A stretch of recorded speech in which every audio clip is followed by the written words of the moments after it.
Hello, everyone. This is Tyler McMillan here, host of the Basement Podcast. Before we get into today's episode, I'd like to take a couple minutes to thank some of our friends and sponsors out there that are helping make the Basement Podcast possible. First up, we've got Rollin' Dough Pizza located in Tompkinsville, Kentucky. Rollin' Dough's got fresh dough, loaded toppings, and some of the best pizza around. To me, Rollin' Dough's one of those places that you go for the whole experience and not just a place that you go because you're hungry.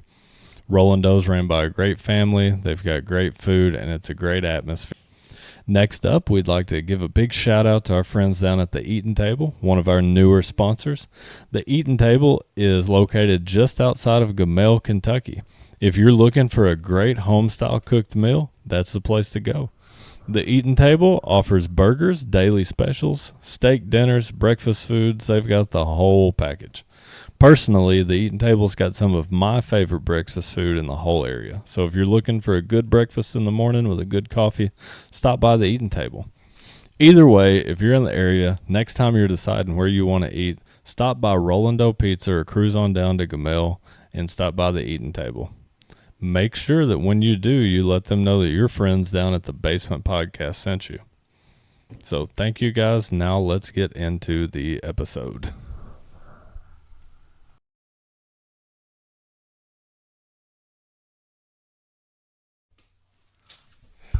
All right, everybody, welcome back to the Basement Podcast for what will be our 10th episode. For our 10th episode, I got a special guest for everybody, a longtime friend of mine, a former football teammate in high school, and a longtime Call of Duty Warzone partner back in the COVID pandemic days. We've got Mr. Harley T. Ford. So, Harley, introduce yourself to everybody just a little bit. Let them know who you are and what you've been doing.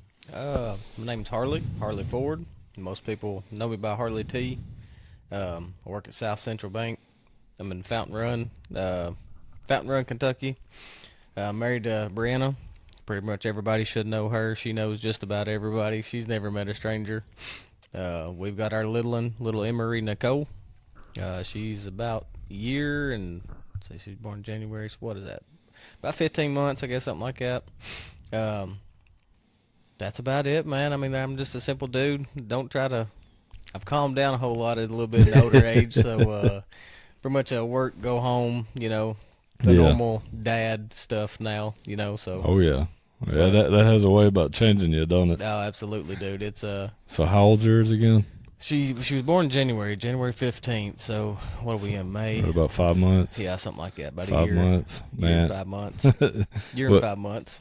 You'll notice too, like when people ask how old she is, for a long amount of time they'll go by months and not years. I'm learning that already. Yeah, you're hip to that now. Man, they go by weeks for a long time when they're first born too. They get to throwing the weeks at me. They're going to lose me, man. Yeah, but they throw the weeks at you, the months. It's like, man, I'm not trying to do math here. I'm just telling you old. I mean, it's pretty bad. I'm a bank teller, and I ain't very good at math to begin with. But, you start throwing out 17, 18 months. I'm like, okay, so that's a year. I have to stop and think back and pull out the fingers, Yeah, I'm right there with you, man. I would tell people, like, Michaela would get on me a little bit because Asher or Harlan would be however many months old, and I just say one. Just cut out like, months. oh, they just turned one. Like, no, he turned one a little bit ago. Like, what was he, 14? Like, man, why are you worried about that? He's one. I'm 34. I ain't telling you, I'm 34 and a quarter. Yeah, shoot, yeah. But 34, okay. Man, I appreciate you coming on. We talked about this. Seems like several weeks ago. I've been excited about it, but I've had a lot of stuff going on. Michaela's had surgery. The boy's been sick, and I got really behind on some of my podcast guest episodes. So we're finally here. I got absolutely. You down here with me. I'm pumped, and it looks like you got something there on the coffee table for us to look at. Yeah. What we got going on over there? Well, I had to stop at the good old Wally World just to check and see if what they had, card-wise. Yeah. But I picked up one of the new Topps Chrome WWE blasters. WWE Topps. And before we get into that, tell everybody a little bit about your Brimstone Breaks ordeal you got going. Brimstone Breaks. So how it really started, I guess, it's actually quite a funny story. I've been doing mostly just football cards is what I deal with mostly. I'll mess with some baseball, basketball. Mostly WWE is my backup. But Bree's brother, actually, Brock. It's been, I think, about 3 years now, I think. Yeah. He's like, he got to tell me about what he was doing, Mm-hmm. cards. He was buying into brakes. I'm like, what are you talking about? Yeah. Brakes. Yeah. He explained it to me, give me a good rundown of it. So I was like, all right, I'll join a couple groups on Facebook, see what it's about. Then I got Whatnot. Yeah, I got on the Whatnot. I stay on TikTok more, but Well, I'm not a big TikToker to begin with. yeah. But I know that they're huge on there as well. Like I say, it's I started getting in a few groups and finally like, all right, I'm gonna give it a shot. Got to buying into brakes with a guy, and then I met Levi Hall. He actually lives in Wisconsin.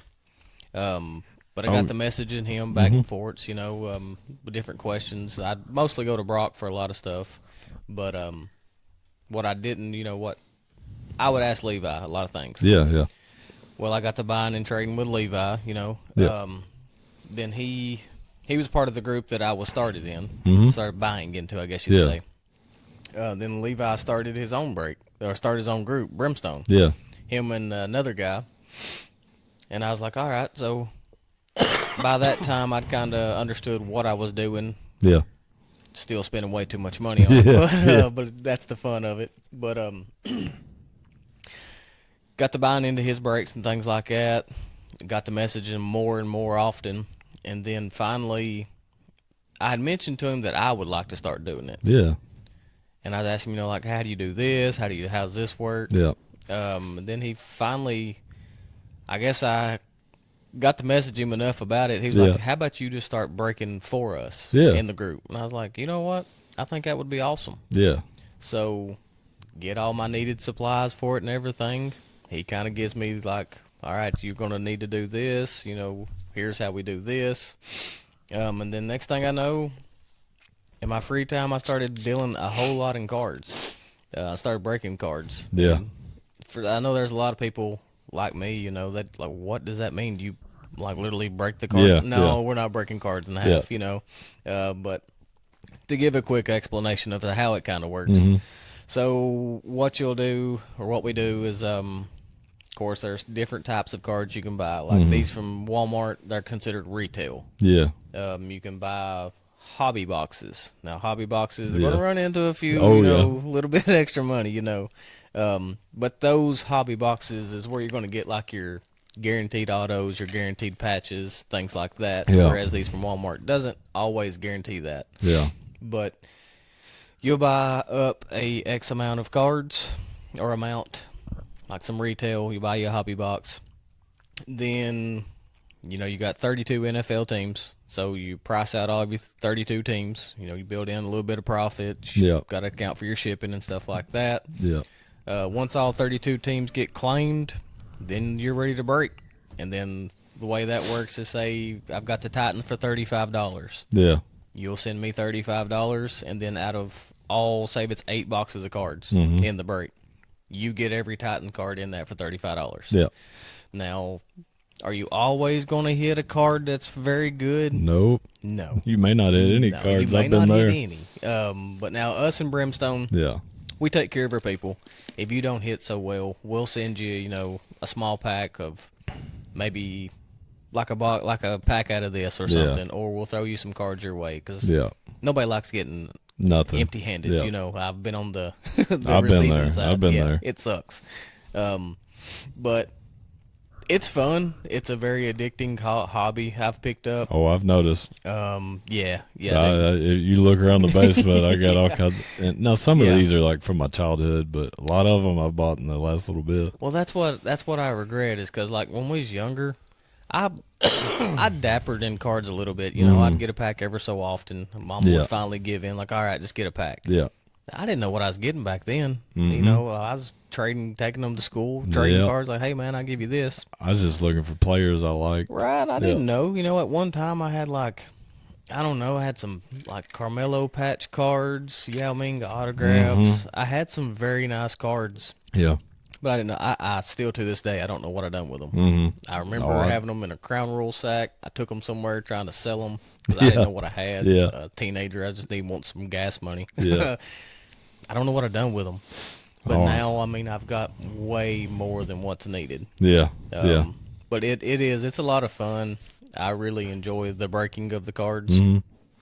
And honestly, I enjoy just talking to the people. Yeah. I've Yeah. met so many great people throughout this Mm-hmm. like hobby. Like I say, I think I've been in it 2026. I guess I started about 2023. Yeah. So many people. Like I say, Levi, he's Yeah. in Wisconsin. Mhm. Wisconsin. Yeah. He's actually made the trip down here twice. Yeah, that's what John was telling me. Yeah. That's wild. Yeah, he got to talking there, and he's like, "Hey, man, I think I want to come down this weekend. You think maybe we can meet up? Maybe That's grab awesome, a bite too. to eat?" And I was like, "Absolutely. If you're coming from Wisconsin, Yeah. I'm going to Yeah. meet you. Face to face." Yeah. Now, did he stay down here? Yeah, he actually, I think the couple times he came, we met up in Glasgow. Mm-hmm. He just got like a hotel room there, for Yeah. a couple nights or whatever. But we went out to eat, Yeah. chopped it up a little bit. Has he been to T-ville yet?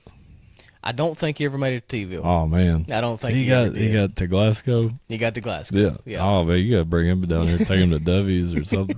yeah, that would be an experience. That's You have to explain to him what he's getting into. right. Yeah, a little bit. Yeah. Hey, man, these a lot of oil on these. So, for everybody that's listening, that's interested, how do they follow your page? Like, where are you? I know you're on Facebook. Do you have other? Actually, right now we are strictly just still on Facebook.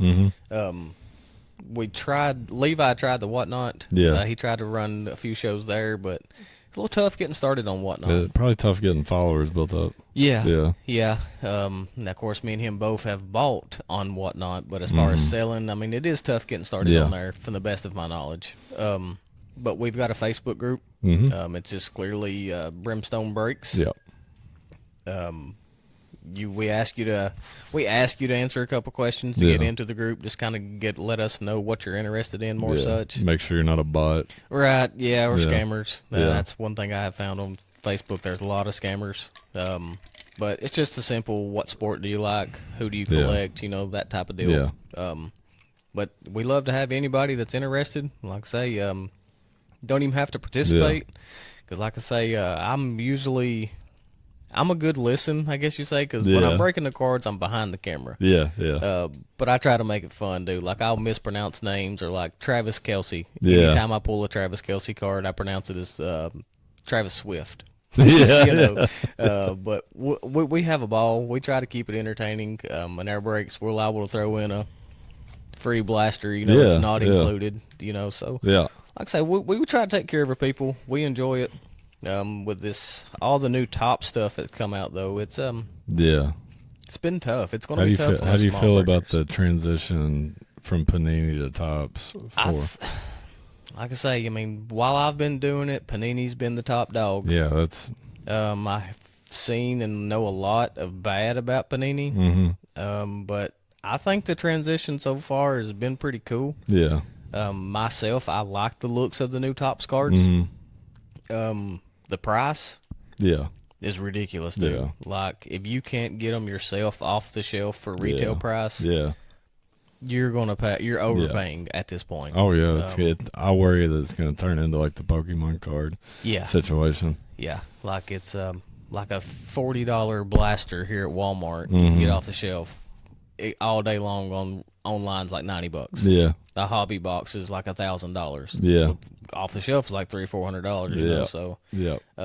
it's got its pros and cons. But like redemptions, I don't know if you're familiar with those, but like I'm liable to open this box here and it's got a redemption in it. What pretty much that is like it's a card.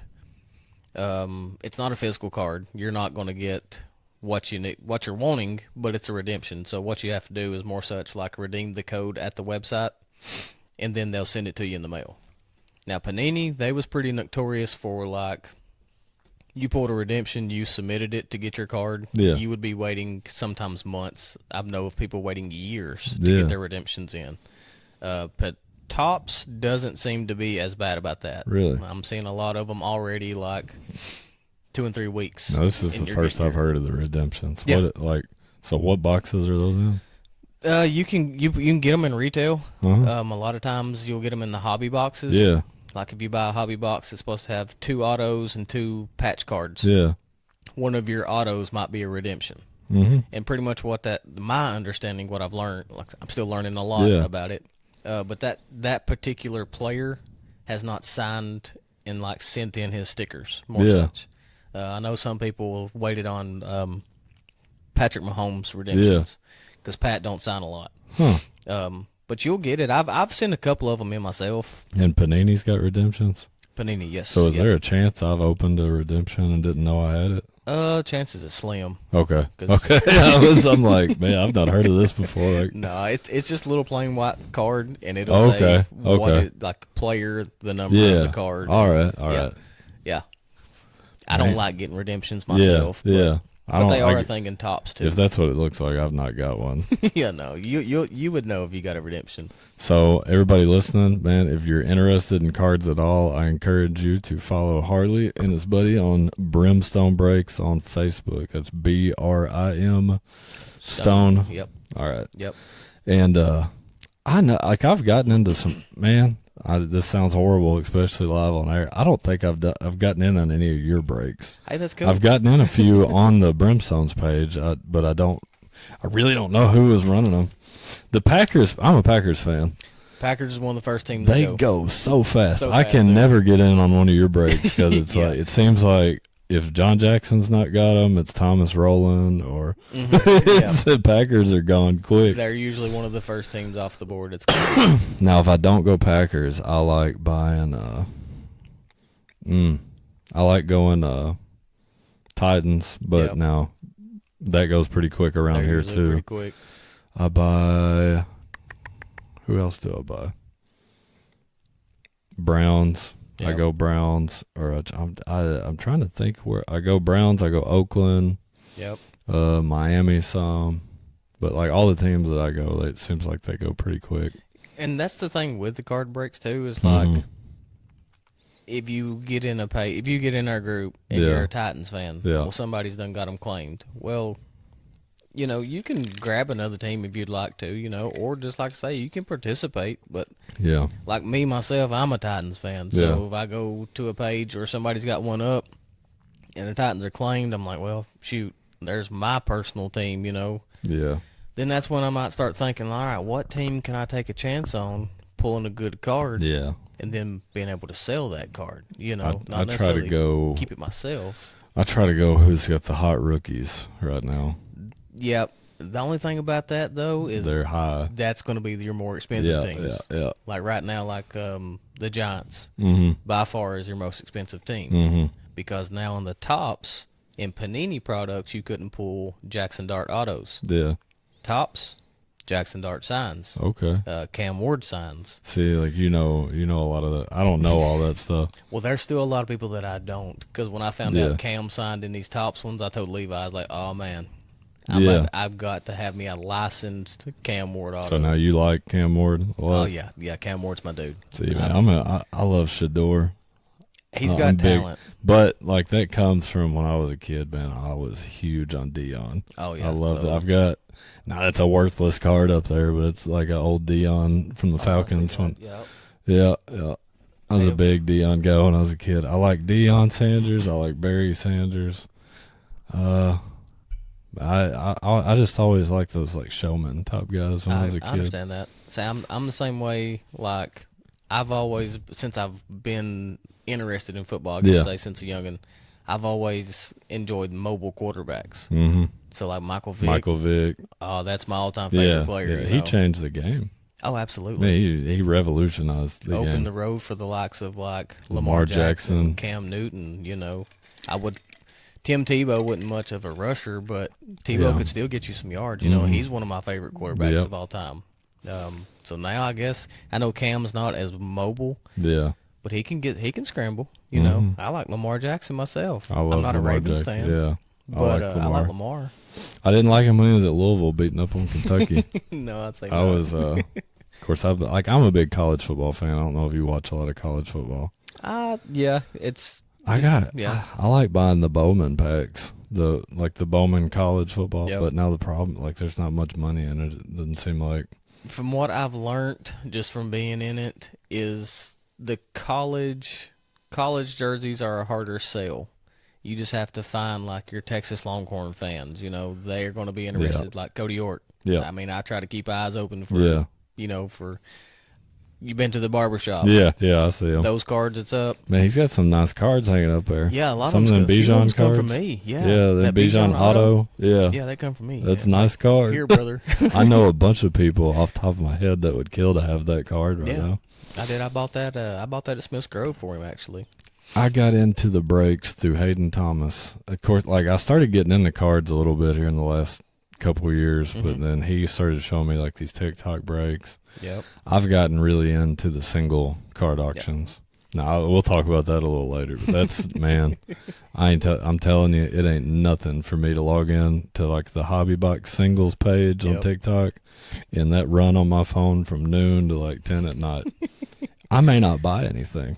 But it's cool to see. I got like my AirPod in. I'll listen to them talking. Yep. I like seeing like what comes through because those guys, like, they'll put up like stuff from like the 80s. Right. They may put up WWE cards. They may put up Pokemon cards.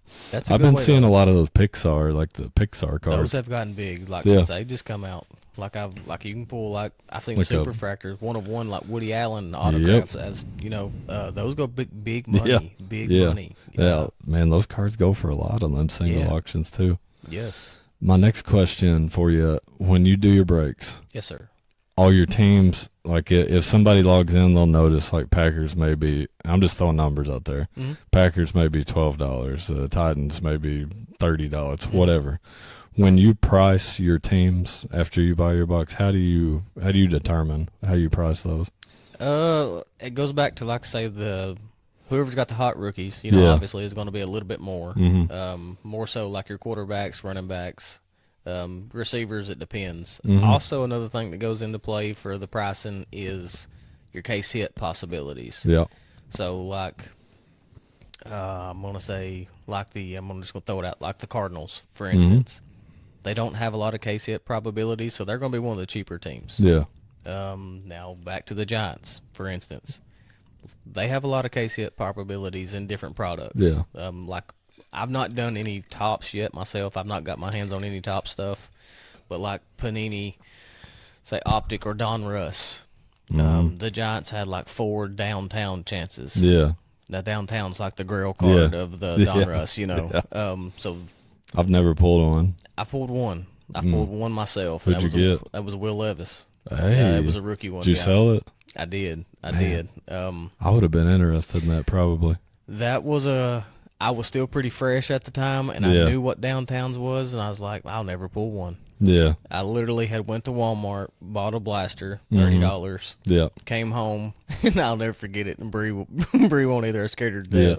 But I'm sitting there opening them up, and I was like, holy cow. Yeah. I've done it. Yeah. So I'm sweating it, I'm pulling to the side, and she's like, what have you hit? And I was like, I've hit a good one. I've hit a good one. And then I seen it was Will, and I just set the cards down and continued to just scream around the house, run. Yeah. I was so pumped, dude, because I'm a Titans fan. Yeah. I'm still a Will Levis dude. But I had pulled a Will Levis downtown. I was like, holy cow. Immediately FaceTimed. I think I FaceTimed Levi, and I was like, look what I've done. Long story short, I ended up taking it to this card shop in Smith's Grove, Kentucky Card Vault. Shout out them. Yep. I shout them out a lot on the podcast. Yeah, they're good dudes up there. Man, they probably don't know I've shouted them out. I need to get them. I need to get in touch with them. Get them to follow the podcast page. Let them know, hey, man, we're giving you shout outs. Yeah. But I took it to them. At the time, there hadn't been any downtowns graded or Will Levis downtowns graded. Send it off for grading. It come back a 10 PSA. That's the best that you can get. So I had $30 invested in the card. And it came back a 10? Yeah. Bro, I know, but I've never sent one in myself. I got several buddies. Nobody's ever got back a 10. It's tough. Yeah. It's tough. But I ended up making about an $800 deal for that card. Oh, wow. At that time, yeah. Wow. Yeah. I was pumped, dude. Yeah. I took it. I think I ended up I bought a card. I got like 2 hobby boxes out of it, and then some cash. So I was tickled. And then out of the boxes I'd got, I made like another $400 because at that time Brock Purdy and C.J. Stroud was rookies. Yeah. I pulled some bigger, nicer cards of them. Ended up making an awesome deal on Yeah. that dude. I was so stoked. But at the same time, it's like, man, I got rid of my only downtown. Yeah. Yeah. Then my sister went on a chase. Yeah. She hit one very quick as well. I hit a Kaboom. That's the biggest pull I've got. That's a nice hit, though. I That got was a that very Jaden nice Higgins Kaboom out of Absolute Blaster. Yep. On my birthday. That's a heck of It a was on my present. birthday. I went crazy. Yes, yeah, it's an awesome feeling. We had the family over. Michaela had family. We was playing board games. I'm a big board game guy. Oh yeah. So we're playing board games for my birthday. Everybody's sitting at the table, like waiting for me. Mm-hmm. I'm opening my cards, and all of a sudden I start going crazy. They're like, "What'd you pull? What'd you pull?" I'm like, "Of course they don't know what I'm talking about." Yeah, foreign language. Yeah, but now I hear you talking about like probability for case hits going into like how you decide the prices. Mm-hmm. Do you have like a formula for how you set the prices? Do you like use Chat GPT or anything like that? Never use like Chat GPT. Now I've kind of, I guess, got like a baseline. Like I know how much to add for my shipping. I know how much to add for my materials. Yeah. Stuff like that. Like I say, it depends on the rookies. Yeah. So you just kind of trust your judgment. Yeah. Okay. No, I'll shoot it over to Levi, and I'm like, hey, Yeah. these look right to you, because like I say, he's been in it a lot longer. He's got a lot more knowledge. Yeah. Still learning something new from him every day. But he'll be like, yeah, maybe take this team up because they have this guy or something, you know.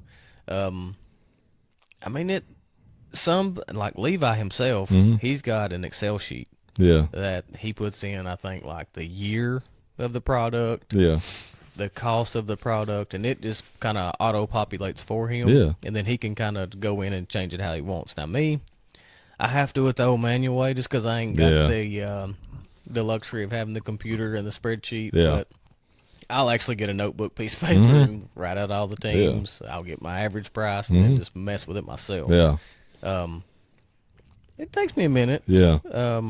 But like I say, I enjoy it. Yeah. I enjoy it. The worst part of the whole thing, and I'm not complaining about it either, but is the shipping part. Yeah.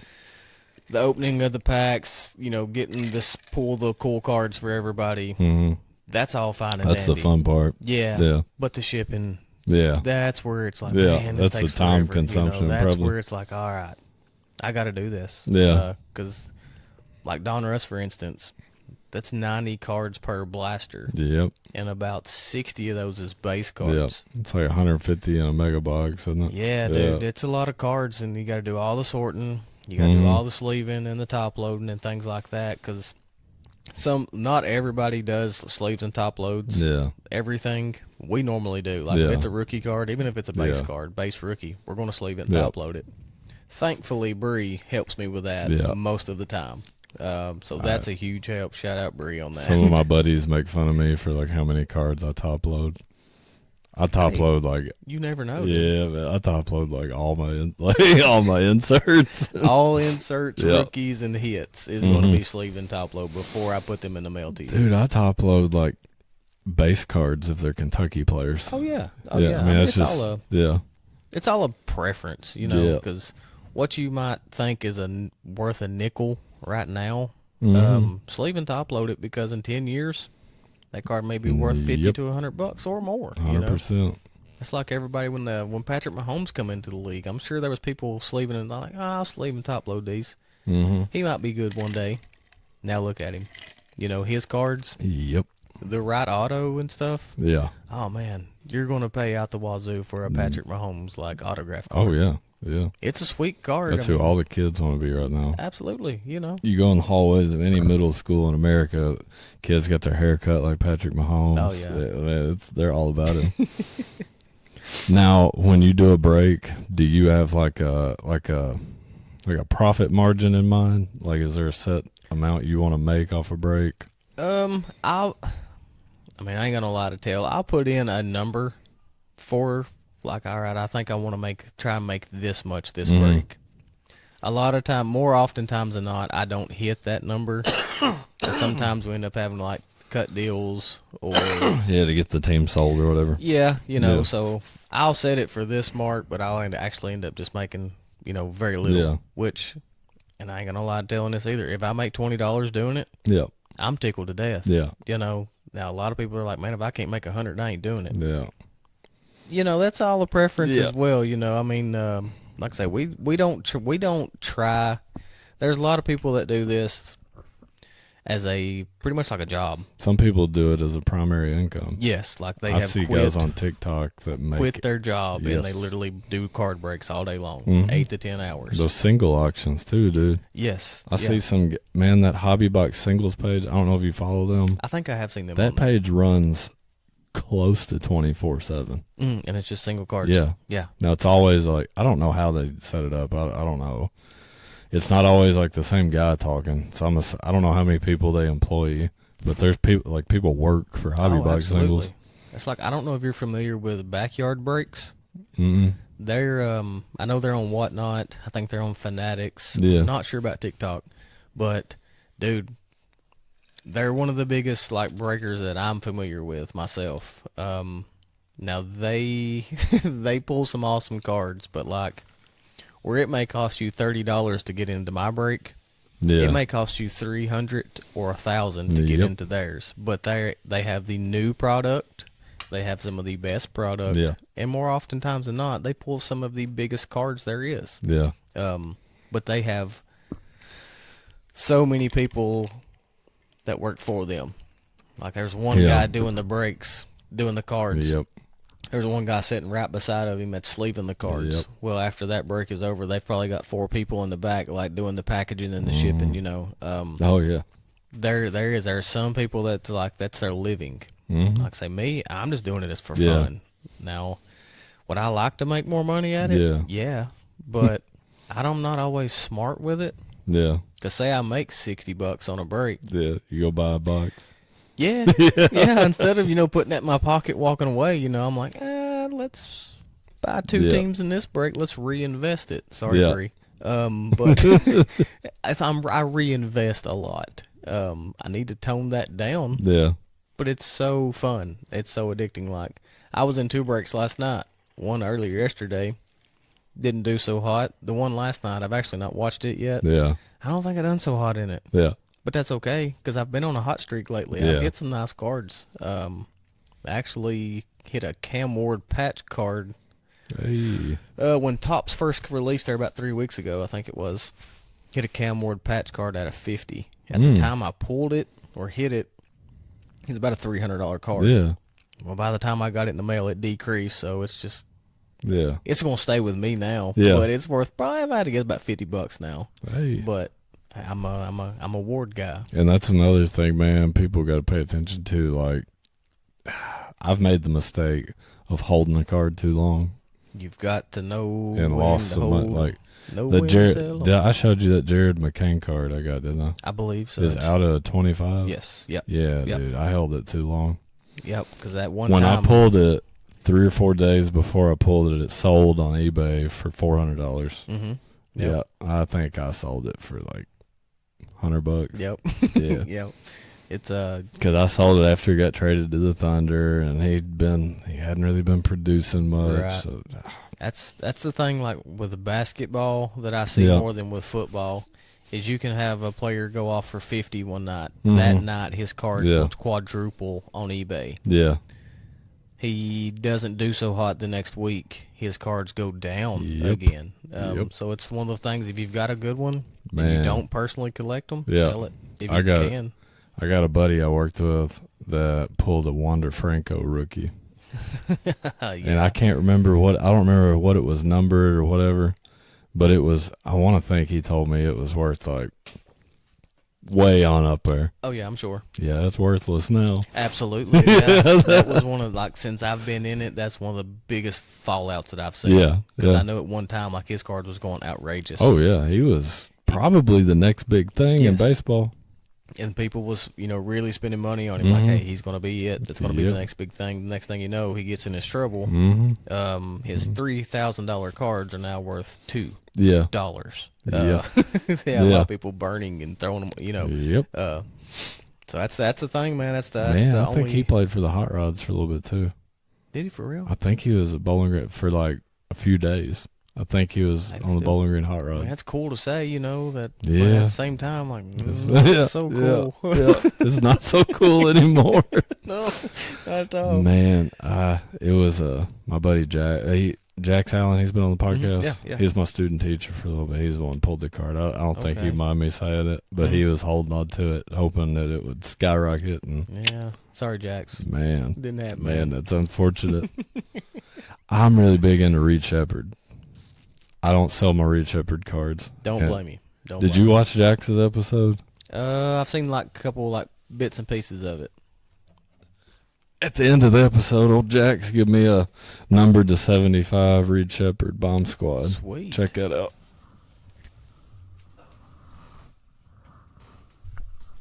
That's probably my favorite card I got. Yeah, dude, he hooked me up with that.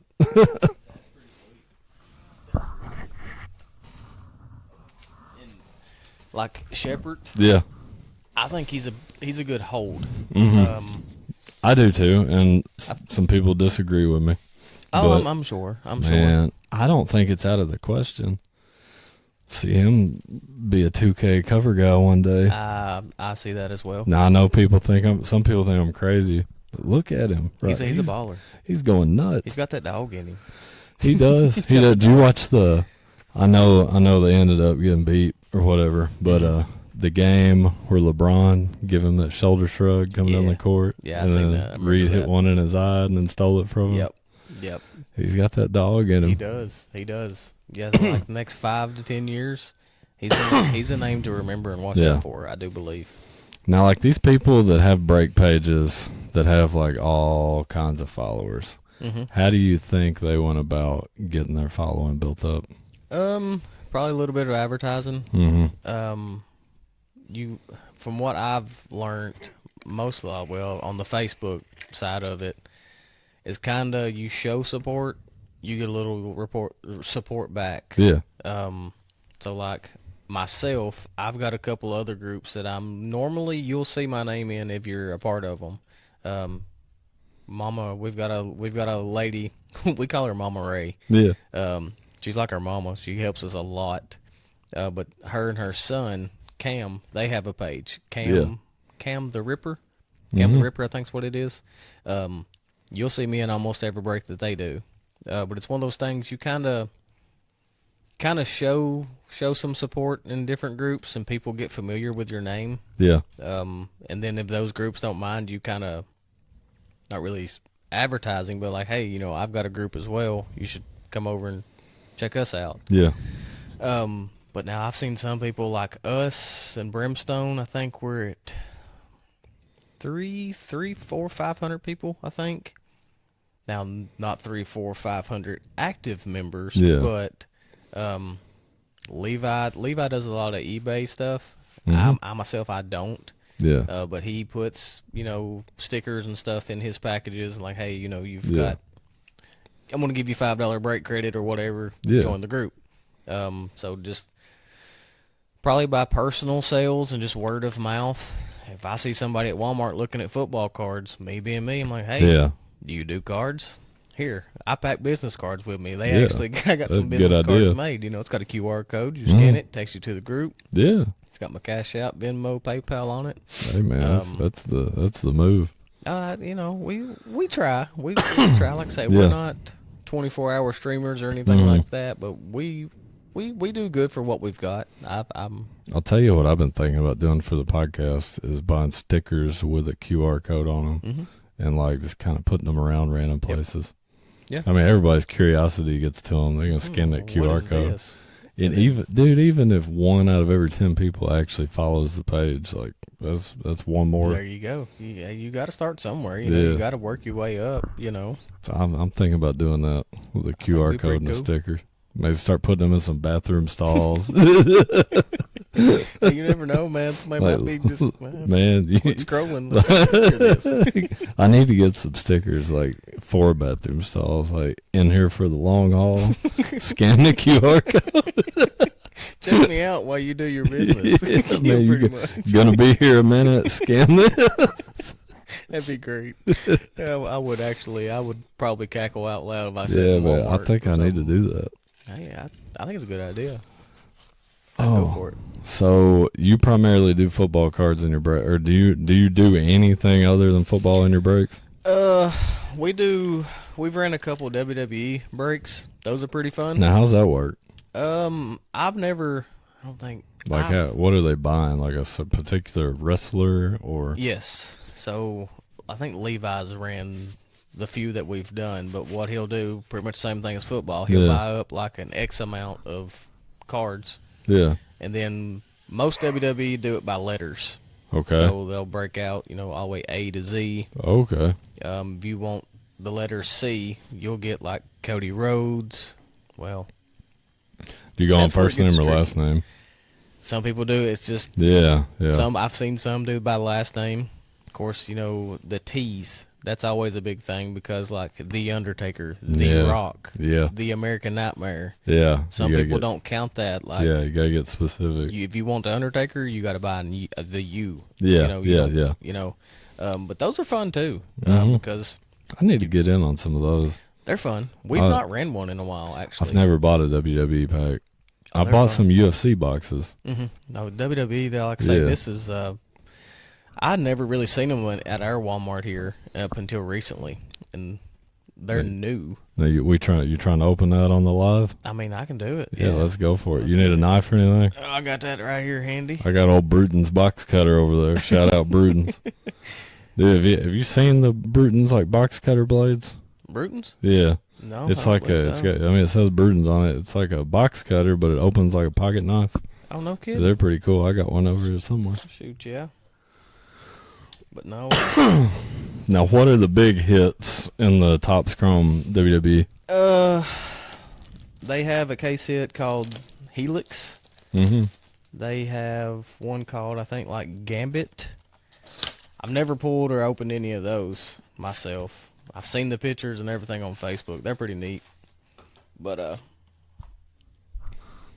so like say I was breaking right now, I would tell you that there is 7 packs per box, 4 cards per pack.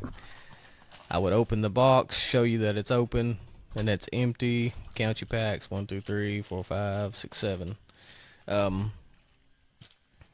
Ripping hope for the best. But there's some, you can pull autographs, you can find random autographs in these. Like I say, I'm in quite a few. Every time I open up my Facebook, I don't see local people post most of the time because it's so it's all cards mostly. But you just never really know. Yeah, honestly, with retail, nothing super great. You pull anything out of that one? There's a Julia highlight reel, Ray Ripley, and like the thing with these mommy. Tops. Yeah, mommy. The thing with Topps is they do what they call a buyback. Yeah. So like. Yeah, they do that with the NBA. Yeah. I think if you now tell me if I'm wrong. If I've got like any of the base cards for like whoever won the MVP that year, they'll buy them from me. Yes. Yep. There's it's my understanding that certain card shops are like involved in that. Yeah, like certified dealers or whatever. Yeah. So like in these WWE ones here, a base, I think it was Roman Reigns and Liv Morgan. Yeah. So a base Roman Reigns card you can take to a participating shop and they'll give you $20 store credit for it. Man, that's awesome. Oh yeah, and then you hit the better the card is that you hit. The problem is, man, I've only bought like 2 boxes of Topps. 2 boxes of Topps? Yeah, like I'm really big into the Panini cards. I guess I need to make the transition. There's a silver Apollo Crews. That's pretty cool. Hey, card. hey. Tito Santana WrestleMania. That's old throwback. Wow. Never know. Like I say, that's the fun of this. I bought some WWE cards at the card shop in Glasgow we were talking about. I don't remember the name of that card shop. The one in Glasgow? Yeah, on the square. Card Master or something like Hobby it. Master card shop. Yeah, or it something like looks that. like a castle or like a wizard on the logo or whatever. He's got like a case of like 90s. I can't remember the year. It's like 90s WrestleMania cards. One of the WrestleManias in the 90s, unopened. That's probably a pricey product if I had to guess. There's some of them. there's some of them that is worth a lot of money unopened. Yeah, for those listening, it was a Austin Theory History of WrestleMania collector's cards from, man, I don't know what year this is. I ain't got the year. But right here, these. Oh, okay. Yeah. I mean, it didn't have anything like crazy in it. Is the WrestleMania 1990, I think. 1990? Yeah. Series 2, collector's cards. It was like pictures from the matches. Like, just, the cards were like all pictures from the matches in that WrestleMania. Well, that's neat, though. Yeah. I got like, there's one of them up there on my comic book shelf. It's Andre the Giant. Okay, that's pretty neat. Fighting somebody. I like that. That look like Jake the Snake Roberts. Unfortunately, it's not looking like I fit anything super great. And on the back of these, it's got like a little summary how the match went, whatever. Like this one says, in a fast-paced matchup, Mr. Perfect did battle with the elusive Blue Blazer. That's pretty neat. Got some Bret Hart stuff on here. I don't know which WrestleMania, these are from. WrestleMania 5. These are from WrestleMania 5. Oh, wow. So what year would that have been? Oh, shoot, dude. The cards were made in 90, I guess. 90s. But WrestleMania 5 would not have been in 90. I don't know. Probably a little bit earlier than that. Yeah, because WCW was going in 90. Mm-hmm. I'm not really. I don't know. I don't know on that one, to be honest. I don't know what year WrestleMania 5 was. Unfortunately, I didn't hit nothing super great. Got a few what they call refractors. Mm-hmm. Got a nice Xavier Woods there. Yeah. They just got released, but that's okay. But fun rip, as always. That's the thing with retail. Don't get your hopes up. You could go to Walmart and spend $200 on retail. Yeah, and you not get may anything. not get $5 back. Yep. That's why if you've got the money to do it, which if you're just doing it for fun, buy hobby boxes. Because, like I say, most of those are guaranteed at at least an autograph or a patch card. Yeah. But, like I say, retail's fun. If you've got an extra $40, $30, going to Walmart for a loaf of bread, grab you a box of cards because you never really know. Have you ever bought a hobby box? Yeah, I've bought a few. Most time, usually around tax time. Yeah, when, obviously I've got the most extra. Bought a hobby box one time at that card shop in Smiths Grove. WWE one, and I hit a 1-of-1 super refractor. I think it was of Sami Zayn. Oh, wow. Sold it right to him. I think. That's good, man. Shout out Kentucky Car Vault again. Yes. If you open your stuff in there, they'll buy it from you immediately. Yeah, absolutely. Yeah, they've given me the best prices on anything I've sold them at by far from any card shop I've tried to sell stuff to. They like I say, when I first got into it, I didn't know nothing about it. I didn't know we had card shops around here. Yeah. And Brock actually is the one that told me. He's like, go to that one that's in Smiths Grove. They're expanding, too, I think. I think they bought the building next door, didn't they? That's what he had told me. Yeah. Jaron. Jaron's the main guy there. He's awesome. Awesome guy. Yeah. If you've got something you think you might want to grade, mm-hmm. I think all the guys pretty much do it, but Jaron's pretty spot on about that. He's always led me in the right direction because I've actually sent off quite a few to be graded from them. Of course, they call me when it comes in. Yeah. I've got a few 9s, but I have got a few 10s as well. And I like to say, 10s is what you want. But, Kentucky Card Vault. Anybody interested, y'all go check them out in Smiths Grove. I can't recommend them Tell enough. them we sent you. Do you know anything about the Onyx cards? Onyx? Yeah. If you look over your left shoulder, you can grab it. There's an Antonio Brown Le'Veon Bell auto. Now, the page I follow is called Hobby Box Singles. If you look at the back, Hobby Box has actually got a stamp on that card.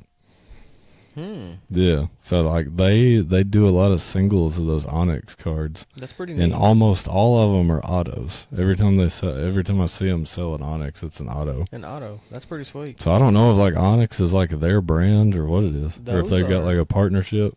Those are on-card autos, too. Yeah. So, that means that Le'Veon and Antonio's held this card. Yep. That's pretty cool. That's Yep. what you want when you pull an auto with Oh, an yeah. on card. Yep. But no, I don't know a whole lot. Me personally, I've never opened any Onyx. Mhm. I know they're unlicensed, I do believe, which pretty much No, what's that mean? unlicensed is like, well, this card, for instance, it's the Steelers. Mm-hmm. You will not see Their the logo. and I don't think they're allowed to put like the actual name, Okay. like the Steelers, like we don't even say Pittsburgh. But So I kind of know- like Tops before. yes, Yeah. just not allowed to put logo and name on the Yeah. card. I believe is how that works. I don't know. I know he's controversial.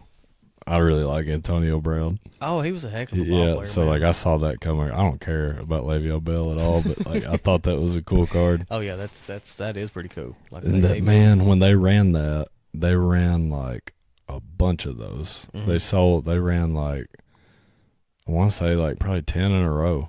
10 of those cards? Yeah, of those. Oh no, kidding. Yeah, back to back. So like the first one went for like 40. Mm-hmm. And then it just kept. So I got the last one that they ran. I managed Nice. to get it for like $17. Oh shoot, yeah. Yeah, That's, yeah. Hey. I see it going on eBay for like $36 to like $45 here and there. Oh shoot, yeah. Well, But no. I would imagine. Man, I'm probably gonna keep it. I like Antonio. I understand. That's. Do you who are like? Do you have any players that like you keep no matter what? Cam Ward. Mhm. Like I say, I keep pretty much any cam that I get right now. Now, if you pulled a Um, cam like downtown, would you keep it? Probably. Like I just bought actually a Cam Ward Uptown. Yeah, By far the most I've ever spent on one single card. yeah, Not ungodly, but yeah. it's a good little chunk. Mm-hmm.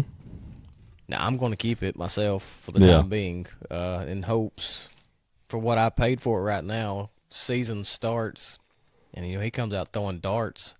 Well, what I paid for it might go up, but still don't mean I'm going to get rid of it. Yeah. But like I myself, PC like Cam Ward, LeBron James, Mm-hmm. Michael Vick. I've got some nice Michael Vick. Oh, I got a cards. cool LeBron dual optic over there in front of that Joker.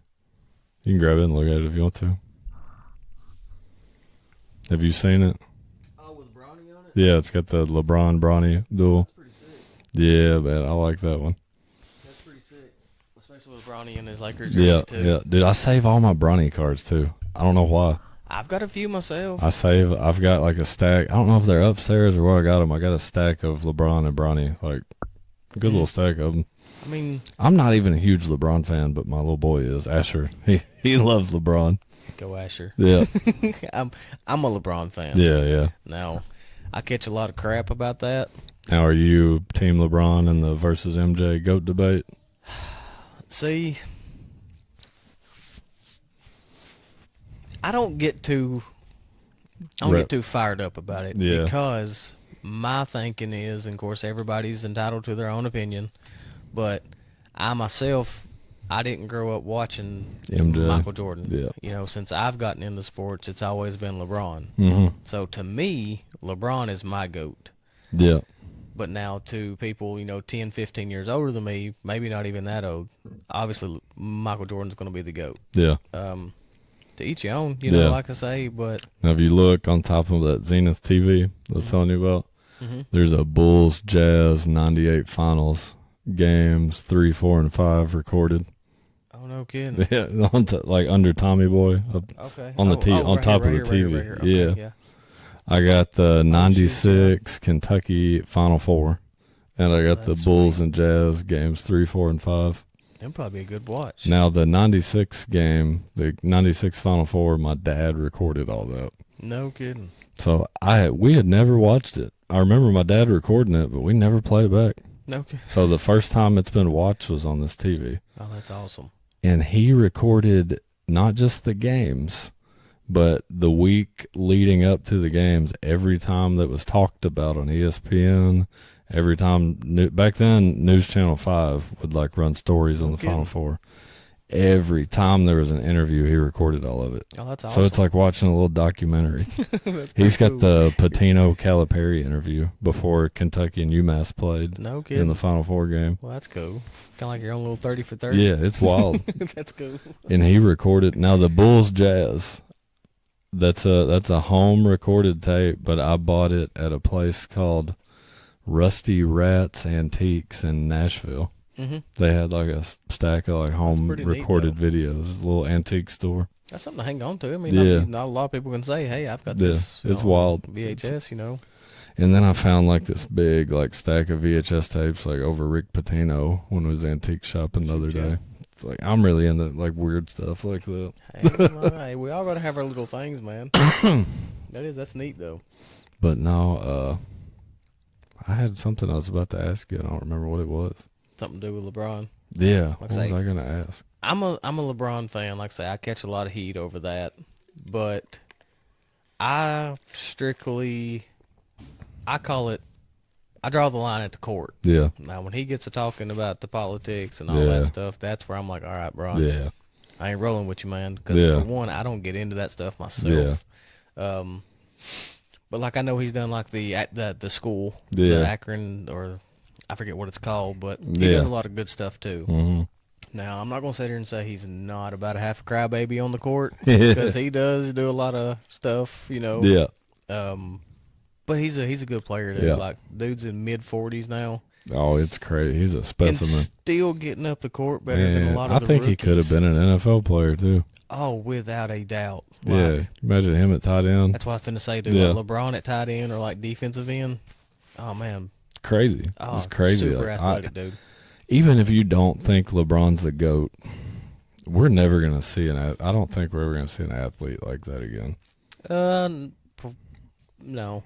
I don't believe so. Like SGA. Mm-hmm. Now I ain't gonna lie. Now that kid, he ain't no kid, but dude can ball. Yeah, he can ball. He can score. He can, but as far as like I guess like athletic like that, LeBron's just a freak. Who are the young guys you're looking out for right now? Like I know we talked about Reed Shepherd. That's my dude. Basketball. Yeah. Obviously, I mean, if Wemby, Niano, I can't pronounce it. Yeah. If Wemby can stay healthy, and maybe even put some more weight on, that's going to be something that he's going to be something to watch for a long time. Like, I don't watch a whole lot of NBA until it gets about playoff time. Yeah. But I want to watch the Spurs. I want to watch Wemby because he is so just. You step inside the 3-point line and try to shoot a ball, he's liable to come from under the net and block you. Yeah. Wemby, obviously like Cooper Flag. I like Cooper. I think he's going to be a good ball player. Yep. The Con Nuke, I can't pronounce his last name. Con Knuple from Duke, the Hornets. He's a ball player. Yeah. What do you think about the number one draft pick that year? The Rish. How do you say his name? Olivier Rishi or Rishasher or something. I don't know how to say it. I think what was it? He get drafted by the Hawks. Yeah. I think he's fighting for playing time right now. Yeah. Like they've made some moves. Like I don't know, because that's the same way with like the Blazers. That Denny Avinja or whatever. Mm-hmm. I mean, he didn't come out. He come out with a big name. Yeah. But didn't really get a chance. But hey, he played good in the playoffs for him. And then the Alex Sarr. Yep. Washington, thinks where he's at. Yeah. I think he'll be all right. I got a bunch of their cards. That rookie class, I got a bunch of their cards. And that's the thing, man. Like I say, it might be 5 or 10 years before. Like Ryan Dunn, I think. I had like a Ryan Dunn numbered to 10. Yeah, I'm familiar with him. Yeah, but there's a lot of good young players. Mm-hmm. Like I say, Tyrese Maxey, he's starting to kind of catch fire and like figure it out. Of course, I know he's been there for a couple years now, but Victor Edgecombe or VJ. Yeah, I don't know if I know that one. For the 76ers, 76ers rookie, he's the dog. Yeah. He's the dog. And like these players that's coming in, fixing to come in, like the AJ Diabate or like I'm already seeing his cards getting pulled and like big value on those. I don't know. It's crazy to think that like the era of like LeBron and KD About to be over. Even like Russell Westbrook, like Yeah. here within a few years, they're going to be out of the league, and it's like, man, I've grown up watching That's them. our childhood gone. Yeah. It's like it's official now. Yeah, it's like when John Cena retired, man. Yeah. When like, Yeah. that got me, dude. You know, because Cena's that's my childhood. Yeah. You know, and it's like, man, we're getting old. The only guy left from that class is Randy Orton. Yeah. Yeah, Randy. I'm a big Orton guy. I love Randy Orton. I like Orton myself. I love him. I want to see him make like one more big run. I was really hoping they would let him win the title at Mania. Yeah, I was too. I don't really agree with how they done that myself. Mm-hmm. Because he deserves it. He's stuck with it. Now, he's had some injuries, but he always comes back. Yeah. And the crowd loves him, man. Oh, I love him. I love Randy Orton, man. You can't go wrong with him. I love it when he stabs somebody in the back. Oh, yeah, when he turns heel, that's the Randy Orton. Yeah. Heel Orton is you can't find much better. What do you think about Cody right now? I like Cody, don't get me wrong, but he's gotten stale. Yep. I was glad to see him get to come back, glad to see him finish the story. Mm-hmm. Time for somebody to take the belt off of him. I don't think it's Gunther. Mm-hmm. Like they're fixing to try and set up, but I like Cody. I do. I don't like Gunther. I'm not a Gunther fan myself. Man, he just bores me to death. Yeah, he's a big dude. And Yeah. he can move for his size, but like, I'm not a fan of him. I'm not either. With how they rid him, or how he retired AJ and Goldberg. Yeah. I didn't like the Goldberg Gunther. Not a fan of it at all, because Goldberg is Goldberg. Yeah. Goldberg. Yeah. You know? I don't like that. I was a big Goldberg guy when I was a kid. Oh, yeah. I get a lot of hate for that too, because everybody says he wasn't a good wrestler or whatever. He was a beast. He was a beast. The streak story was. I've tried to think of that. How many matches did he win in a row? God, it was something crazy, because they kept. 80? Yeah, and the record, they kept inflating the record because he was doing those pretty much like little squash like matches. the live matches between like your televised. Lives, yeah. I can't remember how many he won in a There row. was quite a few. Like, I didn't like that Nash was the one that ended the streak. No. It was about like. But like Nash he was like involved in the creative and. Mm-hmm. Yeah, I seen something about that the other day. Yeah, him and Hogan were like they were really heavily involved in the creative during that little time frame. Yep. Do you remember the Hogan Jeff Jarrett match where Jarrett laid down? Is after the Russo guy took Eric Bischoff's place in creative. Vince Russo. Mm-hmm. Feels like I vaguely remember that. So Russo he took over. They basically canned Bischoff. Mm-hmm. Russo took over, and he kept sending a script for the match. I don't remember which pay-per-view it was. It might have been Starrcade. Mm-hmm. And he wanted Hogan to put Jarrett over and give him the belt and do his little run or whatever. Mm-hmm. And Hogan didn't like it. That's So he sent him another one. Hogan didn't like it. So Russo goes to Jarrett, and he's like, you know what? F Hogan. When you get in the ring, just lay down. Mm-hmm. So, they get to the pay-per-view, they do their walkout, whatever, and the match starts, and he just lays down for Hogan to pin him. I don't know if I do remember that. Yeah, and then Russo comes out. Hogan goes off script, and he's like, this is why WCW is in the crapper. Yeah, you need to watch that sometime. Okay, yeah, I'll have to get that put the nail in the coffin for WCW. Yeah, that was... Can you imagine being a fan that paid for that for the ticket to that pay-per-view? For that. And then Jarrett comes Just out and lays, down. what was he thinking? Yeah, that would, I'm sure that upset a lot of people. Yeah. With me, naturally, Yeah. you know. That was peak Hogan NWO run, too. Man. Yeah. NWO will always be That's the best ultimate faction of all Yes. time. You're not topping that. No, I mean, you can, the Bloodline. D-Generation X, to me, is probably the closest. Oh, yeah. Second. Yeah, for sure. Yeah, I mean, the Shawn Michaels. All the kids, you know, and I remember getting in trouble for that myself at school. Now, I think actually, when they started that, Triple H did the normal. Mm-hmm. Was it Shawn Michaels or was it X-Pac that started the crossing? Probably X-Pac. Yeah. I think it was X-Pac. I do believe just because he was, of course, X-Pac. Yeah. So, the whole slogan there, the two words for you. That was peak wrestling. Yeah. It was peak. Yeah, man. Like my nephew, my sister's middle son, Carson. I call him Carlos, but he loves WWE. He eats, sleep, whatever else, WWE. And it's so fun because watching him and how much he loves it reminds me so much of myself at that age. Like, he gets so excited and like he's like, "Oh, Logan Paul sucks. I hate him." And I'm like, "Yeah, he does." It's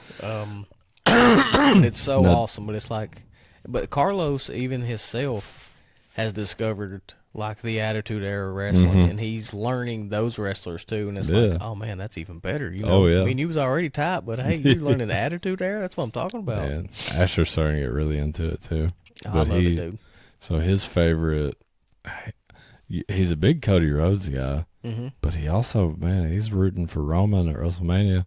Roman? He's all about some Roman Reigns at WrestleMania. So he acknowledges the Tribal Chief? He does. Hey, he does. Right on. He rooted against every match at WrestleMania night too. Everybody I wanted to win, Asher rooted against me. That makes for a fun night. Yeah, he didn't like Rollins. I'm a big Seth Rollins guy. I like Seth myself. I like Seth Rollins a lot. Yep. Asher, man, he wasn't about it. Well, I mean, hey, gotta going against old Pops. And everybody he wanted to won pretty much. Well, hey, it'd be like that sometime. How you feel about Roman? Roman?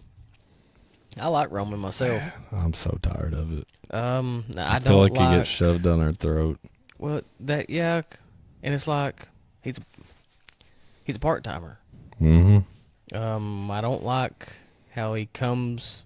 He wins the title. He'll hold it forever. And then disappears. Disappears for 6 months. Comes back. Wins the title back. Holds it for another 3, 4, 5, 6, and then loses it. It's like, I don't think the part timers like that should be getting the titles. No. It's like Brock. Anytime Brock makes an appearance, you best believe he's in the title picture. Now, I don't think this last time they didn't, which I kind of respect that. Yeah. How you say that dude's name? Oba? Obafemi? Yeah. Obafemi. Oh, he decimated Brock. Hey, Oba's could possibly be the next big thing if they use him correctly. He won the crowd over. Yeah, the crowd is behind him, man. Like, he's for his size too, man. Like, he's a heck of a wrestler. Yeah. My thing, and admittedly, I don't watch it as much as I need to have an opinion on things. I understand. Do you watch every WWE event?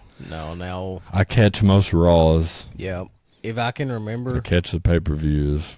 I try to. Well, I'll be honest, man. Since they switched it over to the ESPN thing, I don't pay for that. Yeah. Now, see, I was lucky in the sense that I already pay for ESPN for oh well, then so I can watch Kentucky basketball because when they're on. Yeah. But now, I'll watch them if I can. Say on Friday night SmackDown, I'll try and catch some of it. Now Carlos, like I was saying, he don't miss an episode. If he does, you best believe the next morning he's turning it on, whatever he's missed, and he's watching it.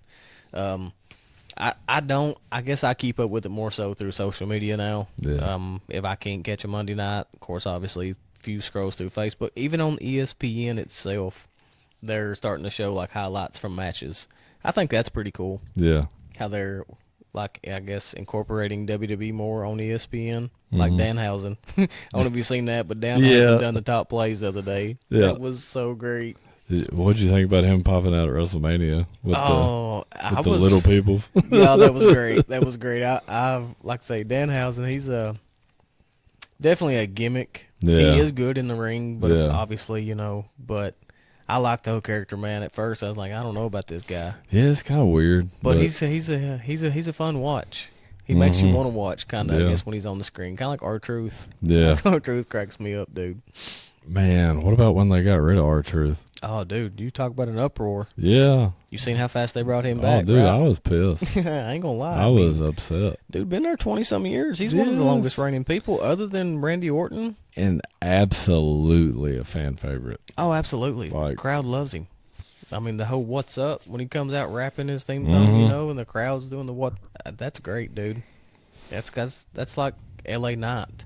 Yeah. Huge, overly over with the fans. Yeah, that's the point. That's what I was gonna get at when I was talking about Roman. Mm-hmm. I feel like creatively they don't let the guys organically get over anymore. No, it's like they've kind of got their little idea in their head, like. Whereas, like, back in the Hogan days and Macho, like, they let the crowd decide who got over. Yep. Like, man, why is L.A. Knight not getting his? I don't understand it, and I'm afraid they're going to mess up, and he's going to jump ship. Yeah. I mean, I don't know that means he goes to a different promotion, but he definitely, they've missed. He's my favorite in the promotion. He's in my top 5 for sure. Yeah, like he reminds you of that Attitude Era. Yes. Like great on the mic. Yep. He's good in the ring. Now, I know they like to point out his botches that he does, but, hey, they're all going to have that. Yeah. But as far as the crowd, like when he does his L.A., Yeah. I mean, yeah. Yeah. I'm a huge fan, and I really hate that he's not had any gold. It's killing me. It makes me, I'll take it back. Did they put the United States title He was on a him at U.S. one time? title holder at one time. But not for very long, though, right? No, not long. Like, Not barely like long should've. enough to get the toys sold. That's what I got the U.S. I got the figure when it come out. Okay, sweet. But he didn't have it long. Another one that I really like, too, and that's Penta. You watch much Penta? Mm-hmm. Did you watch much of him before he come to WWE? No. Go back and watch some of his, like, Lucha Underground stuff, or even AEW. Mm-hmm. Is AEW where he came from? Like before WWE. Before WWE. Yeah. Him and Ray Phoenix both. They wrestled as a tag team, the Lucha Brothers. Watch some of their stuff, like some of their indie stuff. Yeah. I know the kids are all about him right now. Oh yeah, the Zero Man. Did you watch the what was it, the ladder match at Mania? Yeah.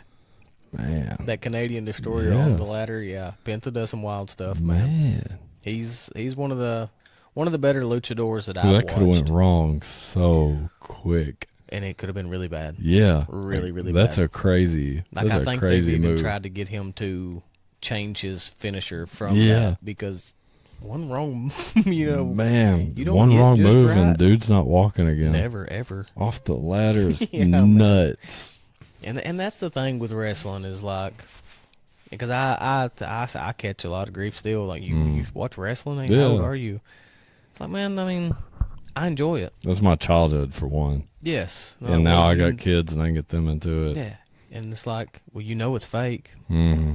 Well, it's scripted. It's scripted. It ain't fake. No, man. I mean, I'm not. You don't see me out here just openly getting slammed through tables and ladders. No, dude. And I used to think that, like, the chair shots, I used to think, well, that's got to be like a light chair. Mm-hmm. No, they're solid. They're getting hit with that chair. And that's why you don't see them hitting them in the head anymore. And they're swinging that chair. Yeah, it's like, you're like, everybody listening to this, go pick up a folding chair. Yeah. And swing it. Like, they swing that thing like it weighs like nothing. Barry Bonds swinging for a home run, man, is what they're swinging at. They swing it. It looks like it doesn't weigh anything when they swing it. And you can tell it don't give a lot of times. Now, seems like used to you might see more dented up chairs, but like now, no, man, them are solid. Yeah.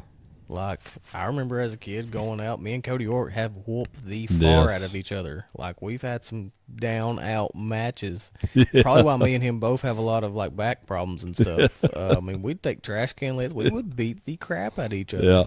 Yeah. But yeah, no, I mean, like I say, I know a lot of it is scripted, predetermined. But like a lot of them bumps, hey, major props to them, dude. Especially as often as they do it. Do you did you get the new game this time around? I haven't yet. I've not got it yet either. Ain't gonna lie, I was low key waiting on it for it to go on sale. Yeah, this is probably the longest I've been without getting it in the last few years. I don't know. Yeah, I bought last year's. Have you watched any videos on it? Yeah, it You've looks seen sick. the ragdoll, whatever Looks you call awesome. it. The physics. Yeah, like when you throw them off the cat, man, it looks crazy. It looks I've seen awesome. some crazy videos. It looks awesome. Every time Carlos, he's like, "Do you have the new WWE?" I'm like, "No, Carlos, I But ain't got like, it dude, yet, but I will." the price to get like all the wrestlers, it's like $150 if you want Yes. everything. I think this is the first time that I've seen them have like 4 editions of that. You had your base, Mhm. you had your deluxe, then you had your like, I think it was the Attitude Era, and then your Legend Monday edition or Night something. Wars too. Yeah, the They've Monday got Night the Monday Wars. Night Wars, Yeah, I think that's the $150 one. Where the you Joe get, Hendry, yeah, yeah. and like I want all of them.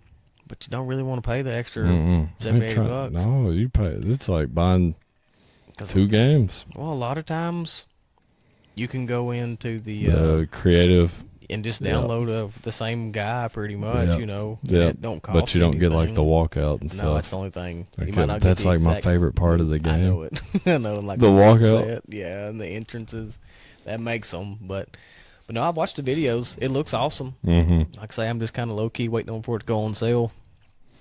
Man, you got any breaks coming up? Levi just ran. Well, no, we've got a few more things left in his. I hope to have one up here within the next couple of weeks. I'm actually probably going to be running the pull boxes before I do another break. Mm-hmm. Because my table is full. Yeah. And I've had some people wanting it. Yeah. I mean, I try to have fun. Now explain that to us. The pull box. Yeah. Now the way I do that is I run most of the time 3 different boxes. I'll have a $5 box, a $1 box, and a $2 mixed sport. But like $5 box, for instance, one pull is $5. Mm-hmm. I do ask just for a little bit for one-time shipping. Yeah. Like I think that's $6 is what I've been running. But I'll put say 100 cards in a box. Yeah. You want one pull. You'll give me a number between 1 and 100. I'll count to that card. I'll pull it out, and that's what you get. Then I'll put chasers up. Yeah. It's like something worth a little bit more than what's in the boxes.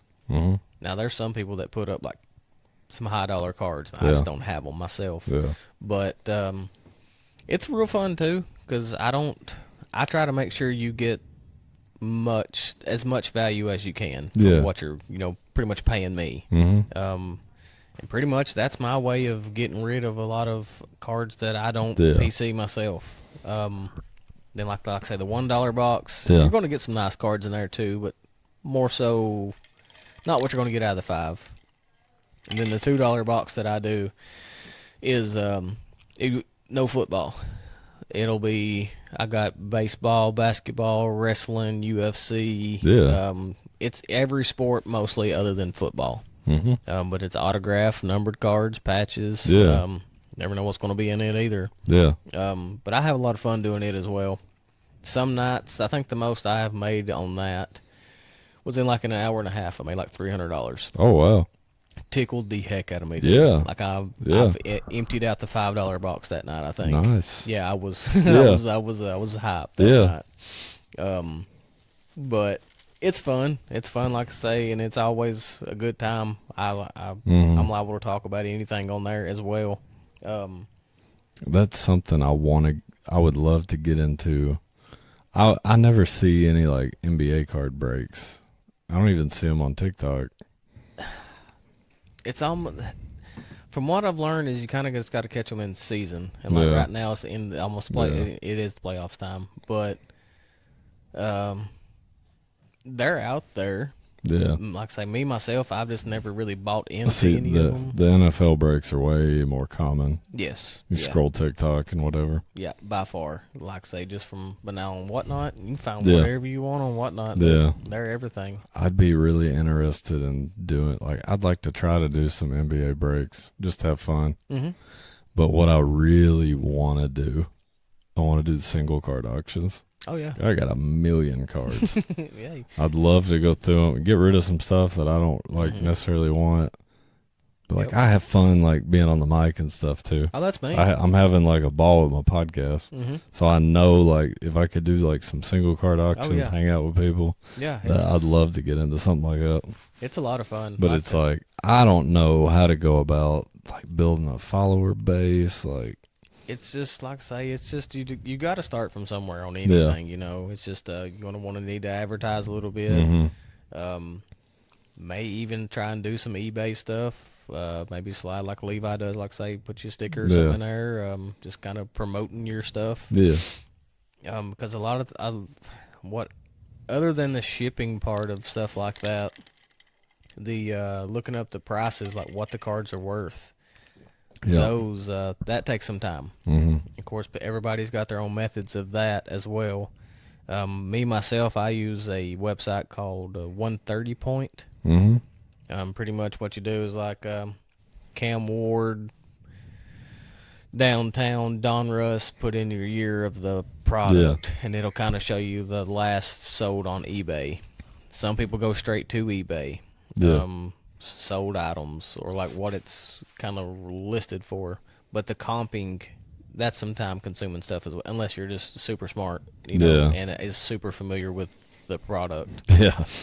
Which I'm not. But it's a lot more goes into the card stuff than what a lot of people think. Now, do you do any like strictly eBay sales? Do you sell anything on eBay? I've never even bought anything on eBay. I've never either. I started to, but I just never could get myself like talked into going through like getting the post set up. And I know like if you're a first time eBay seller, I don't think you get paid immediately.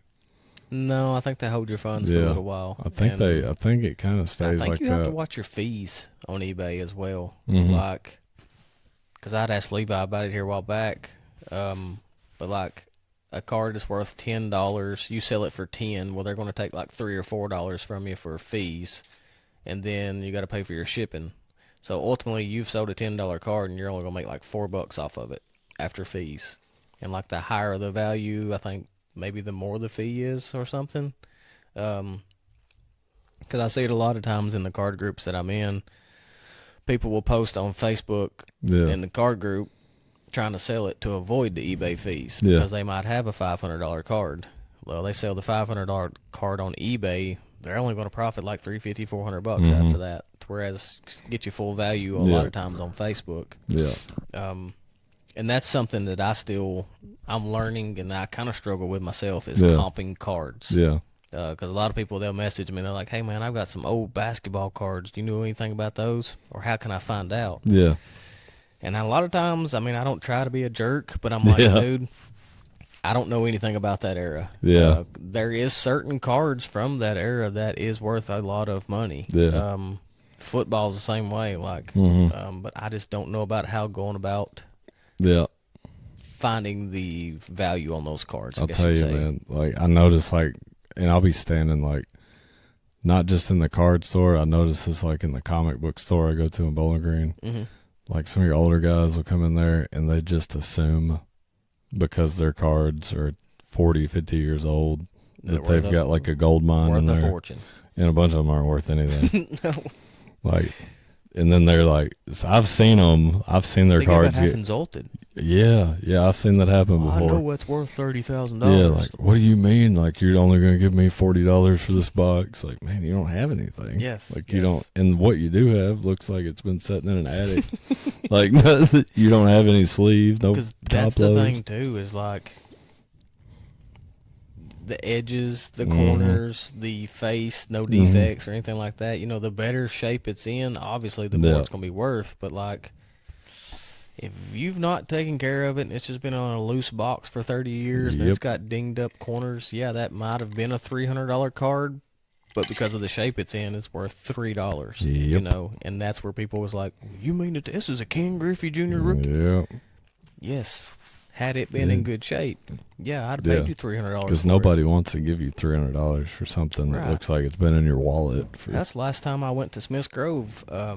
I took a card that I thought was worth a lot of money. Actually, it was a Matumbo. I thought it was numbered out of 10. So I'm like, well, shoot, I'm going to take and see what they give me for that. That's a $100 card. No, he's like, that's a sweet card, man. Where'd you get that? I was like, buddy, give it to me, whatever. I just thought I'd bring it, see what it's worth. I think it's numbered out of 10. He said, yeah, this is a $3 card, man. I'll give you $1. I was like, Yeah. sure. Yeah. He said, well, man, I love Matumbo, so I'm going to keep it for myself. I'm like, all right, Yeah, cool, yeah. Mikey, whatever, Oh, yeah. But just like that, I thought it was a sweet card. Thought it was worth a lot because it's Matumbo. Yeah. No. Boy, I'll tell you that was some- just a set number 5 of 10. Yeah, There yeah. was actually a lot of those cards. So, I'll tell you something I didn't realize when I first got back into cards was the centering of the card. I had some cards that looked like perfect condition, but apparently they were off-centered. Like when they print the cards and they stamp them, they don't. Some of them don't get stamped perfectly. Yep. And that sucks because it's like not my fault at all. Right. I bought the card. That's how it was produced. Mm-hmm. Now, there is, from what I've learned and seen, there is error cards. Like if it's been misprinted or something, certain ones of those are worth money. Yeah. But then a lot of times you just on the crap side of the stick more such. Yep. You've just got a miscut card, and it's worth nothing. I had a buddy who got a misprint card about a year ago. I forgot. I don't even know who it was, but it was somebody. It was like, let's say it was Cam Ward. It wasn't, but let's say it was Cam Ward. It was printed like it had his picture and everything, but it was like he was on another team. They had printed his picture, but it was showing he's like on the Steelers, and it had some Steelers player's name on it. Yep. Like, that's nuts. Yep. And he was excited, thought like, "Oh, this is gonna be worth something." No, it was like worthless. Nobody wanted that. That's where the term come in that I've learned of being panini'd. You got panini'd, my friend. Oh, what about the panini bow? The what? The panini bow, like when you buy. This may not be with football cards. The NBA Prism cards, they're like almost bent like a U. Oh, fresh out the pack. Yes, yeah. They're like bowed bad. Yeah, which a lot of time you stick them in a big heavy book or put them in a top loader. It'll straighten them out. But it's like, darn, dude. Dude, I've had them bowed so bad that like my top loader's bowed when I put them in there. It's like, man, you could have done a little bit better. Yeah, the Panini NBA Prism cards are bad for that. Yeah, I know what you're talking about now, bow. Yeah. Now the Donruss aren't bad. No. Those are probably the Donruss are probably my favorite cards. Donruss, really?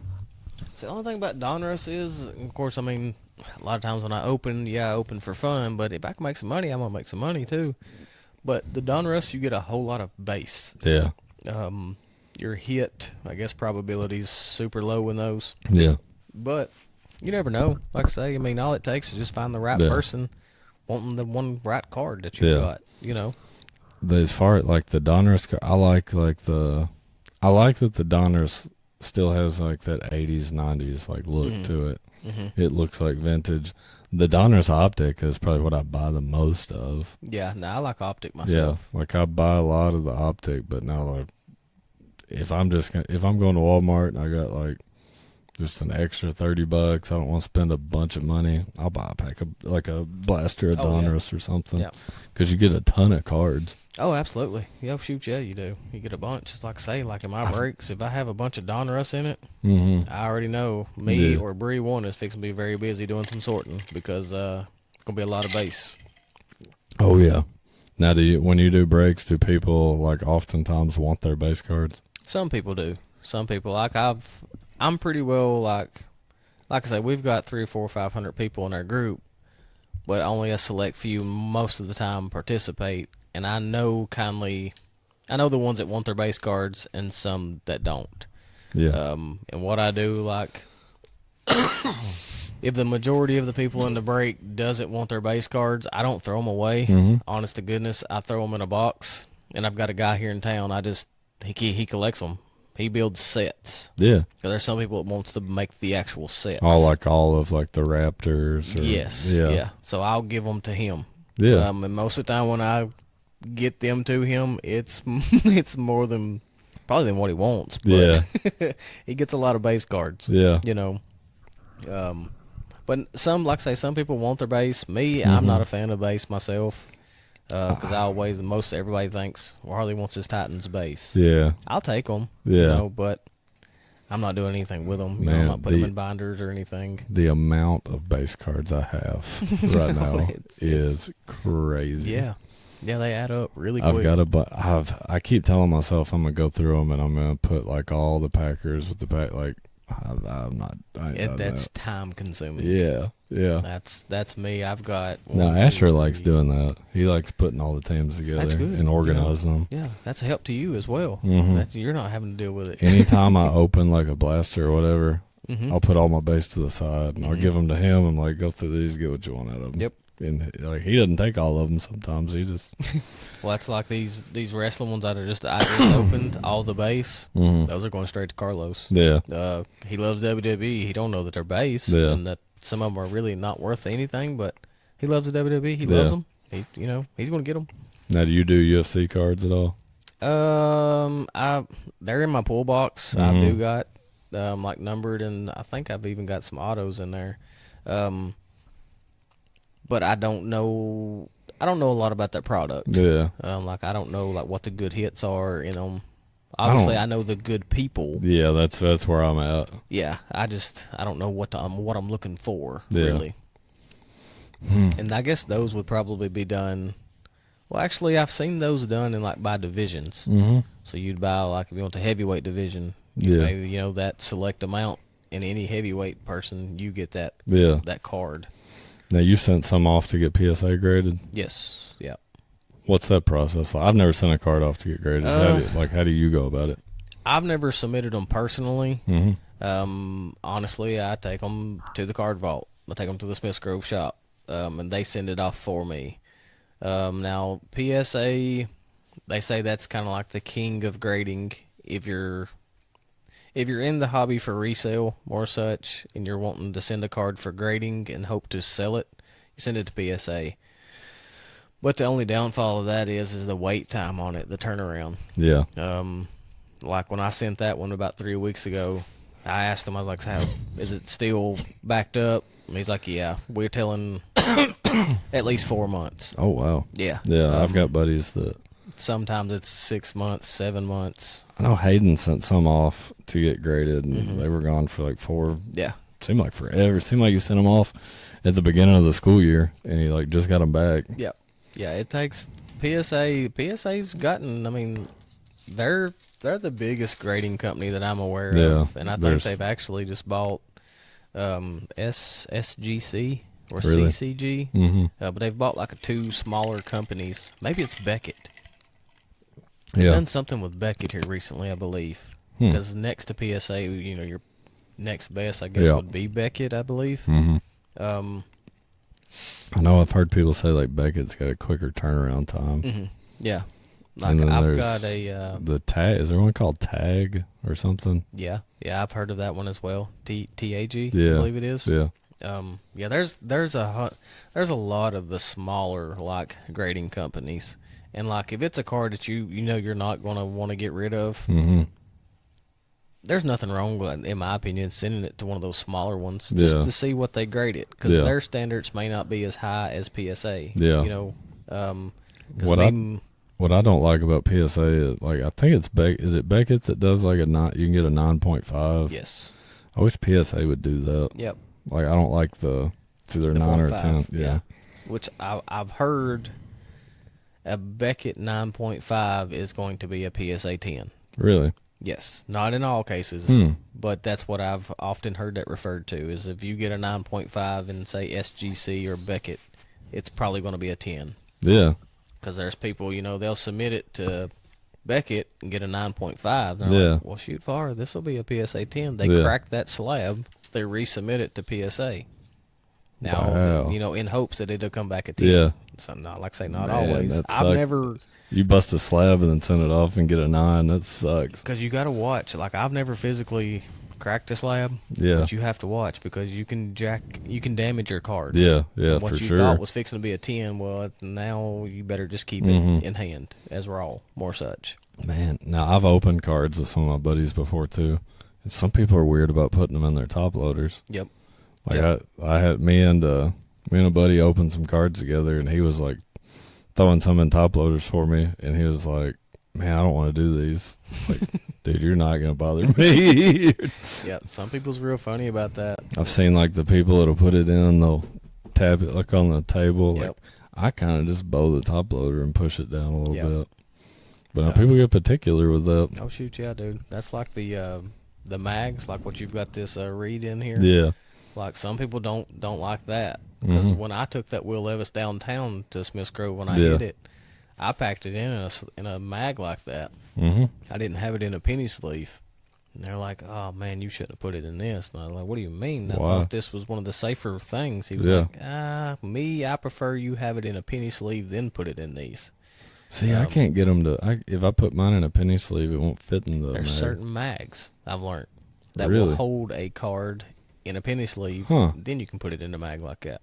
Yep. Yep. Hmm. Like I say, there is. Yeah, I didn't know that.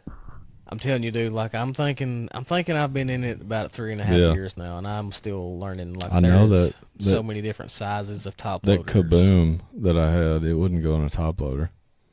No, because It absolutely. was a little thicker, I think. Probably a 55 point. Yeah. See, I had no idea. Yeah, see, I'm telling you, you're dude, like speaking German to me now.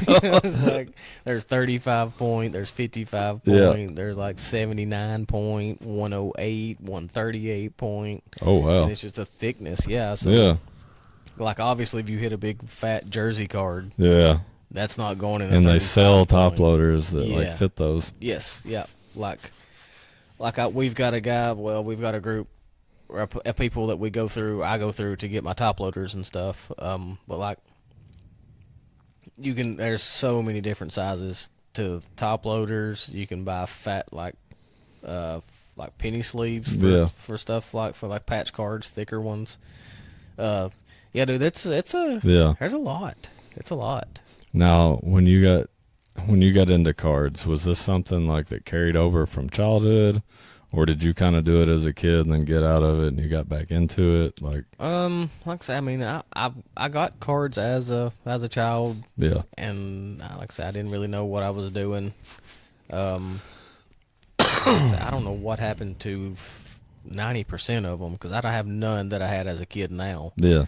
But like I say, at the time when Brock introduced me to it, it was just something to tinker with, you know. Kind of. Instead of spending my money on other things,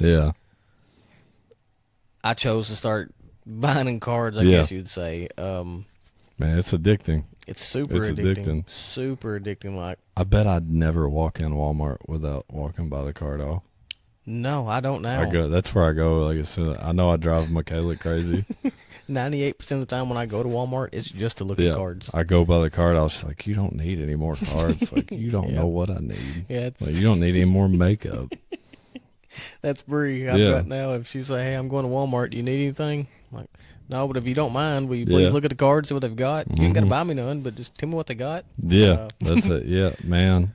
Did I call you that day that they were selling all that stuff like half off? You did. And did you end up getting anything? I did. I got like $150 worth of cards. I think I paid like no, I got $200 worth for 100 that day. And see, Michaela, Michaela's the one that discovered this for everybody. So we can all thank her. Thanks Michaela. She went in there to get Asher some like football cards for Easter. No, it was either his birthday or Easter. And she went in there and she calls me and she's like, what do I need to look for? And I'm telling her like the boxes to look for and whatever. And she's like, well, they got this aisle blocked off with shopping carts. And the shopping carts are all full of boxes. And this girl won't let me like look down there. And I said, well, just tell her it's Asher's birthday. And you just want a box or two. Like, surely she'll. So she tells her that. And she's like, look, ma'am, we're like going through I don't know what they're going through some kind of shift. And she's like, we're going to send all these boxes back and restock everything. And she finally got to talking to her, and the girl was like, we're going to sell all these like 50% off if you really want them. She's like, so get whatever you want. She calls me, and I said, what'd you say? How much off? And she's like, they're 50% off. And I'm like, how long are they going to have these? I'm like, man, I dropped whatever I was doing. I'm like, I get it. She didn't understand like how big of a deal that was. Right. Yeah, that's a lot. Yeah. Saved a lot of money. And I'll make you sick with what they told me. with the rest of the boxes. They threw them away. See, that should have happened. That's crazy. I don't know that they really should have done that. I think they're supposed to go back to the... Well, okay, here's the story. She was like, whatever happened, they sent them back to the warehouse or whatever. And they told me whatever got... So the warehouse looked at them, and whatever the warehouse sent back to Walmart, they were going to throw it away. Too bad I don't drive the trash truck. Yeah. Well, that's what I asked the girl. I was like, when are you going to throw these away? Like, in what dumpster? Yeah, like, when you messaged me that, of course, I was at work, Fountain Run, and I immediately, I was like, oh, crap, I got to get to Walmart. Yeah. 50% off is crazy. Absolutely. Yeah. I even told Bree, I sent her a message. I was like, hey, do you need anything from Walmart? We bought like $300 worth of boxes that day. Oh, yeah, you had a big selection. Yeah. You had a big fun rip. Yeah. For sure. I ended up selling some of the boxes. Yeah. And see, that's another thing too. Is like, I myself, I've only been guilty of it once, and that was last year when the Optic football come out. But like, there's money to be made in just buying the boxes and reselling them. You know, if you get the right product off the shelf, like say you pay $35 for a blaster at Walmart. Yep. You can come straight home, put it online for $50. Sold. Yeah. You know. That's what's happening with these Topps Chrome. They're so what's hard to happening find. with Pokemon bad. Yeah. You got all these people that, like, when Walmart restocks their Pokemon cards, they go ravage the shelves. Yes. And now kids... They don't care about your kids that want to open it for fun. Can't open Pokemon cards because these 30 and 40-year-old men are reselling them. And I get it. Like, I get making $1. I get it, but man, it's not what it's about, though, man. Oh, that's crazy. Like, this is a community for people that want to have fun and enjoy the hobby together. Like, don't be that guy. Right. That's like last week. Bree, hey, I'm going to Walmart. Do you need anything? I said, yeah, look for some body wash and see if they've got the new Topps Chrome. Yeah. She caught the restock guy. He was there putting some cards out. There was two guys standing there waiting. Come to find out, these two guys have been standing there for over 2.5 hours, and they was from the Nashville area. In T-ville Walmart? It was at T-ville Walmart, just coincidentally at the time and day that they was restocking. I'm not saying anything, you know, but... Yeah. Oh, we know. Yeah, no, you can put it together. Yeah. Needless to say, you know, and they've got this rule, while he's there, he's stocking, you're not allowed to be in the aisle because he has to take pictures, you know, blah, blah, blah, blah, blah. Well, Bree got mad because these guys had all the tops in their cart and did not leave with 4 boxes. She was irate. Yeah. And she wouldn't buy them for herself. She was just buying them for me. But she was like, that's not right. And I told her, I was like, well, unfortunately, that's part of the card world. Yeah. And the crappy part is they're not taking them home to rip them with their kids. They're taking them home and they're going to double their money, quadruple their money on that. They're going to sell every bit of that. Yeah, but then there's people willing to pay that. Oh, yes. If people would stop doing that. Then, yeah, we'll see, you know. Yeah. I would like to see these guys do that and get stuck with all those cards. Oh, yeah. That's what I want to see happen. Like, laugh in your face. Man, I'll tell a good story about somebody getting some karma. Somebody, I don't know. I guess it makes me a bad person at that moment in time. Do you remember when the PS5 and the Xbox Series X came out? Yes. And you couldn't find one? And people were buying them and reselling them for like double what they were, like, people were selling them for $1,200. Yep. So this was in the middle of COVID. Michaela was going to get me an Xbox Series X for Christmas. And she wasn't able to find one. So she wanted to surprise me with it, but she couldn't get one. So she ended up telling me her plan. She's like, help me find one. So I'm like, whatever. So we go through GameStop, can't find one. We're on all these waiting lists. And I'm reading about what's causing this. And it's these people reselling them that are showing up, buying all the consoles and putting them on Marketplace or whatever. So I'm scrolling through Marketplace one day. I was looking for like a weight bench or something. And I come across all these Xbox Series X's. People are selling them $1,200, $1,100, $1,000, you know. So I messaged one of these guys. He's in Cookville. And I was like, hey, man, you still got this? He said, yeah, but you better act quick. People are buying them like crazy. And I said, what do you mean? He's like, well, I got 10 in stock, or he said I had 10 in stock, but I'm already down to 4. Mm-hmm. I'm like, are you serious? I said, where you at? And he said, Cookville. I was like, I'll come right now. Mm-hmm. I was like, I want to claim one. He's like, all right. And I was like, where do you want me to meet you? He said, Walgreens. And like, I can't remember how many Walgreens or whatever is in Cookville, but there was more than one. Mm-hmm. So like, I'm looking on the map. And I'm like, all right. I looked on the map to see what there was more than one of in Cookville. I did that before I told him where to meet me. Mm-hmm. So I'm like, all right, there's more than one Walgreens. So I tell him meet me at Walgreens. I don't leave the house. I'm just sitting there playing like Xbox or something, playing my Xbox One, sitting there. I wait about the time, and I catch the guy, and I'm like, I'm here. And he's like, all right. So he messages me back, and he's like, I'm here. I was like, what are you driving? And he tells me, I'm like, I don't see you. And he's like, I'm parked over here. And I'm like, I'm parked over here. And he's like, I don't see you anywhere. I'm walking around, whatever. And I was like, which Walgreens are you at, dude? So he tells me, and I'm like, oh, I'm at this one. So he's like, all right, man, you just hang tight there. I'll come to you. I'm like, all right. So then he messages me again, and we go through the whole thing, and I was like, oh, you wanted me to sit here? I went to your Walgreens, man. He's like, okay, dude, just hang tight at that one. Don't leave. You had this guy going all around Cookville.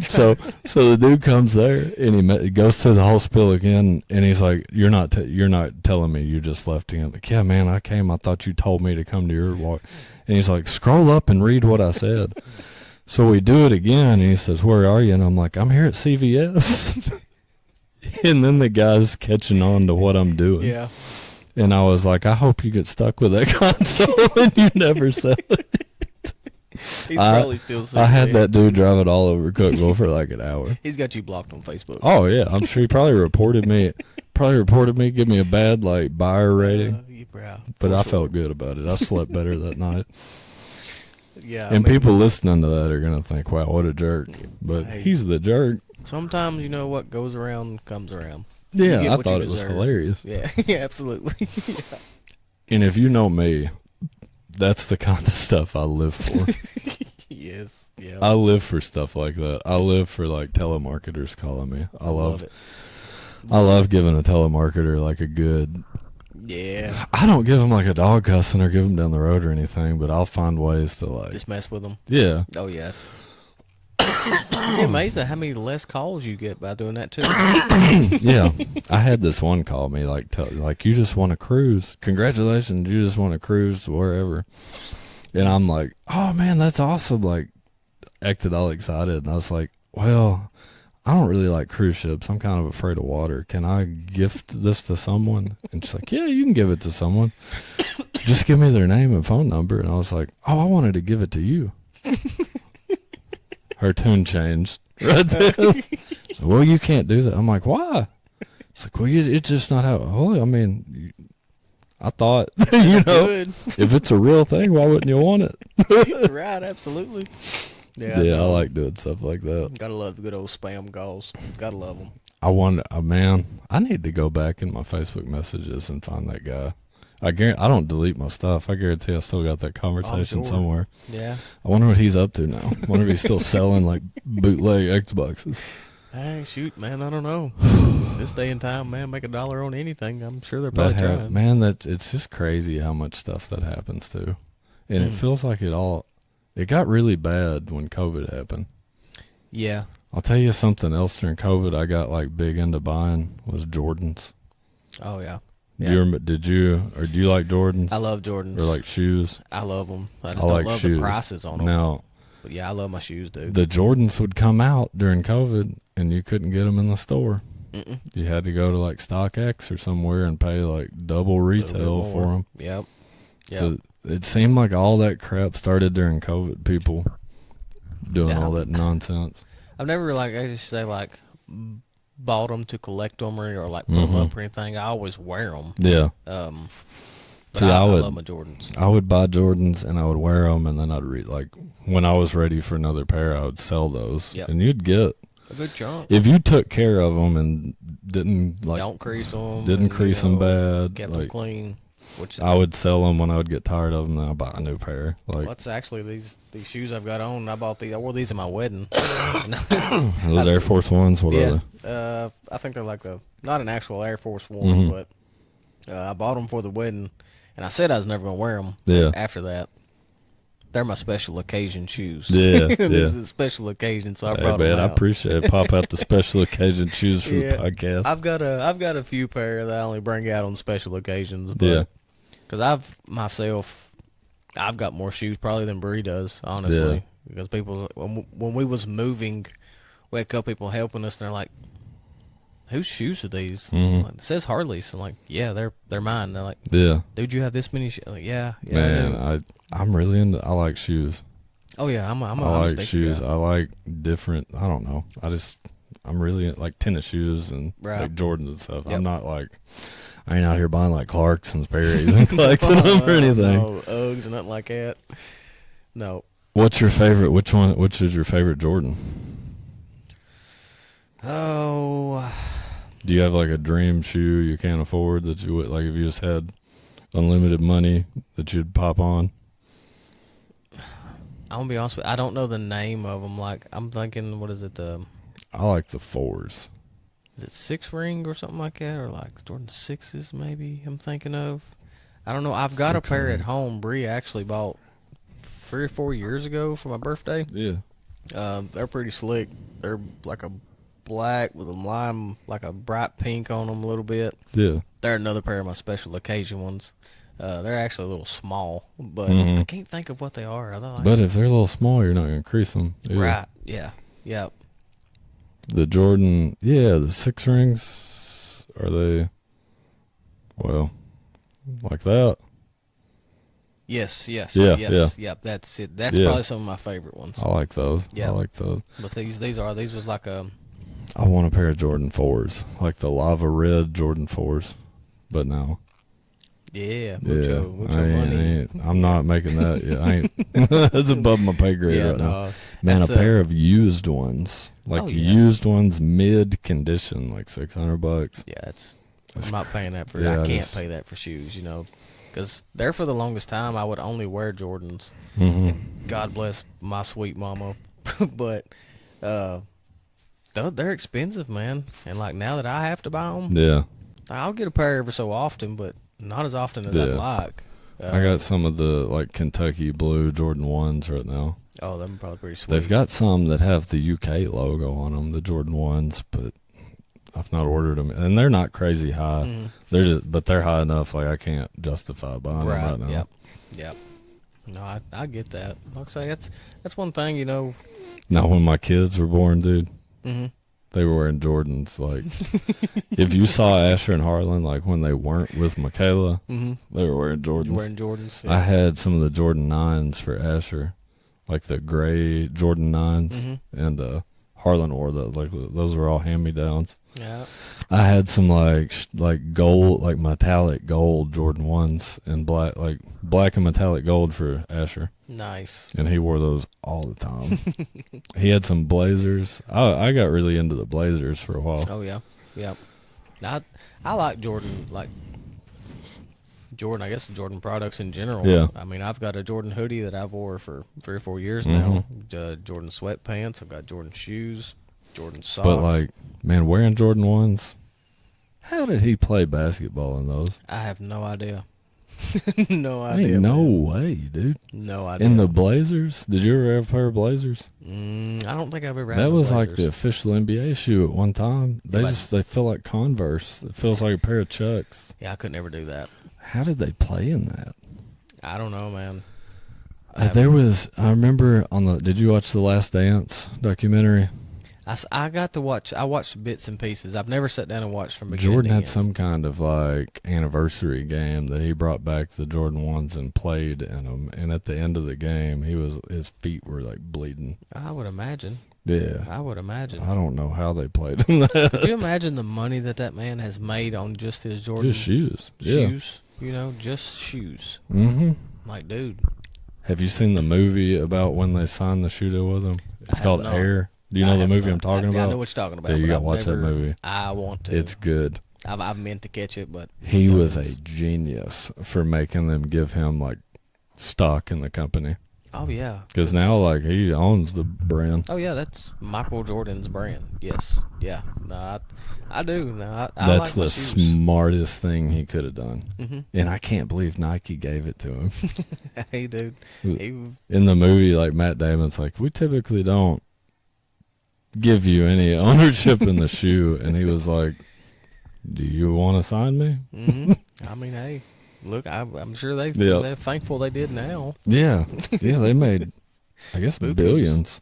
Oh yeah, oh yeah. I've never seen a number. I'm exact Yeah. number, but I can imagine. I am going to pause us for just a second. I got to take a quick bathroom break. You good with that? Absolutely, yeah. Because I'm busting myself. That Red Bull's kicking in. Yep. And we're back from a short little bathroom break. Much needed. Much needed. While we were off the air, we got talking about like comic books and stuff a little bit, which reminded me of this story. Are you old enough to remember Piggly Wiggly? Oh yeah, yeah. Okay, that's what got me into cards, Piggly Wiggly, when I was a little kid. Do you remember baseball, basketball, football cards at Piggly Wiggly? No, honestly, I don't think I can. All right, when I was little, they had the little quarter machines. Mm-hmm. So you would go in Piggly Wiggly, and you would come out, and they'd have baseball, basketball, football. And you'd put a quarter in, and you'd punch the quarter in, and it would pop out 2 or 3 cards. Mm-hmm. And that's where I started collecting cards. No kidding, no. Yeah, every time Dad would go get groceries, he'd give me like 75 cents or $1 in quarters, and I'd get cards out of that machine. That's cool. No, I don't guess I... No, I'm sure they were all like worthless, probably. But yeah. That's what really got... They were, Jimmy Dean sausage? Yeah. There was a Jimmy Dean line of baseball cards. It was the Jimmy Dean sausage brand, but they had baseball cards. Oh, that's pretty neat. And that's what I got, a bunch of those Jimmy Dean baseball cards from the quarter machine. Well, like a full set of those maybe worth some money though, honestly. Yeah. Now. Which I know I don't have like a full set, but right. I've got like some notable ones off the top of my head. I had like a Mike Mussina rookie card, Jimmy Dean. I had some Derek Jeter, Jimmy Dean cards, which they weren't rookies. Right. I had Gary Sheffield. Is that Chipper Jones, Jimmy Dean? No, it's Donruss. Did you see that one? Mm-mm.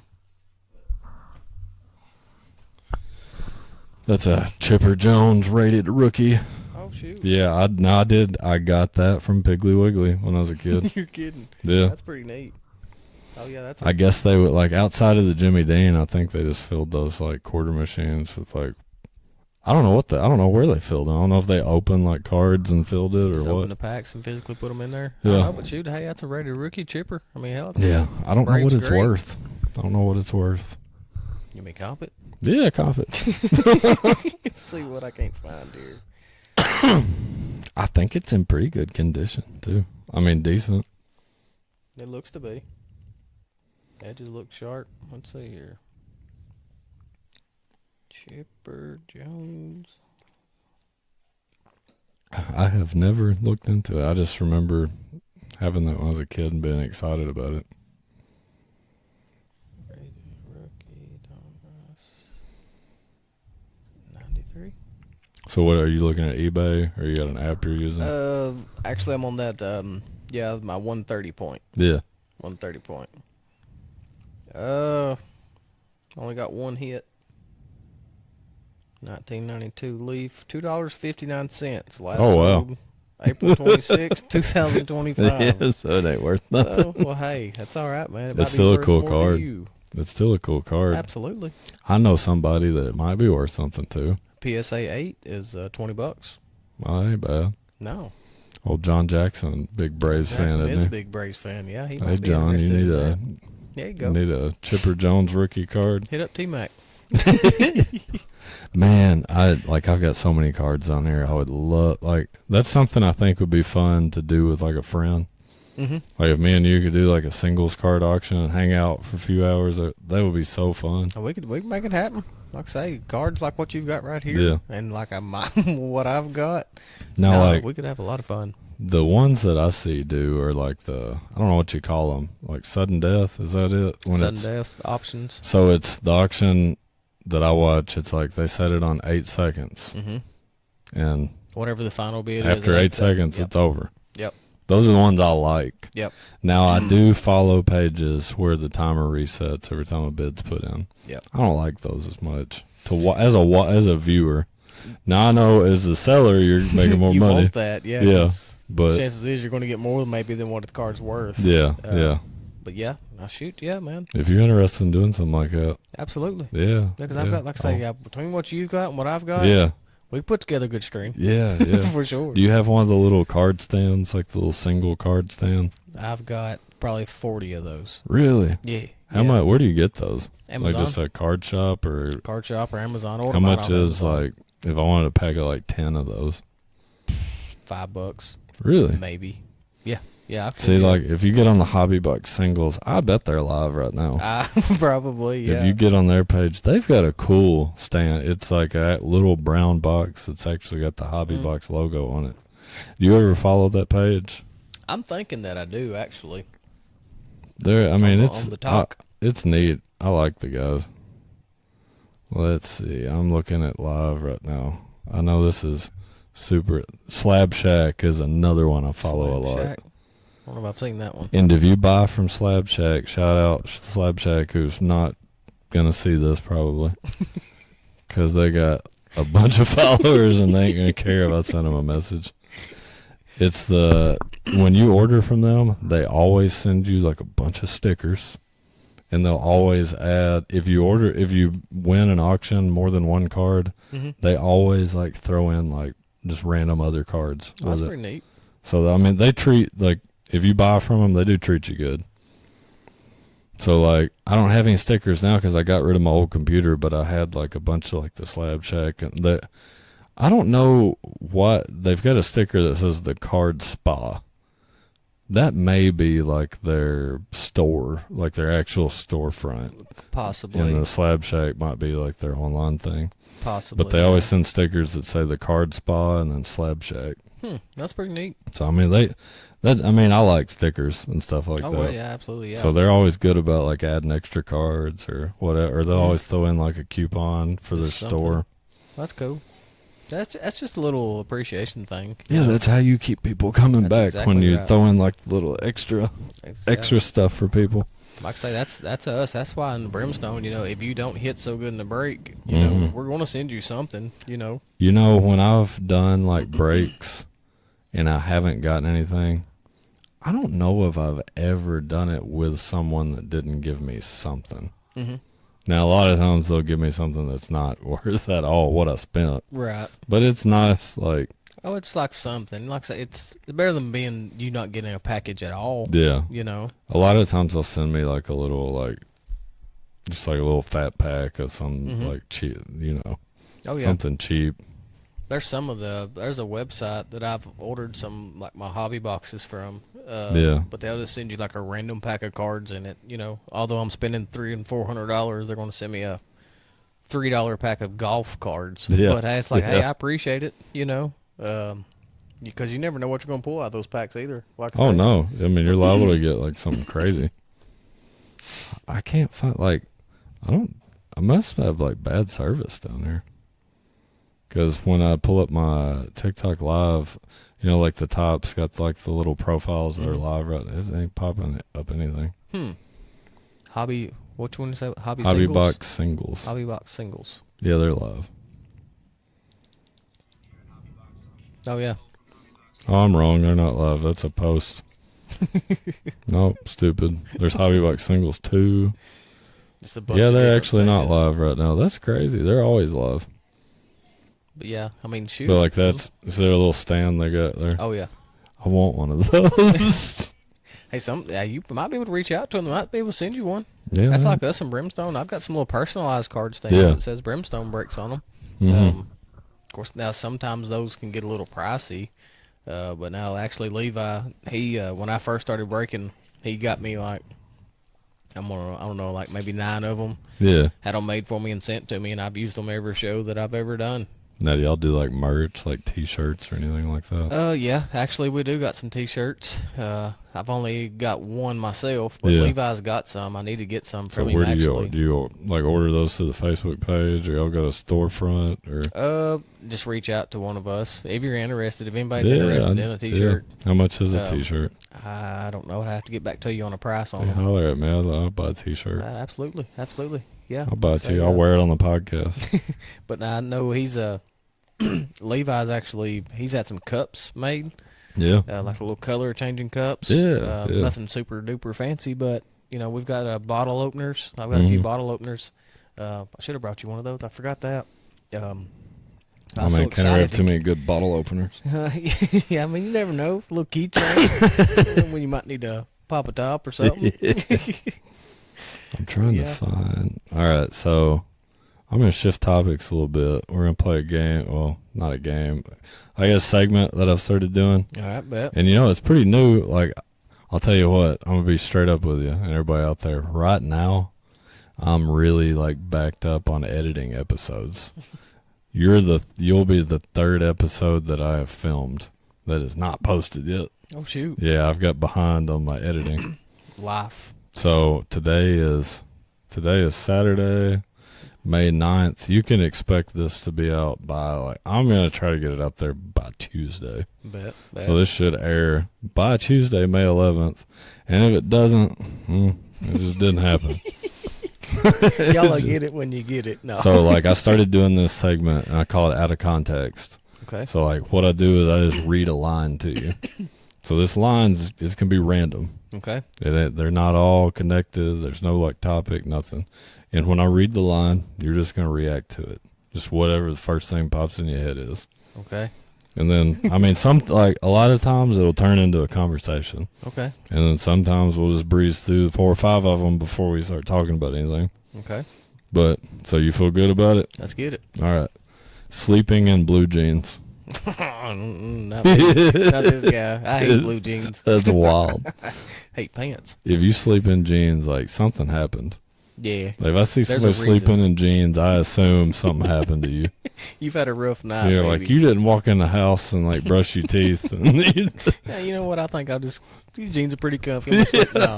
No, you won't catch this guy, nothing like that. Nah, man, dude, I'm wearing jeans right now at the house, but that's because we're on here. Mm-hmm. When I get home from work, that's the first thing I get out of. Oh, yeah. I come out of the jeans. I can't stand wearing jeans around the house. Well, I know we're getting into this, but you know me, I'm shorts. Mm-hmm. I wear shorts all year round, no matter if it's 2 degrees, 92, whatever. You'll only catch me in pants when I'm at work. Yeah. When I get home, the khakis come off, the ball shorts go on. Yeah. I come out in public, I've got my khaki shorts on. I hate pants. You'll never catch me if I'm sleeping in pants. I don't know I'm if cold. I don't know if I've ever seen you in pants. There's probably been a couple occasions, but How many pairs of jeans do you own? How many pair of jeans? Probably honest to right hand, to the big man. Probably 3. Probably 3 pair of pants. 3 pair of jeans. Maybe. But it has to be it has to be a reason for me to wear pants. Yeah. If I'm not at work. Yeah.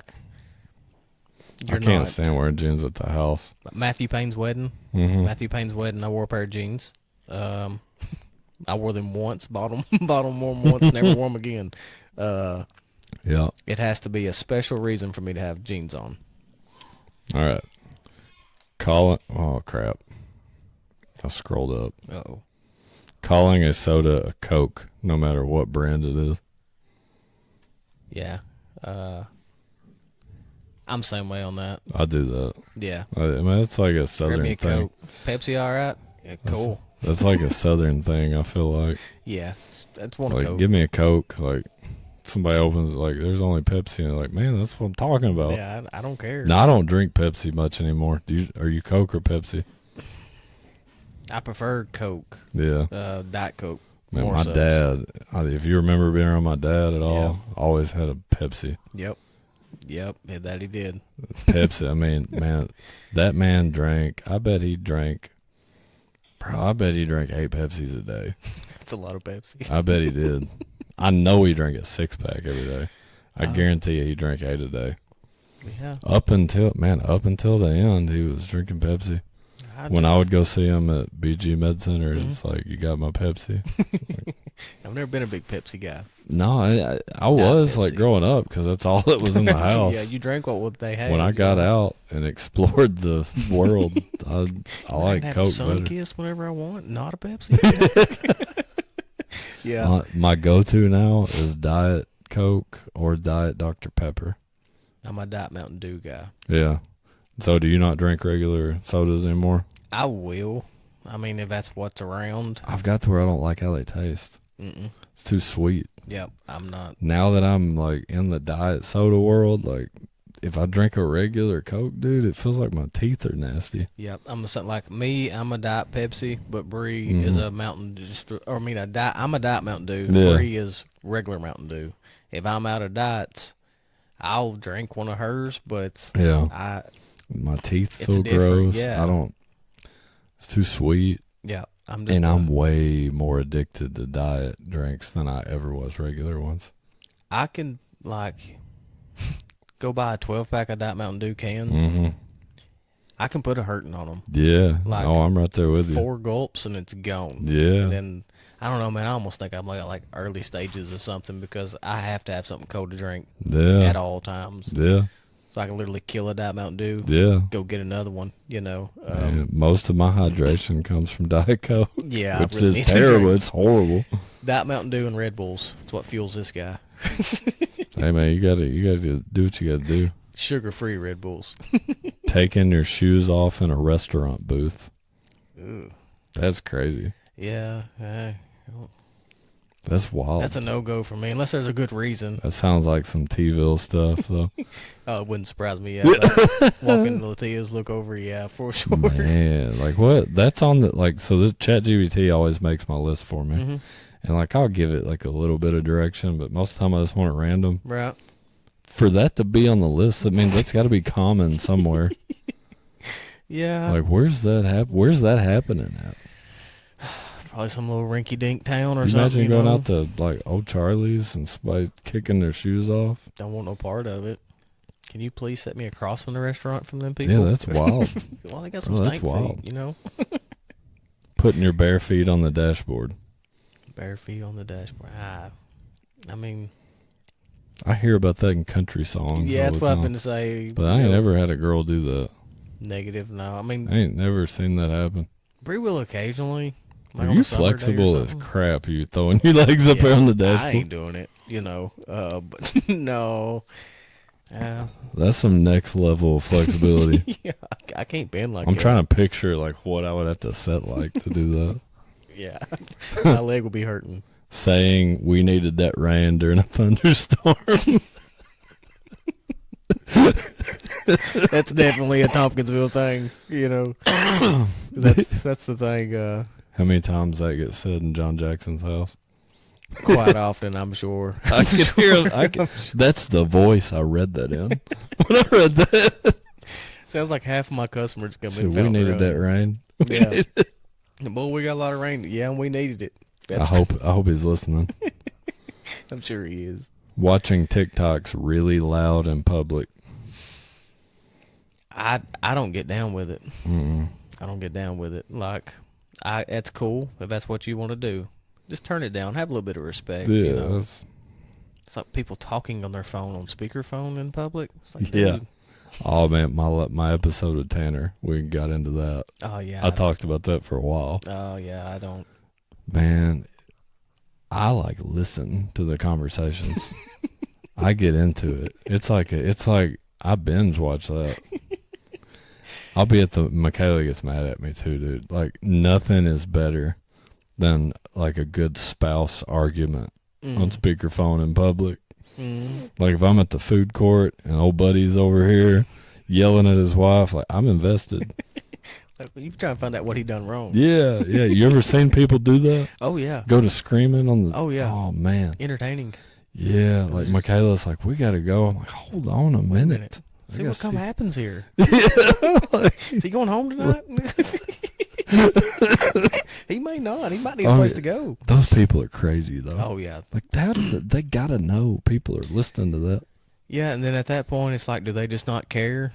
Or are they just that aggravated or mad that it's like they don't know that they're saying what they're saying out loud? Yeah. You know? Which, hey, you never know what's going on in somebody else's shoes, you know. And, like, dude, like, I mean, you're like, I see it a lot at the mall when I see it. Mm-hmm. I bet it's happened to me at least 12 times that I've sat and listened to somebody's conversation, like, just invested in it. But, like, they could have walked outside. Yeah. Or what gets me, too, is, like, when they're on speakerphone or something. Like, well, what'd you say? Do what? Yeah. It's like, dude, if you'll take that off your speakerphone and put that to your ear, you can probably hear what they're telling you. You don't have to ask them. You know? But take it off speaker. Yeah, it's going to be a lot plainer, too. For sure. Oh, keeping 47 unread text messages. I don't do that.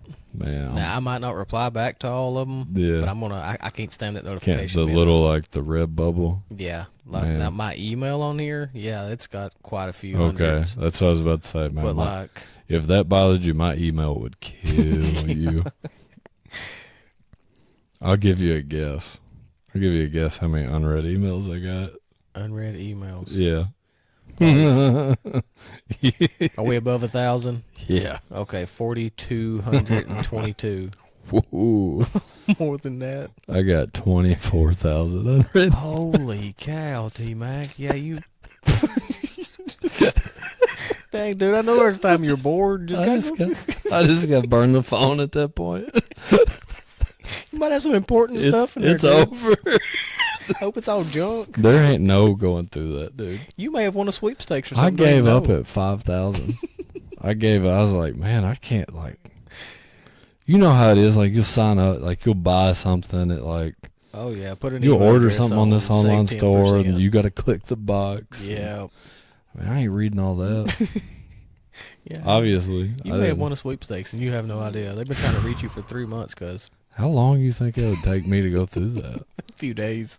Man. Maybe even a few weeks. If I ever, like, become a millionaire, I'm going to pay somebody to do that. To read your emails Somebody's going to hate their life for a month. Somebody's going to hear, like, my salary I'm offering to do that. Like, oh, that's easy. And they're going to be miserable. Like, dude, how do you have this? How do you have this many emails? You just never open them, that's how. I open a bunch of them. Mm-hmm.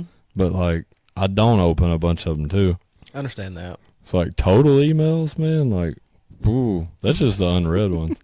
I probably got 60,000 in there. Oh shoot, yeah, that's one thing I don't do. I don't really go through my emails unless it's I forgot a password. After you read an email, do you delete it? No, I don't either. That's what created my problem. Not waving back at somebody in traffic. I mean, I guess it depends on what I've got going on too.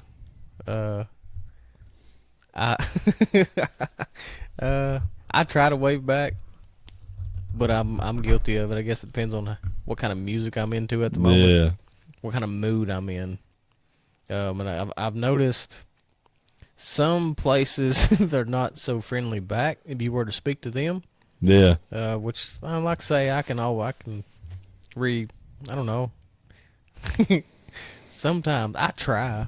It's just a friendly thing to do. I feel like that's a southern thing too. Maybe like, hey, well, you know, throw the finger up on the dashboard. Hey, I think that was so and so. Perchance it probably wasn't, but yeah. I generally try to. I like honking the horn at people in the yard, like, even if I don't know them. and I like to picture. I like to think about the conversation they're having after I do it. I see people in the yard and I honk. You know, they're standing like, who was that? It's like, oh, well, that was Bobby. That was. I think that was Bobby Wood. I ain't seen him. What do you think he? Yeah. Yeah. And then, you know, Bobby's getting hollered at today. It's like, I saw you the other day past the house. He's like, I ain't been back through that way in a while. Yeah, that was you. Oh, I did come through there. Yeah. Knowing damn good and well he wasn't. He didn't come through there. But he's going to go along with it. So I just create these little pointless conversations. I love stuff like that. Man, when I was in college, I would blow the horn at people walking on the sidewalk, like if they're walking the other direction, and I stopped doing that It was my sophomore year, I think. I had a buddy from Metcalf that he would always ride home with me, and I'd drop him off at his house on my way back to Thieville. And we were kind of silly together. We do. You remember? No, it wasn't David. It was Bear. I think I remember that. Man, had the big thick glasses. Yes. Yeah, I would always take him home. Okay, yeah. And we were coming through Edmonton. There was this girl carrying like bags and bags of groceries.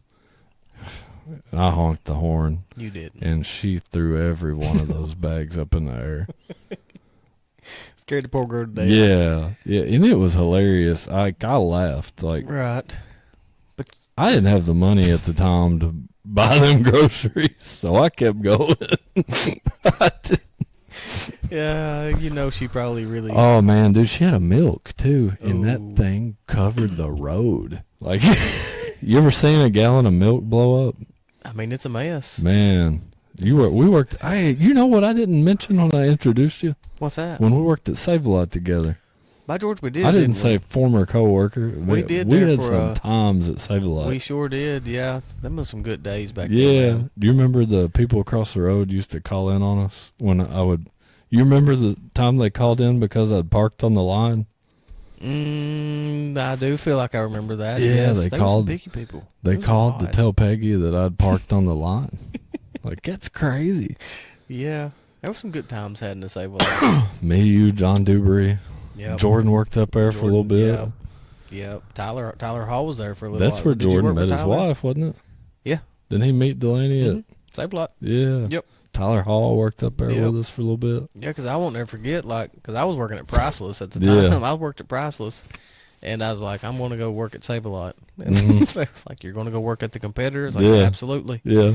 And I told Peggy, I was like, I'm not working in the meat room. That's where I'm coming from. Yeah. She's like, okay. 2 weeks in, I was in the meat room. Stuck you in the meat room? Yeah, I was in the meat room. Yeah. Which I didn't mind it. I kind of miss it at times. Yeah. I learned a lot, actually, about cuts of meat and stuff. But yeah, a lot of good times was had at the Save-A-Lot. I feel like me and you were always like messing around. 90% of the time, yeah. See, like before, like you worked there, and before like John worked there, it was just me and a bunch of women. Mm-hmm. It's all serious all the time. That when Ashley and all of them was up there, probably. Ashley was up there, and Nancy, and I forgot. Michaela and Ashley worked up. Was Nelda? Was Nelda still there? Nelda was still there. Bless her, sweet. They were all like just we got a job to do. We're gonna do the job. I like to have fun at work. Absolutely. Yeah. So then, like, y'all finally started coming out. I had somebody cut up with. Right. Yep. I could tell some funny stories that I probably don't need to. Yeah, same here. Same here. Yeah.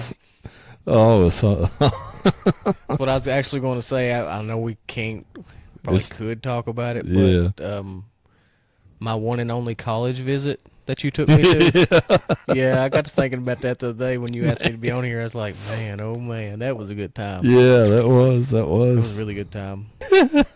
But yeah, we'll save that for another day. That was man. That was a good visit. Josh Watson, was it Chink? Yeah, he Chink lived with there, us. He lived with us. Was it Tyler Welch? Was he up there? Tyler Welch. Nah, he was there, but he didn't.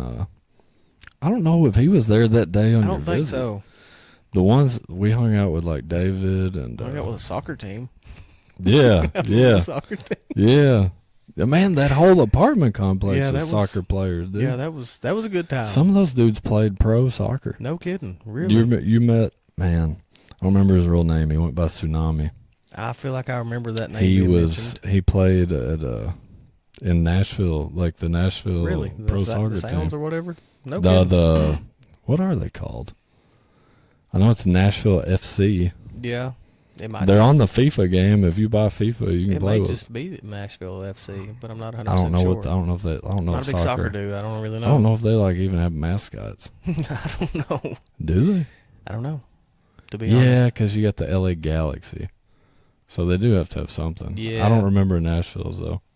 I don't know, but yeah, that was a good time. Yeah, we had some good times. Old Save-A-Lot was fun. I wish I could remember like some of the stories we could tell. Yeah. I mean, it's too late to fire us. Like, she can't fire me now. No. No, you missed your chance there. But, like, you remember if you worked at Save-A-Lot at that time, I was like, you weren't just a cashier. No, you done everything. Yeah, like I remember Peggy like sent me and you to her house one time to fix some stuff. Yeah, I mean, you was liable to be her maintenance man for the Yeah, day. yeah. I mean, just whatever. I hauled cattle. Yeah, Were you working there when he sent me to haul that cattle? I don't. Rex I was don't still think living. so. Were Yeah. you there when Rex was still living? Yeah, I think So maybe. he had a guy that hauled his Yeah, cattle for him so most of the time. Jake. It was Matt White's daddy. Jake the For Snake. whatever reason, Jake couldn't haul them that day. Mm-hmm. And they were going to Holland, Mm-hmm. which I guess that's toward like Fountain Run Yep. or whatever.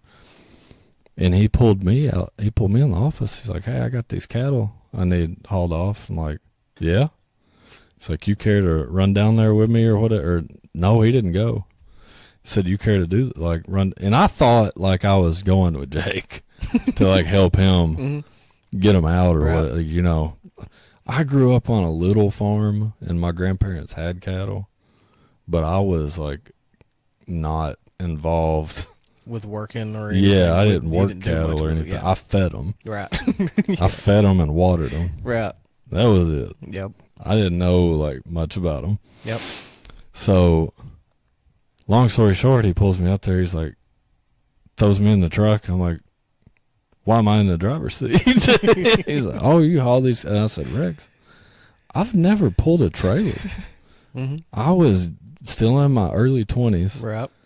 I don't know if I I'd still got never, the white I didn't car have, at I that still had time, that wouldn't you? Pontiac, Yeah. dude. Yeah, I wasn't hauling no cattle in that Pontiac.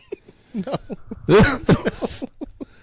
So, like, I told him, like, I've never pulled a trailer. I've never pulled a lawnmower trailer. Right. Yeah. And you got me pulling, it's like a big, long, like 30-some 15, foot cattle trailer. 20 head of cattle. on there. Yeah. I'm like, "You don't want me doing this." And I remember his response like it was yesterday. He said, "You be all right." And he went back in. And turn you loose. So I'm like, well, I can't run back in there and say, "No, I ain't doing this." Like, he gonna might do have it. sent me home. So we made it. It was an interesting trip. I'd say. If there was a like one of them dashboard cameras, like I'd probably get some calls. We made it. I'd probably second that. I'm the same way. I've Man. never pulled a trailer or anything out. I get nervous stuff like that. I mowed his yard for a long time. Mm-hmm. It was. Hey, Rex was a You- good one. Yeah, you can't beat Rex. No, he was. A You good got one. time to lean. You got time to clean. You remember that? Yep, sure do. Yep. Now, there's times. I mean, I'm thankful for the job that I have now, and the jobs that I've had. Yeah. But like sometimes I miss those jobs. Like not that we didn't take it serious, Yeah. but like the jobs We that had fun. you could cut up a little more at, you Mhm. know.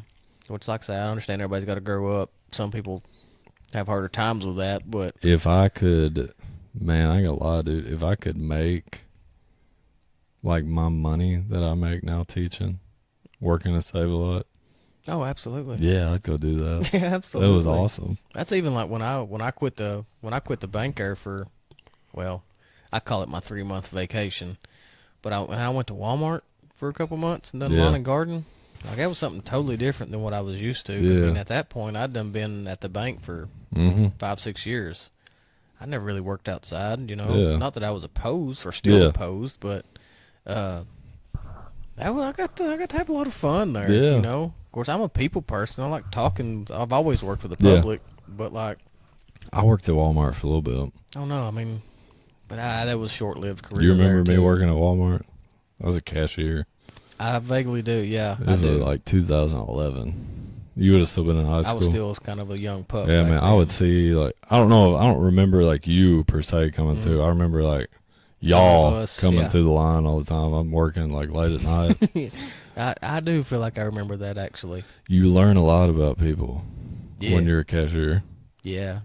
You learn how they treat people. You sure you do. learn like you learn a lot about people. I had some interesting stories. I think it's just personal opinion myself. I know it's kind of straying off in left field, but I think everyone should have to work in the public at least for a day. I've said that a lot. I think they should have to work there for like 6 months.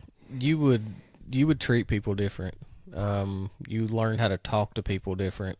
Like I say, I mean, I've worked retail, I've worked gas station, I've worked Pizza Hut. You know, you just you get a different Yeah. perspective, I guess you say, or perspective. I bet you learn a lot about people at the bank. Absolutely. Like when I You know a lot about people too, probably. yeah. Like before I come to the bank, I was at Pizza Hut for a while. Mm-hmm.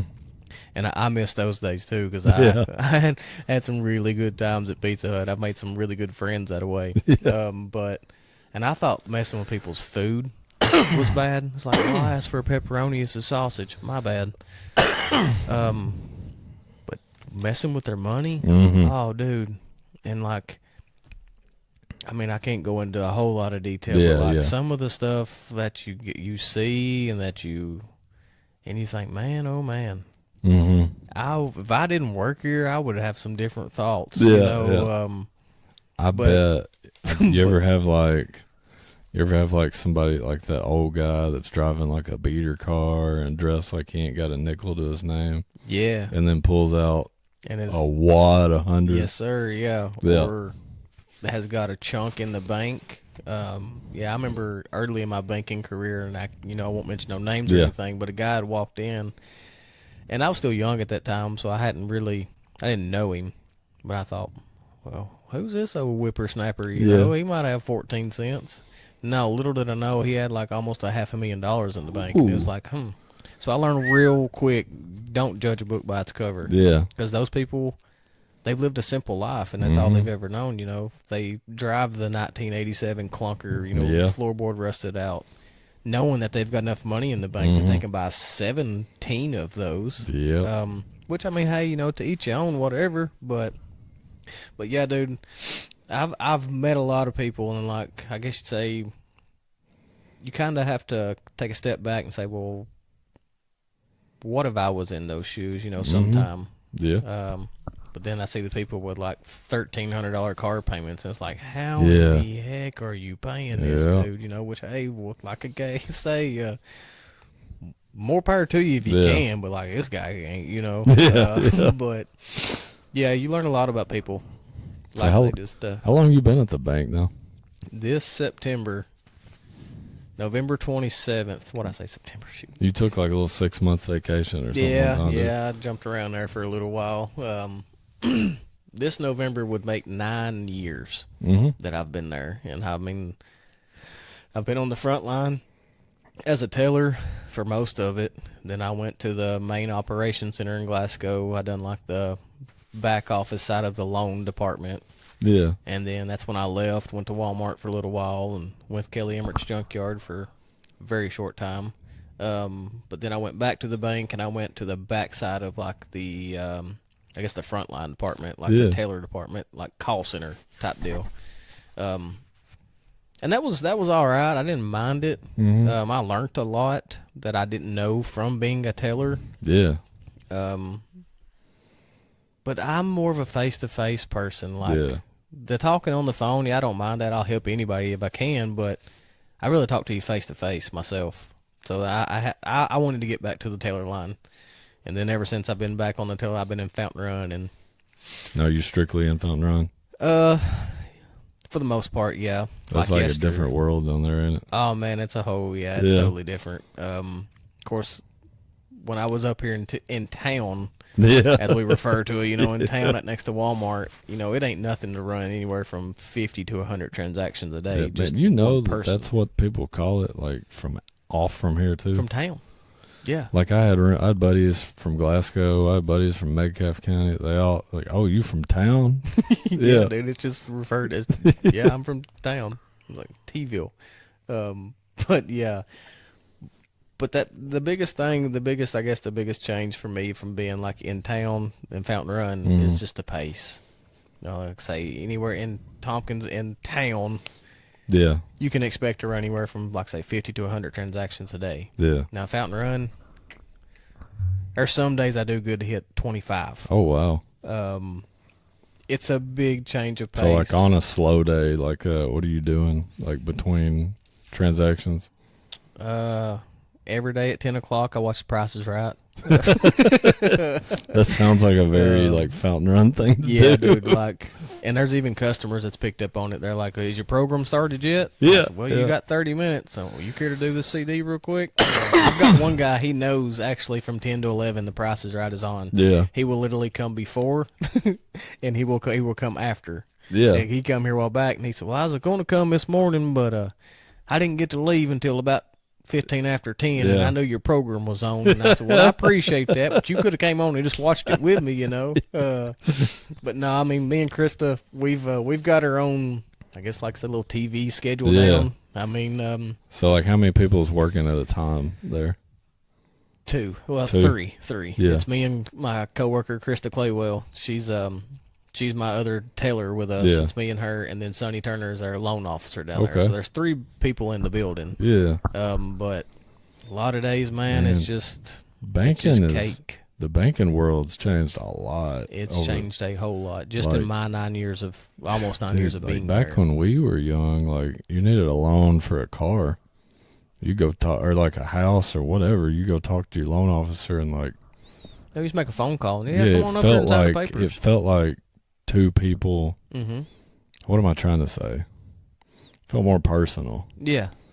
Like everybody in town like knew their loan officer, like, you know. Right. But now it's like It's different. It's a little you more got to run difficult. things through like corporate and run Yeah, things like, through the I computer can't and speak for the other banks. You know, I don't know what their policies Yeah. and stuff, but like, and I can't say a whole lot about ours, but like, it's changed. It's not as simple as coming in saying, "Hey, I need $5,000. yeah. I want my payment to be this much each Mhm. month, and I'll pay you off this soon."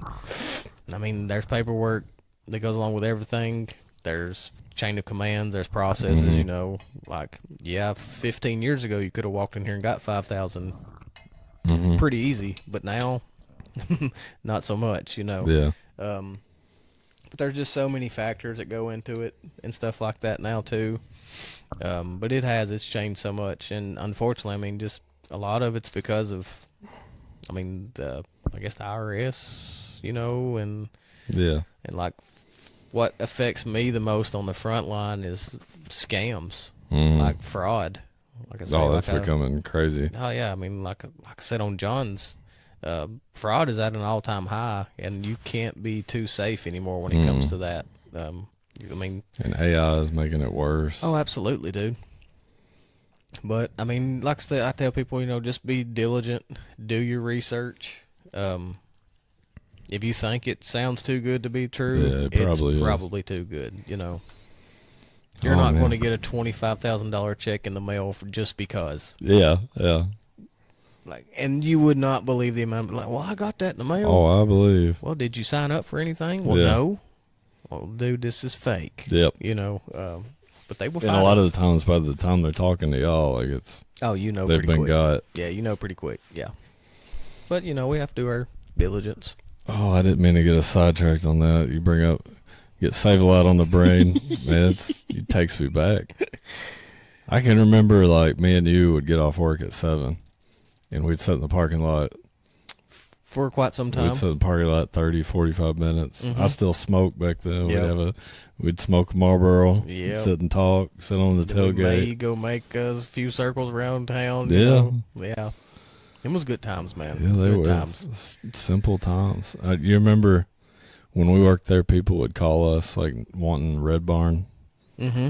They would call Yep. us instead of Red Barn all the time. Yep. I need to place an order. Like, well, you need to call. And Red like, Barn. dude, I got to the point where like I wouldn't even tell them that they got the wrong Was you number. taking the order? I would take their order from them and I'd call. Dude, I'd just call Red Barn. I'd be like, "Hey, Bobby Dale wants a Yep. he wants a shoulder plate, easy on the sauce." Yeah, it was good times, man. Yeah, it just got easier to do that than you got the wrong number. Let me give you that. You need to call them. They're right behind us.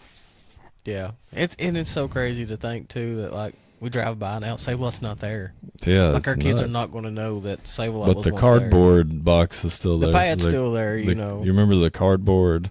Oh, back there in the back. Yeah, where the building you threw all the cardboard in. Yep. It's still standing. Is that still back there? No Yeah. kidding. I don't guess I've ever really paid that much attention. Yeah, it's still up. Like, I threw a many 1,000 boxes in there.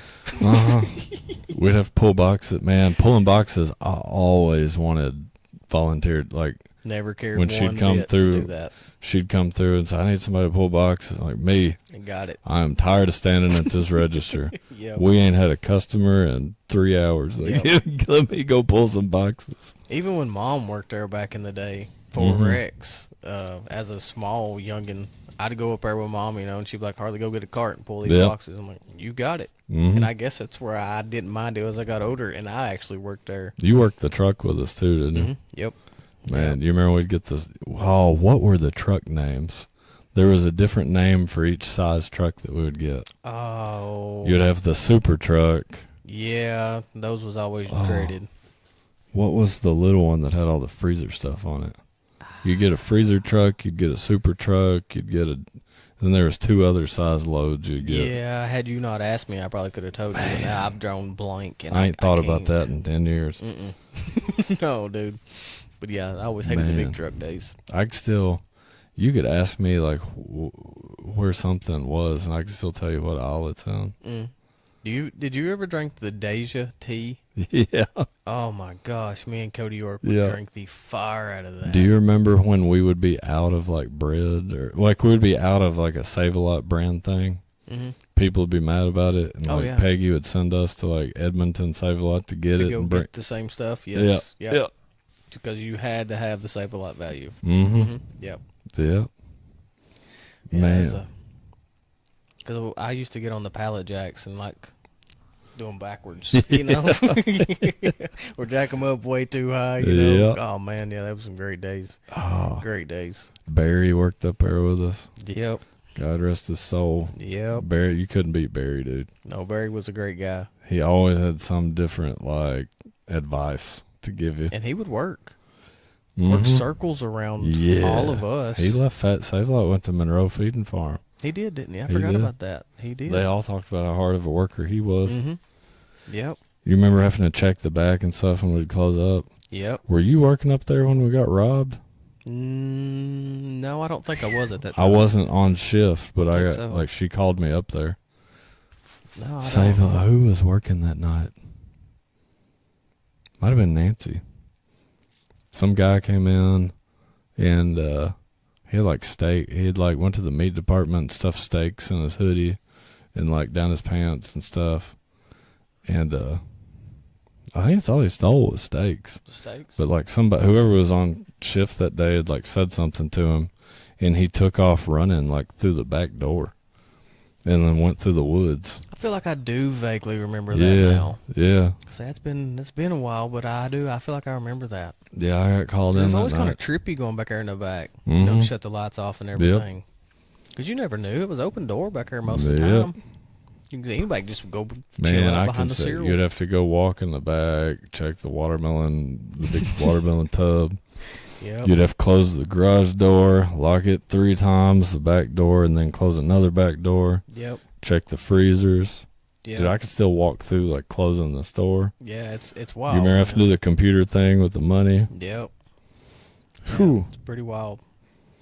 It's crazy when you get to sitting thinking about what the jobs that you did have, and like you might have hated it at the time and thought how ignorant it was, but it's like, man, there's some days I would kill to go back to those jobs. Yeah. Oh, before we move on in our little segment, I got to pee again. I bet. I'm sorry. No, you're good. Right? Are you good on time? Like, we good? Absolutely, yeah. Hell, I don't know. Yeah. Oh, absolutely. I don't even know how.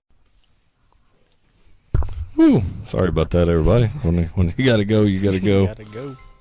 What in the world? ChatGPT been acting up on me lately. All right, next on our list, we got calling every gaming system a Nintendo.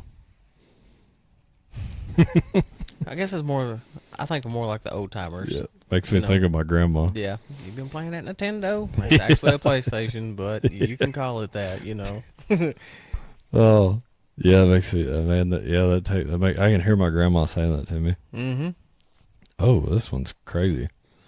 Putting ice in milk. Ew. Can't say I've ever done that. People do that. I don't know why would you do that? That's like implying that the milk was warm. Yeah, and then you're gonna have watered down milk. Yeah, what are you doing? I don't know. Who's got warm milk that like Dude, milk's pretty cold. Should be. That's wild. If it's warm, I'm not drinking it. People out here drinking warm milk. Like warm. Props to That's you if you can do crazy. that. Ooh. Well, you know what? They do sell milk at Walmart in the cardboard box that's not. I've always wondered about that. Like the condensed milk type deal? No, it's like, if you go in it used to be like the cereal aisle. It's like just milk Oh, in shoot. like a cardboard box. It's got to have a different taste, right? Yeah, like how's it not How's bad? I don't know. That's wild. That's a head scratcher. Yeah, I don't Condensed know about milk. Do you ever use condensed milk or anything?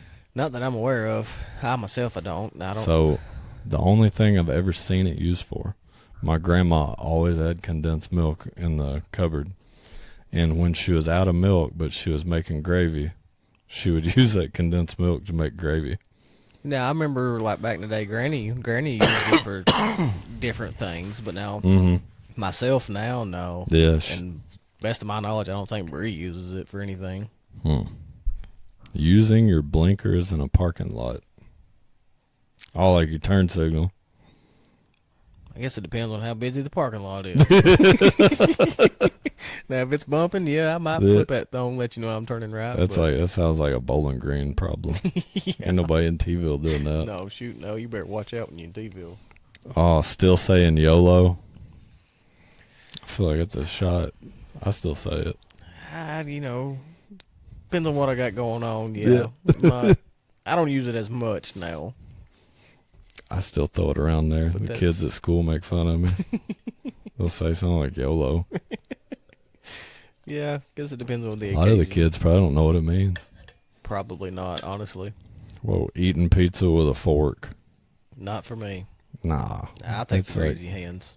Yeah, like what are you doing? Yeah, I ain't dipping. I ain't cutting it. Eating pizza with a fork. Yeah, you pick it up like a man. Yeah.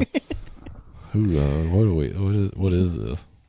Spartans. They wouldn't eating their pizza with a fork. No, I That's don't. crazy. I mean, I guess it's one of them things too. To each your own, I guess. But Weak-minded individual. You just dirtied up a fork. yeah, ain't no sense. Now in that. you gotta wash it. Yeah, No sense in I that. just give me a paper towel, Yeah. dish rag or something. Wearing sock. What the? Ain't no way. Wearing socks in the swimming pool. Don't know an individual that does that. Who And if does so, that? you've got some problems. Maybe That's you shouldn't be wearing crazy. socks in the pool. That's crazy. I don't. I can hear the sound that would make when you get out. you hear them walking from a mile away. Yeah, be like Squidward. What in the world? Yeah, I ain't wearing no socks. No. Having your notifications sound turned on really loud all the time. No. Very seldomly is mine even turned on. No, mine vibrates. Yeah, mine's on vibrate 98% of the time. My phone doesn't ring. It's on vibrate all Yeah. the time. The only time mine's on ring and on loud is if in the event Bree and Emmy's gone somewhere. Yeah. I've got it on loud because Yeah. I'm a heavy sleeper. So, Mm-hmm. and she better call me twice because I'm probably not answering the first time. Oh, have you ever heard the question? Like people say, if somebody had a gun to your head and you had to call somebody, if they answer, they pull the trigger. Yeah. Who would you got somebody in mind you would call? Let's see.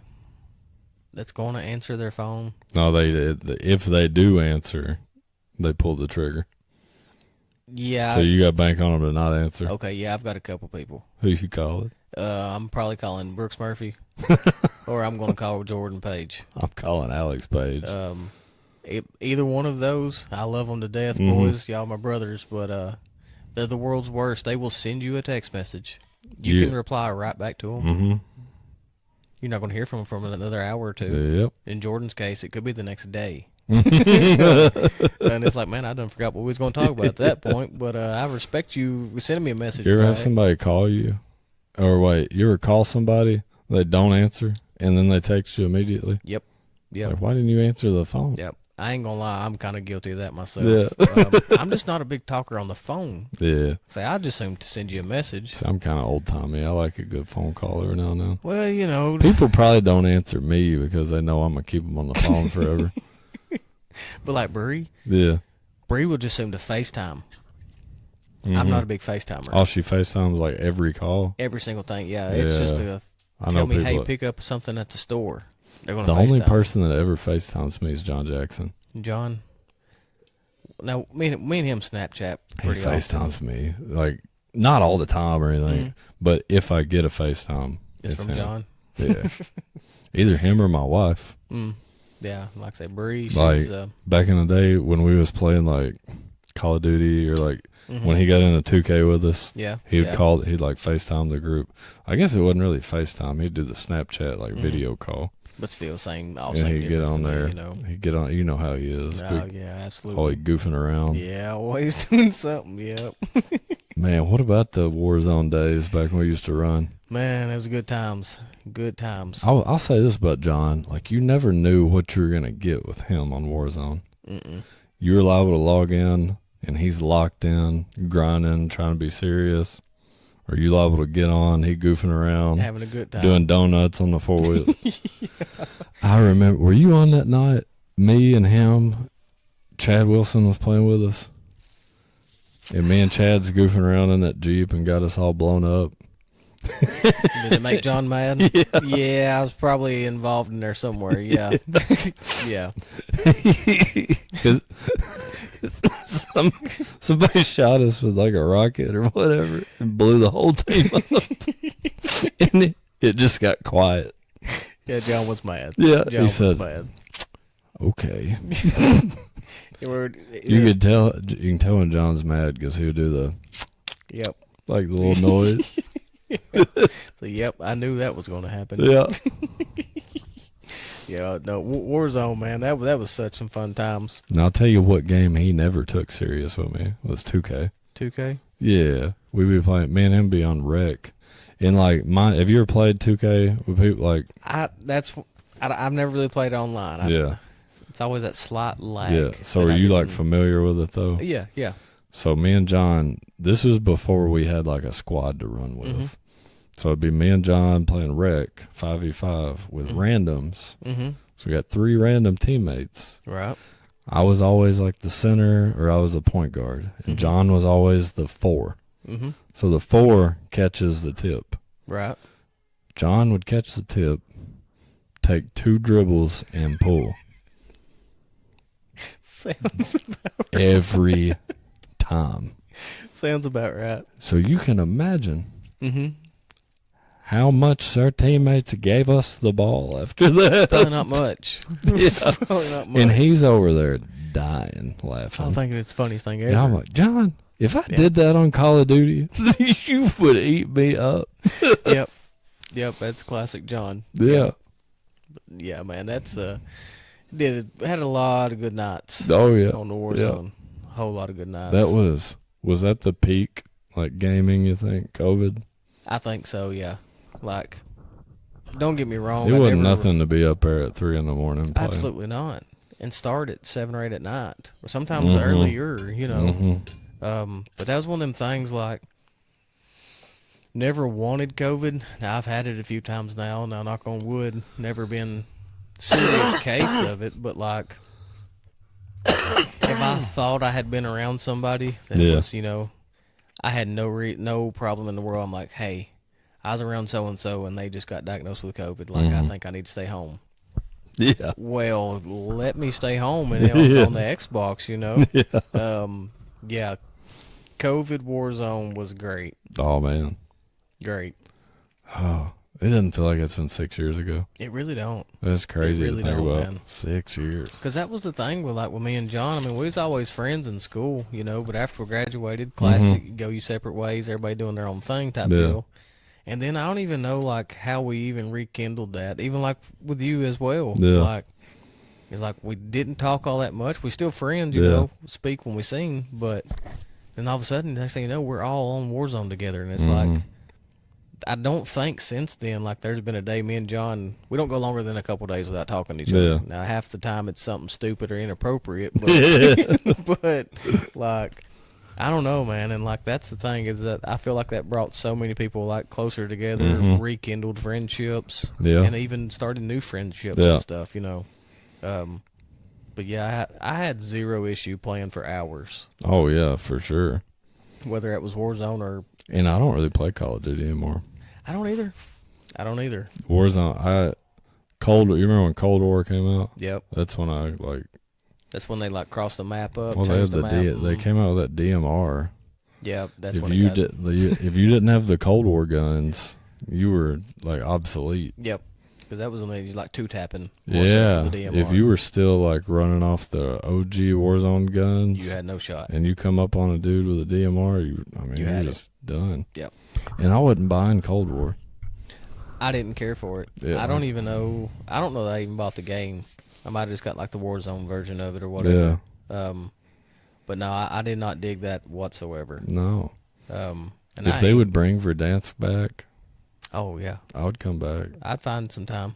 Yeah, because you remember the TikToks that would go around when Warzone come out. It's all the guys in their 30s pulling their jersey coming out of retirement. Yeah. It's Michael Jordan in his Wizards jersey. Yeah, it was that was, man. It was just I don't know, it just got to a point like you say, if you didn't have the time to sit and grind, or if you didn't buy the packs that give you the halfway buffed guns, and the cheaters just got so bad on there for me, dude. There's the last one there when Rebirth come out. I messed around on Rebirth for very little. But then they put that casual mode now. That's where I went to. It's what I was playing the most. It's where they put you in there with a bunch of bots. Yeah. And it's you could die then, but you knew it went to a cheater. Yeah. It's you just miss your shots more such. But I don't know. I've not really messed with Warzone or any of that in a while. John got me on that Arc Raiders. Yeah, dude, the cheaters in games, I don't get it. Why do it? Yeah, I don't get it at all. If you're that not good at the game, just don't play that game. Yeah. Play something else you're decently good at. On 2K, you see people buying the Zens. Mm-hmm, Have you seen those? Yep. So if you buy a Zen, you just hit every shot you take. That takes the fun out of it. How are you having fun? Right. I don't understand it. I don't get it. With Warzone, it got to the point where I almost considered buying a Cronus myself. Yeah. And I was like, no, Harley, you're not doing that because you're not that dude. You're just not going to play the game anymore. You can use Zens on shooters too, can't you? I think so, yeah. So pretty much you it's what's the fun in that? Push your trigger, you're not missing a shot. Yeah, what is the fun in that? I mean, you're just ruining it for other people. You're just you just run around one-handed pulling the trigger. At that point, yes.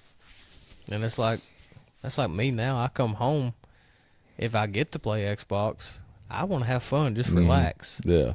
I don't want to drop into 3 different straight matches and just get slaughtered by a cheater. Mm-hmm. You've ruined my day even more than what it was. 100%. At that point. 100%. It's man, I'm not even going to play this now. It just got to be unfun for me. Yeah, I just if they brought it back, Verdansk or whatever, I'd probably play a little bit.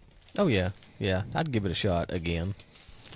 Oh, where do we get to? Let's see. Using the phrase young whippersnapper. I think you just used the phrase whippersnapper. Whippersnapper, oh, yeah. Yeah, I still throw it in there every so often. Oh, licking your fingers before handing somebody papers?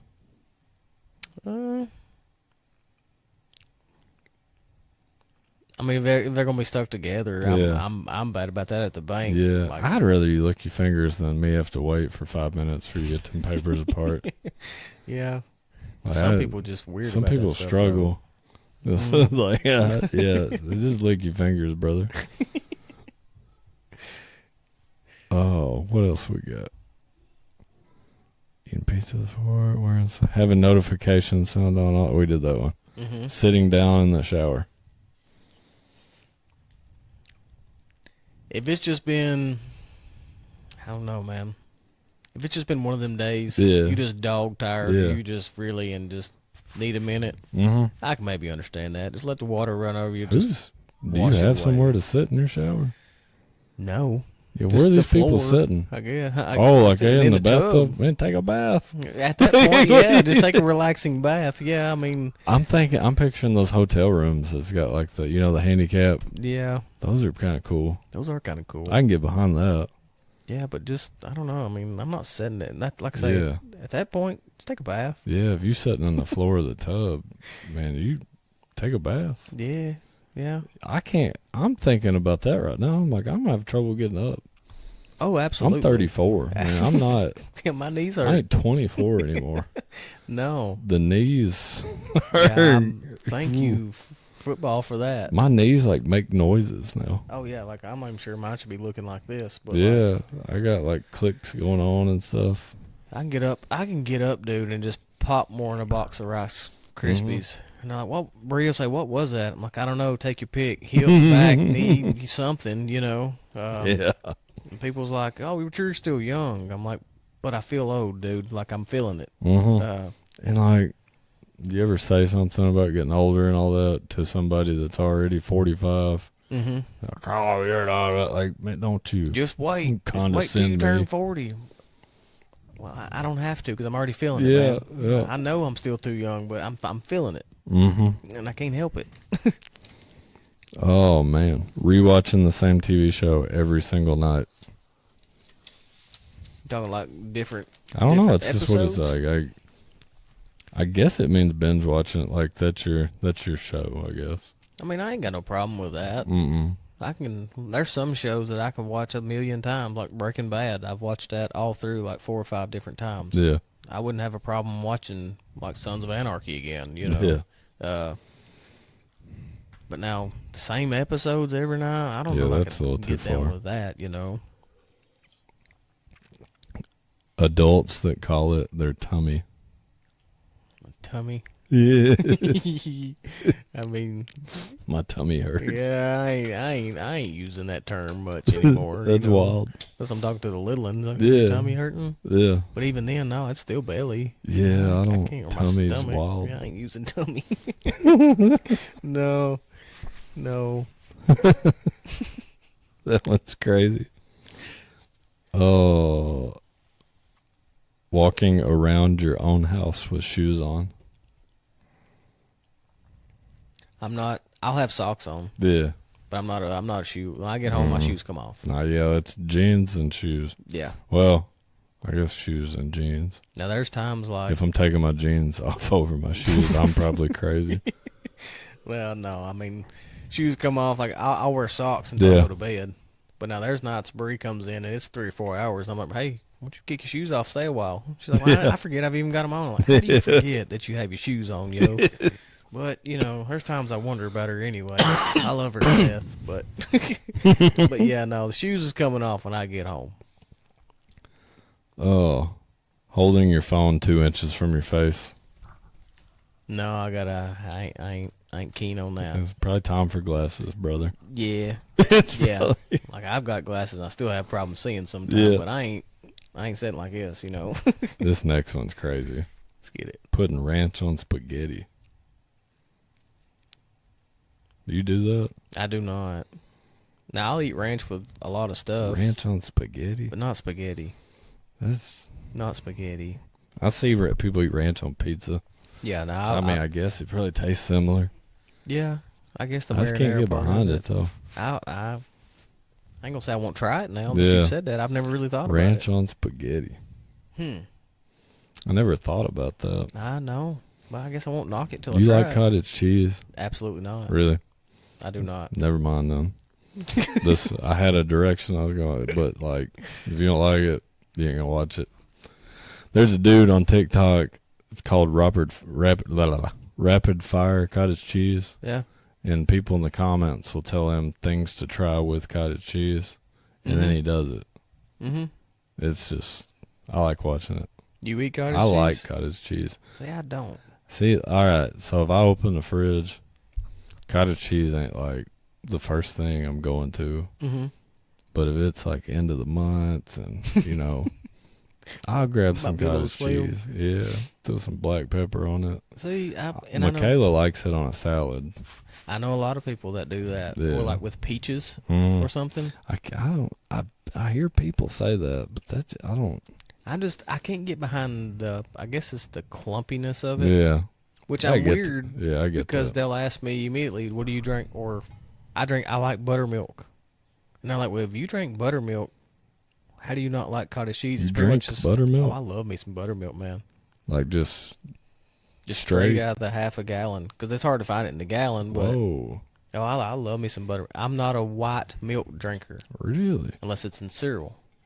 But I'll drink chocolate milk, strawberry milk, and buttermilk. I love me some buttermilk. So what do you drink buttermilk with? Like, you got a certain meal you drink it with? No, honestly, if I've got it, it's just one of them things. I'll just go get a glass of buttermilk and drink it. And I guess I can. I've never tried it. Like, I'm not gonna hate. It's different. I don't know what it tastes like. It's an acquired taste. I buy it and make like homemade biscuits with it, but I ain't never. Yeah. Now, Granny always had a half a gallon of buttermilk. Yeah, my grandpa drank buttermilk. Pa would, and I guess that's just where I got it. Yeah. Because Granny always had it. Oh yeah. How close to milk is it? I mean, it's got a little twang to it. Got a little twang. Might have a little bit. It might be a little bit thicker, but I love it. Huh? Try it sometime. I mean, I ain't opposed to trying it. There's one food that I will not eat no matter what. No, there's two. There are two foods I ain't trying. I don't care what people tell me. Ain't doing it. What's that? Corn and beans. Corn and beans, like any type of corn, any type of bean. Yeah, I ain't doing it. I'll eat popcorn. But you ain't eating like cream no style corn, whole kernel corn, no freezer corn, no fried corn, nope, corn on the cob, nuh-uh. No green bean, nope, no pinto bean, nope. Seriously? Texture, I can't do it. Well, hey, the texture, I can't. I respect that. There's one kind of beans that I want to like because they look good. Baked beans that come with like a barbecue plate. Oh yeah, they look good to me. Yeah, I can't get the nerve up to do it though. I've ordered them probably multiple times, but never eat it. And then I get there and I'm like, oh, I just can't do it, man. Oh man, yeah, you got to dip your shoulder. The texture. Put your shoulder on your bread. The texture gets me. I can't. Not even like bean juice, like the baked bean juice. Oh man, that's blew my mind, T-Mac.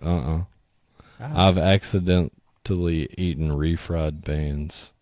See, like I thought it was just the texture. Yeah. With like, is it from pinto beans? In my head, that's what I imagined. So just mashed up. I thought for a long time that it was just the texture and it wouldn't be the taste. I've accidentally eaten refried beans and it. No kidding. Can't do it. Oh wow. I just can't do it, man. I don't know. I want to like baked beans. I mean, they're not my preferred. Yeah. But like, I'll switch it up every so often, like a barbecue plate, and get like mayonnaise slaw and baked beans. But, yeah. So what? Like, do you like beans? Oh yeah. What's your favorite kind? Beans? Probably green beans. That's Michaela's favorite. I like green beans. I can't do it, man. Now, that's probably the least. That's the lowest chance of me trying it. See, there's so many different types of green beans. You got your Italian cut, you've got you just the French ones, or whatever. Your French ones, and just so on and so forth. But yeah, man, I can't get behind it. That's wild. I would come more likely to try beans than corn. I'm gonna make you even more weirder. I like taking mashed potatoes, mixing it with. I'll get green beans, whole kernel corn, and just mix it all together with my mashed potatoes. Yeah. Oh, it's awesome. Let's get like a good Sister Schubert roll or something. Or that's how the corn will steer me away from a Mexican restaurant. Really? If you like the chef special chicken, cheese, and rice. Yeah. If your Mexican restaurant has corn in the rice, I ain't going. You ain't about to eat it. I ain't stepping foot in there. I ain't coming up in that place. You ain't even trying to get a taco. Nah, you ruined it for me. Oh, that's wild, man. Yeah, man, I can't do it. Holy cow. Dude, I've ordered chicken, cheese, and rice before, and it come out with corn, and I'm pissed. I'm so mad. You don't find that very often. You do sometimes, though. But yeah. And I'm mad. I'm heated. You know what? I was having a cheeseburger from McDonald's. No. You remember David from the college? Yeah. Yeah. He will not eat at your restaurant if you don't have fries on the menu. Really? Yeah. If you ain't got fries, he'll leave. No kidding. Montana Grill will never make $1 off David. That is wild. And he gets mad about it. Like, it ain't just enough to like, okay, let's go find something. You're listening to him the rest of the day. No kidding. Yeah. Oh, wow. Yeah. Well, I mean, hey, one of them things. Man, you need to hop in of course we're on PlayStation. I still got Xbox and PlayStation. Mm-hmm. But on like David and Eddie and all them's got PlayStation. We need to hop in a Discord one night. That'd be a good time, probably. It's hilarious. It'd be a good It's time. hilarious. All right, let's move on. Let's say leaving one sip left in every drink. No, I'm drinking to the bottom. Yeah, I've heard people say the backwash thing, but If it's my own Yeah, drink, it's mine. it's not phasing me. Walking. Wait, already did that one. Not returning the shopping cart.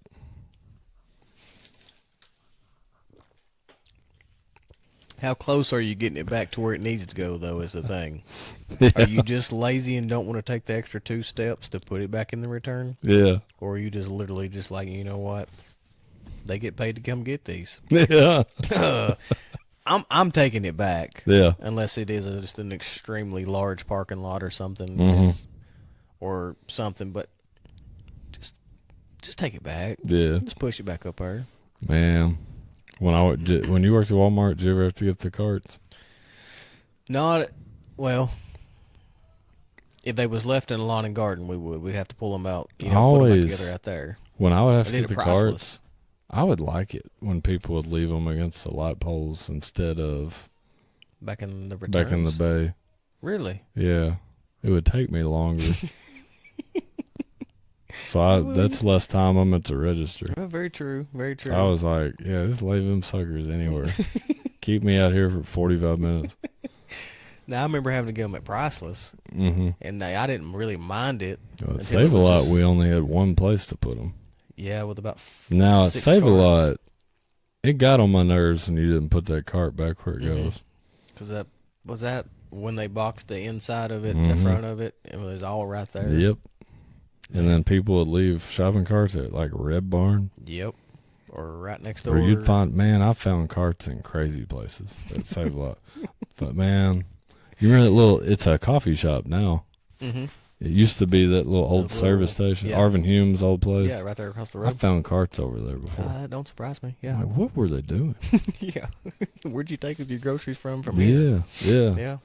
I remember working at Save a Lot, and I'd be like driving past like, what's somewhere in town, like where Bartley's Video used to be. Mm-hmm. Seeing people pushing Save a Lot shopping carts on the sidewalk. I'm like, you stole that cart. Yeah.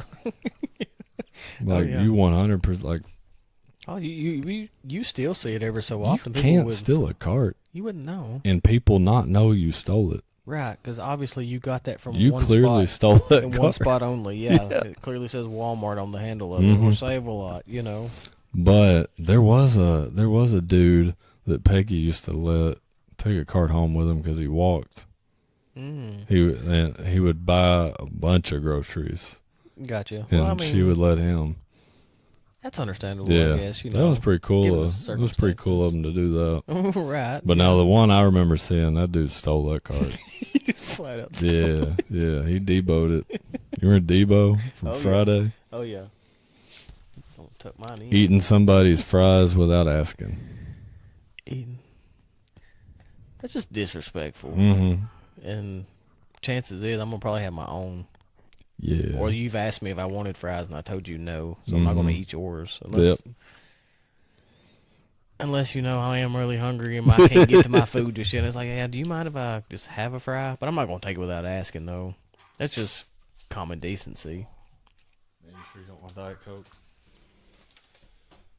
I'm still good on the bull. You sure? Yep. Appreciate it. I'm about out of ice. I guess I'll just drink this one warm. Yeah, what else we got here? Driving with the dome light on in the car. Now that I've got a little one, it's understandable. Yeah. But for the longest time as a child, Mama told me that was illegal. It was Yep. a law. Yeah, our whole generation thought that was like, You can't do it. we thought you were going to prison. Yes. Yeah. I can't turn that on. I'm going down the road. Wait till we Mhm. get stopped. It's like, Yep. well, it's in here for a reason. Mhm. I'd be lying to my kids like that. I ain't got to that point just yet. Mhm. It'll happen. I 'Cause lie to now- my kids. I tell them that there's snakes in the drain of the bathtub. I mean, you know. Man, they get old enough and they take a bath. Like, all right, the battle we got, Harlan don't want to take a bath. It's like a WWE battle royale to get him in the bathtub. Okay, yeah. Once you get him in, Mm-hmm. now he's in. Now I'm invested in this. I'm playing this bathtub. Mm-hmm. Now you can't get him out. Oh. So now I got to, hey, there's snakes in that drain. They get him out of the bathtub. I'm going to give him like a complex. My mom used to do that to me. No But she would tell me there was alligators in the drain. And I'm like, I believed it. But now I'm looking back, I'm like, I was an idiot. Why would I think that? Yeah. Why If there's an alligator and he ain't coming out. can't get out. Yeah, that's a little hole. Little bitty alligator. Yeah. I guess that's one of the things, you know, it's like growing up, he's always told not to lie. Yeah, the now parents that I'm a parent, lied to us. Like, you lied your hind end off to me half my life. My dad used to tell me crazy stuff. He'd tell me he beat Muhammad Ali in a boxing match. I'd go to school, tell my buddies that.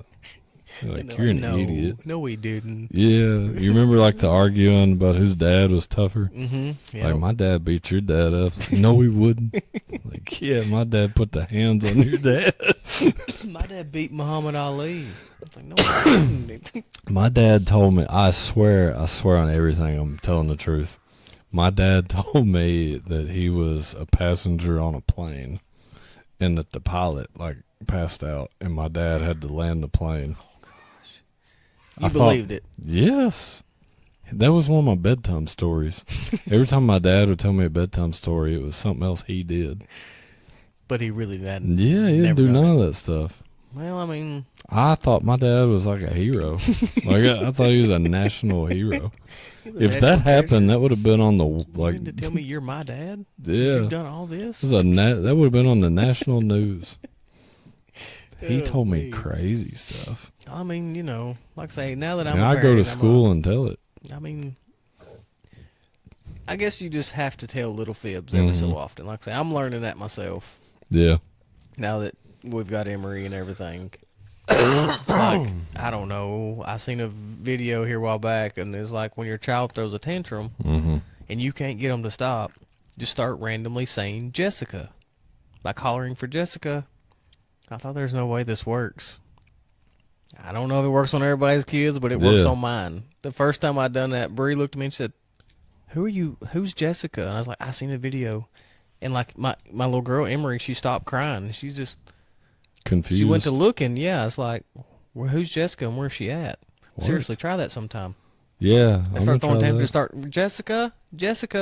I'm gonna try that. Hey, Harlan can throw fits with the best of them.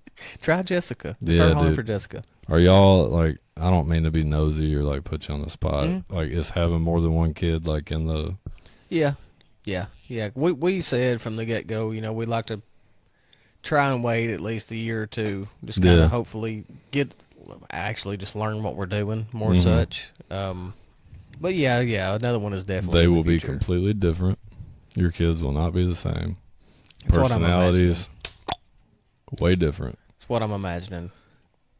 Man, if we had Harlan first, I don't know if we had 2 kids. Wouldn't have had another one. He's giving me a run for my money. They say the second one is where you get it. Yeah, I got gray hair now. Man, he is rough, but like sometimes he can also be like the sweetest thing on earth. Right. But when he can throw a fit with he's turning one on. If throwing fits was an Olympic sport, he'd be a gold medalist.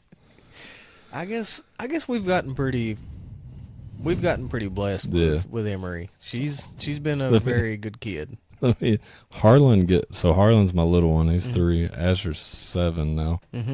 Harlan gets like entertainment from causing like heartache to Asher. So they have one iPad, and like I know everybody's got their opinions on screen time. Like what we let our kids play on iPads, but they got one. They got to share it, right? So they take turns. I can't remember where we were at, but for whatever reason, I was picking Harlan up. Asher was with Mom. I got Harlan. So Harlan's in there, and he says, "Dad, we get home. is it my turn for iPad? Mm-hmm. I said, yeah, buddy, it's your turn when we get to the house. You get the iPad. He said, will Asher cry? And I look, and he got that look in his eye. Like, yeah, man, he might cry a little bit. He said, and then he paused. He said, will he cry a lot? I'm like, are you serious right now? He's finna get hold of that iPad when he got home. Oh, that's great. Yeah, he wanted him to cry. I mean, that's pretty savage. Yeah. You know? Yeah. He pushed Asher off the couch one day. Asher's sitting there watching TV, minding his own business. Harlan come up, shoved him off the couch. And he looked at me and he goes, ha ha, Ashy crying. I swear, man, it's crazy. Oh, shit. And it's like, oh, I know I need to fuss at him. Mm-hmm. But like, as a dad, man, a little part of you's like, yeah, I got that savage. He's got that dog in him. Yeah, I can, yeah.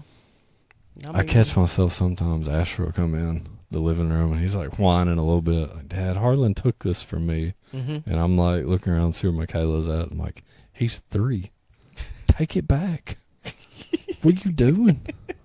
Like, not that big of a deal. Like, take it. Mm-hmm. And then Harlan usually wins. Yeah. That's about the way it is with my sister's kids. Mm-hmm. They're always picking at one another. Yeah. Just telling on one another whether they really done anything. It's like, well, Carson done this. Well, he done this. It's like, no, neither one of you done anything. Just quit. You know, just hush. But yeah, I've wondered that because like I say, we'll have another youngin, you know, as long as everything goes good. Yeah. You know, but because it's like already like Emery, she's the center of attention most of the time. Well, Bree got one of her baby dolls the other night and just act like she was kind of like rocking it, sleeping it. Well, Emery didn't like that, so now it's making me think like, how is she going to be when the time comes and that is a real baby? You know. But like I say, she's awesome. Yeah. She's got my personality. She's more laid back. Yeah. Pretty calm, collected. But now the attitude is definitely like Bree. Really. You make her mad. Oh, ain't it crazy how you can like you already see like the personality. At that age. Yeah, it's pretty wild. I got Asher 7, Harlan's 3. I still like get mind blown. Mm-hmm. Like I'm really doing this. Oh yeah. Like I know that sounds like immature and crazy, but but it's a big thing. Sometimes it hits you and you're like, I really got 2 lives I'm in charge of. Yeah. I'm responsible for them. Yeah. You know? Yeah. Were you like me at the hospital when she was born and like it got time to go home and you're like, y'all really just gonna send us home with it? Yes. When they told me, they was like, all right, Mom and Dad, y'all are ready to go. Yeah. And they're like, you can go put the car seat in, whatever, bring the car up. Mm-hmm. I was like, all right, yeah, cool. You know, let's get out of here. Yeah. Dude, I ain't gonna lie to tell, I cried. Yeah. I got in the elevator and I was like, holy smokes, we're fixing to leave with this baby. And like, and that was literally, I drove from Glasgow running about 40 miles an hour because I was like, I've got precious cargo in here. Yeah. Mm-hmm. Like, why did y'all send us home with this? Yeah, I'm like, where's my like, training course? Like there's no books for me to take home. It was like, you're sending me home with this kid. Mm-hmm. Yeah, man, and scary, super scary. Like, I was super nervous, you know, like, because babies made me super nervous. Like, I would not hold none of my nieces or nephews. Well, nieces and nephews until they was a little bit older. Yeah. Because I was like, I can't do this. I think Asher was the first baby I ever held. I think. Yeah, like my little one was probably the second or third. Mm-hmm. If I held a baby, it was just I never like. Please get it out of way. When people arms would bring their newborns around, they're like, you want to hold them? Like, nope. No, I was afraid I was going to hold the head wrong. Dude, I still don't want to do it. No, I don't see people like having like my friends had to. I don't want to hold it. No. I'll look at them. I'll talk to them. Hey, how are you, little buddy? You know, little girl. I'm not good with baby talk. Are you? Can you baby talk a kid? Yeah. Man. Yeah, I like to think that I can. Yeah, I wish I was good at it. Oh, I love it. But like, you've known me for a long time. Like, yeah, I don't see that in your vocabulary. Like, dude, no. If people saw videos of me and like my kids when they were little in the car, it's just us. Mm-hmm. they would think I was a psychopath. Having full-blown conversations. Yeah, I'm like adult conversations. I'm like talking to, and like, so Asher will like come off with stuff now that's like really grown sounding. Mm-hmm. And I think it's because I didn't like baby talk him. Right. Yeah, well, I mean, hey, and that's what I'm learning too, is that they pick up on so much so fast as well, Just Emery hears something that I say, and she'll try to say it like squirrel. Mm-hmm. So you see them squirrels, and she'll, oh, squirrel, and it's like, yeah, squirrels. But I don't know, dude. It's super scary experience, but I wouldn't take nothing in the world for her, Oh, it changes you. Yes, yeah. Harlan was 2, I think, and Asher would have been about 5. We're at Walmart. You know the carts that got the big blue thing on the back where the kids can sit in it? So, like, we'll always get those because the kids like sitting in them. Right. And Harlan was used to, like, riding in the cart. Mm-hmm. This was, like, the first time he'd ever gotten the blue seat. He's used to riding in the cart, and he's throwing a fit. Like, not wanting in that blue seat. Mm-hmm. He's having his little tantrum, And Asher looked at him and he goes, Harlan, sometimes it's good to try new things. I'm like, where'd you pop off with that? Such an adult. Where'd you learn this at, kid? Yeah. It's probably That's me awesome. talking to him like he's 30. Yeah, shoot. Oh, man. Good times. I mean, you just got to learn. Yeah. That's what I'm learning. Learn as you go. So you been up to anything like crazy? You got any new hobbies? Anything you've been into lately? I bought a lawnmower. Not much to some people. Yeah, because you moved, didn't you? Yeah, we're in Moss now. So is that like part of the lawnmower purchase? Yeah, kindly. Yeah. Before I moved, of course, Rojo always just did come mow my yard for the past 3 or 4 years up here in town. But then we moved to Moss, and I didn't have a lawnmower. Yeah. And I just felt like it was time for me to make a big, an adult purchase. Yeah. And I did. I bought a 0-turn. Never owned a 0-turn. Never rode a 0-turn. So it's been fun. Yeah. What'd you get? Just a Hustler. Mm-hmm. Like a 52-inch Hustler. Yeah. With maybe a Kawasaki motor on it. Man, I wish, do you know much about them? Absolutely not. I wish that I could sit here. There's a part of me that wants to be that talk guy about lawnmowers. It's like, what?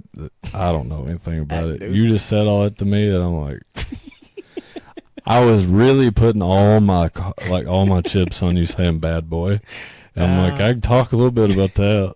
But no, honestly, dude, like I say, I decided I wanted to get one. 52-inch. Yeah, that's a good size. I think mine's. It does the job. Mine's a big, it's like 50. Mine's 52 or 54 or something. Yeah, I mean, because I'd called a Rojo and I was like, hey, Ro, think about buying me a lawnmower. Yeah. He's like, well, all right, I think that's a good idea. And I said, but what am I looking for? What am I not looking for? Like, tell me, I don't know nothing about them, Ro. Mm-hmm. And he told me, blah, blah, blah, blah. And, yeah, I mean, got a lawnmower. I think I've mowed the yard twice now. I still need a weed eater though, but I got that working. I got that in the works. Yeah. Other than that, no. Like I say, we just recently moved. Well, not recently. We moved on Thanksgiving to Moss. I love it. Really? Yeah, it's been. How far is your drive to work? Give or take, about 30, 45 minutes. Yeah, it's a good. All round trip, I drive right at 60 miles a day to and from work. What landed you on Moss? Just happened to be the house you liked? A good opportunity, honestly. It was just too good to pass up. So what? Let me think. So my mom lived in Moss. We're just what do you know what you're close to? You know where the post office is? Yeah. I'm the road right across from the post office. You're not far from Mr. Dodson. No, he's down below me, I do believe. He's on past me somewhere. But yeah, turn across from there, about the third house on the left, about a half a mile down the road. Okay. But that's been an adjustment though, because I bet. I've lived in Tompkinsville in town for 29 years, pretty much, ever since I was like 2 or 3 years old. Yeah. So, but I was just, and I told Bree, I was like, when we move, I'm getting out of city limits. Really? I'm ready for the peace, quiet, and privacy. Yeah. And I've got every bit of that down there at Moss, man. Now, I ain't going to lie, getting used to the wildlife, that's been an adjustment. I bet. Especially at night when I come out. You got some raccoons? I got coons, I got possums, I got deers, I got everything, man, and I'm not used to it. Coyotes. Yeah. Because, like, we've got, like, the floodlights in the back, and when I go out at night, like, I'll flip that on so I can see, but I can't see what's in the woods. Yeah. And they're in there but making you can hear it. a lot of noises, and it sounds like a lot of them. So a lot of times I don't stay outside very long. Yeah. Because the coyotes, from my experience, they won't bother you. They're like they're more scared of you than you are them. That's what I've gathered. That's what but I've been now, told. like I guess if they're rabid. But now I've also been told like there's bears down there been spotted. Yeah, I bet. And like snakes. Now, I don't do snakes, man. And I reckon where I'm at is like rattlesnake, copperhead heaven. Oh no. Like about as bad as the fall bush. Yeah. Not looking forward to that this summer. Yeah, I don't do snakes. No. Anything that looks like a lizard or snake, I don't do. When me and Michaela first got married, we lived in town, and I had grown up.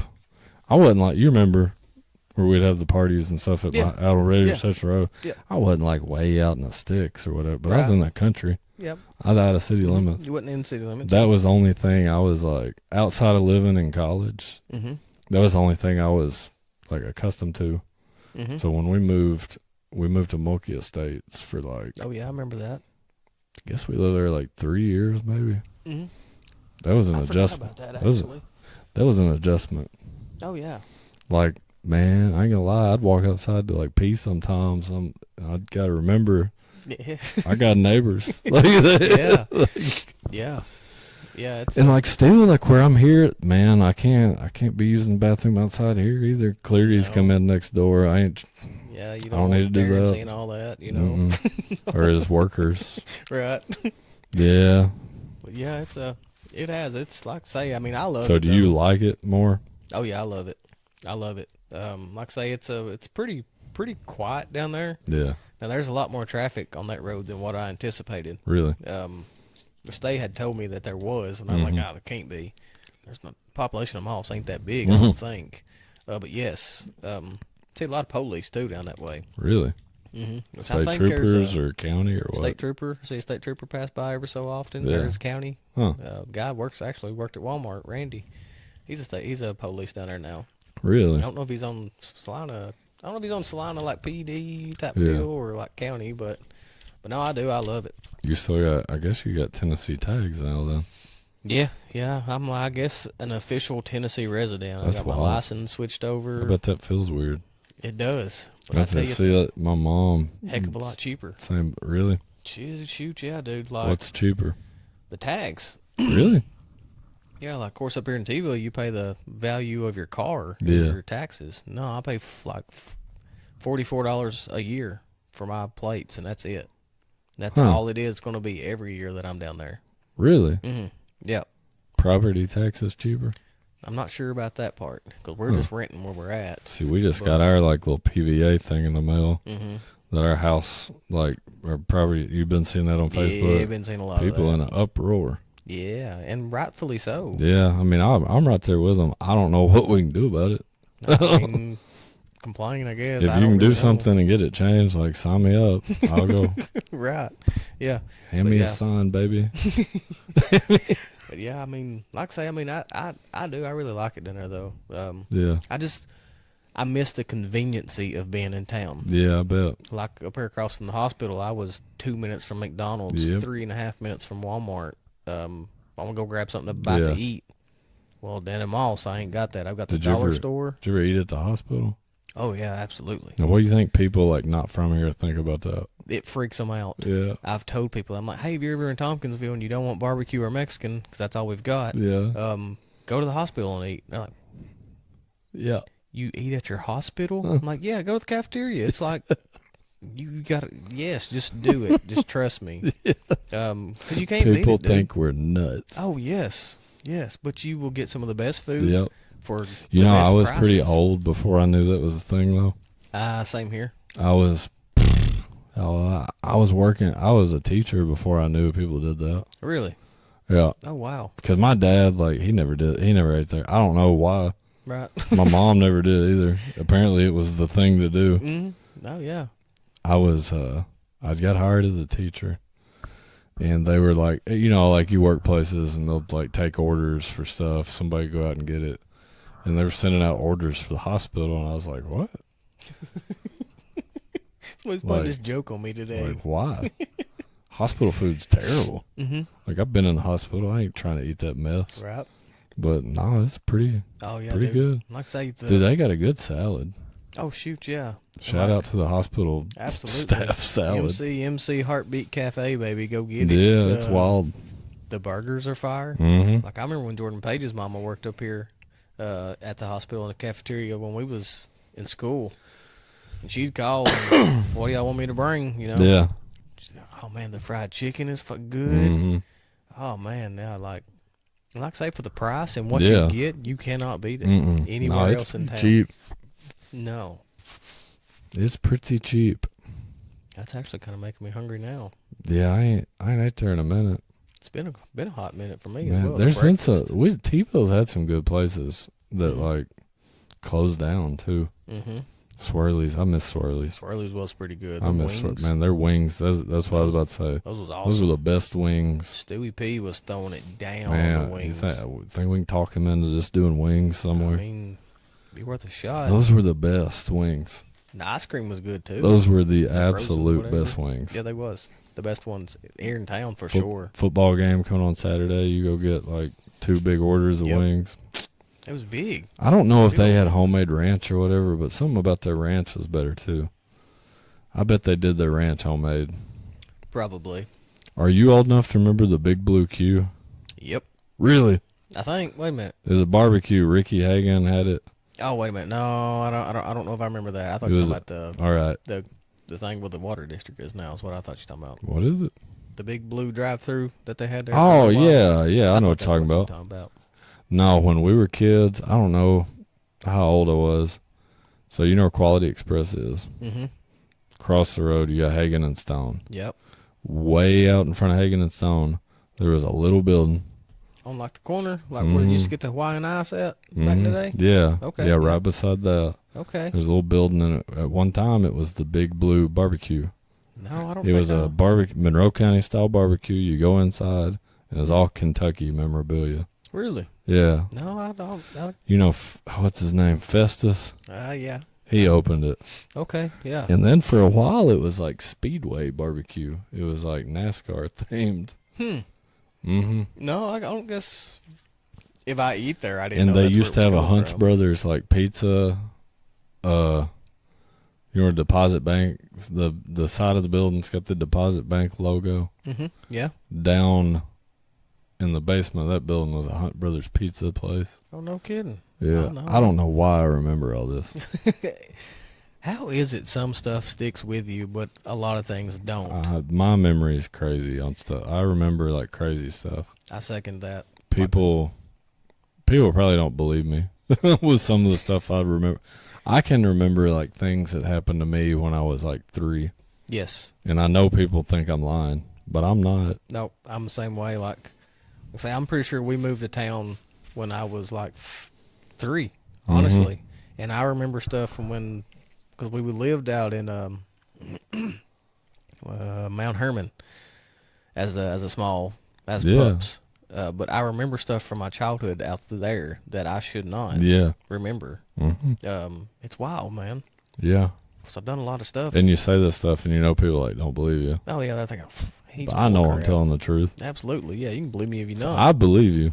Well, I 100% believe I believe you now, too. No. Yeah, everybody out everybody's a hater. We need to do like a group podcast. But I don't know what we can do. Like we talked about like a wrestling pay-per-view or something. I'm all about it. Do you follow Joe Rogan at all? I'll see like some of his clips and stuff on social media. Are you not like a big podcast listener? No, not because I just don't. Yeah, I mean, it's some people don't get into it. It's just I've never really had the time. I guess. Yeah. And like I say, I've heard bits and pieces of different ones and things like that. But the older I get, dude, I don't listen to music much anymore. Oh no, I still like when I'm driving. I mean, right. Like I was about to say I'm working out, but like I ain't been doing much of that lately. No, now when I get in the car, now my music goes on. My music's what gets me through the day. A lot of the times I want to listen to a podcast when I'm driving, like especially if I'm driving like far long distance. Yeah, now I can understand that. I listen to like Joe Rogan a lot, Theo Vaughn. Oh yeah, I like Theo. Theo, man, that's a national treasure. He's one of a kind. I love him. One of a kind. Since he's I've got genius too. Yeah. Like nobody thinks like that. No. But I can sit and watch his stuff. Yeah. Like, you ever listen to his podcast or watch it? Check it out. Wait a minute, sometime. is it the morning after or something like that? It's like last weekend. Yeah, I've watched some this of his past episodes. weekend. I think's the name of it. Yeah. Once I finally stumbled upon that, I was like, yeah, this dude is freaking hilarious. Listen to his podcast sometime. He has some like Rogan. Most of the people he has on are like famous. And like Sean Ryan, famous people. Like, and Theo Vaughn, most of the time his guests are famous. But every now and then he has like a regular dude on there. Just like a regular Joe? He had a cop on. He had a firefighter on. He had a carny. No kidding. So he had a carny on his podcast. I've not listened to it yet, but I'm going to. That's a fun one. Yeah, and he like treats him like just like he would a famous person. Yeah, well, he treats him like he's one of them. Well, that's a very good feeling then. Yeah, dude, you need to check it out sometime. I have to do that. I wish he's never had a teacher on, and I don't know how he finds these regular people. Like, do you submit applications? Yeah, I wish if he's looking for a teacher, man, I'm trying to get on there. Hey, trying to go on. Theo, you heard that? Tyler. he will be there. Man, he'll even do it via Zoom. No.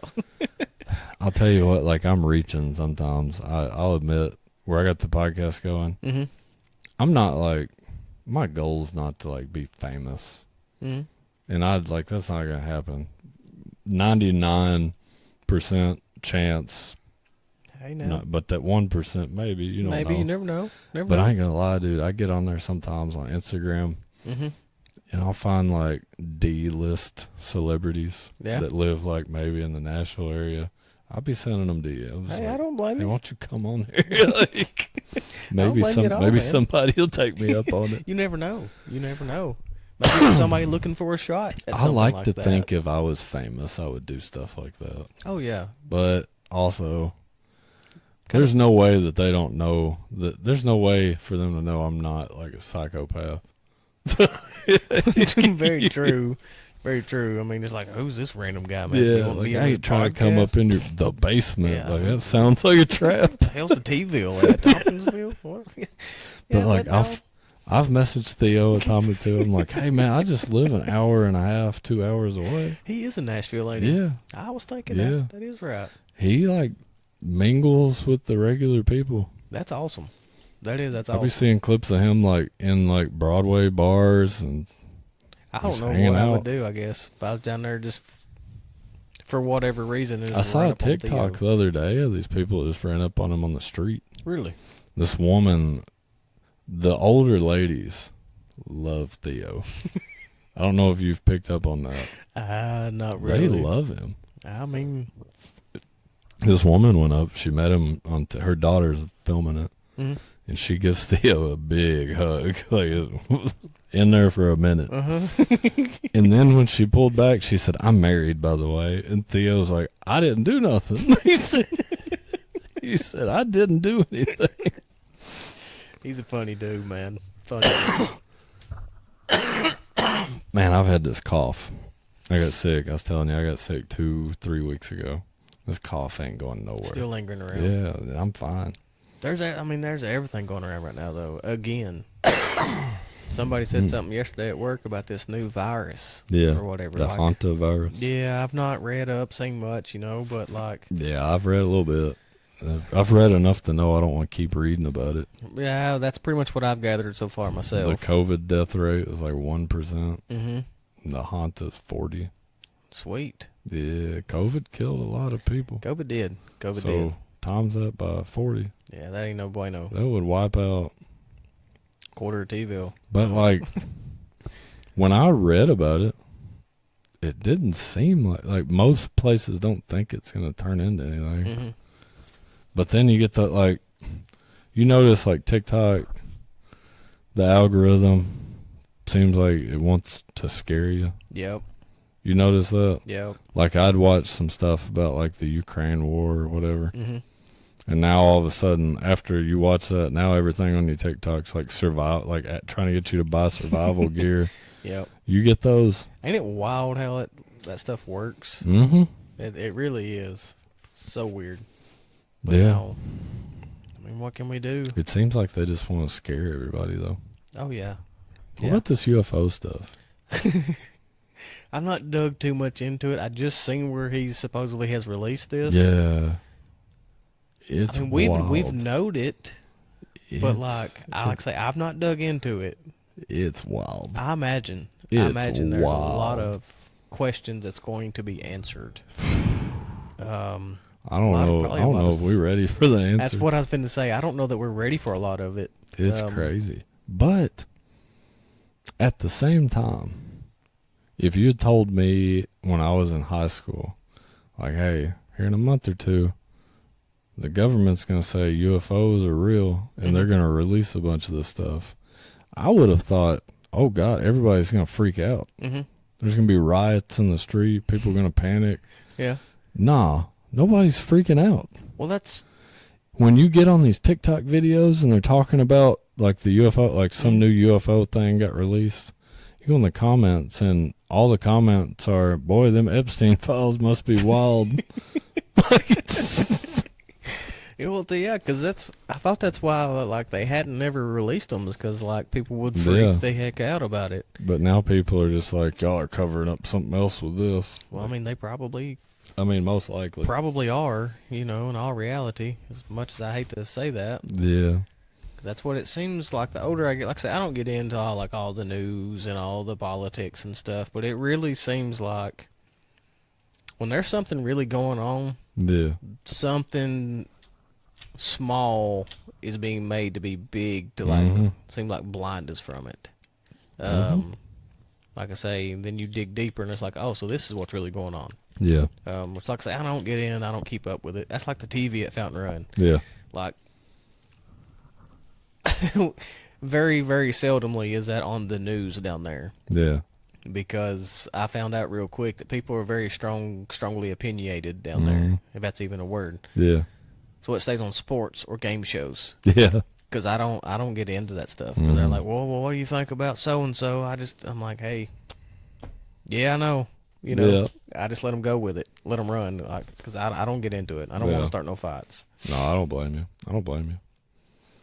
I feel like a lot of the people that do get into it don't know enough about it to really be getting into it. No, they know just enough just to have an opinion. I like watching. I'll tell you what. I like watching the TikTok videos where the people walk around. Like they'll walk around like New York streets or like Louisville streets, or bowling. It's just big places, and they'll go up and like, "Did you vote for Donald Trump in the last election?"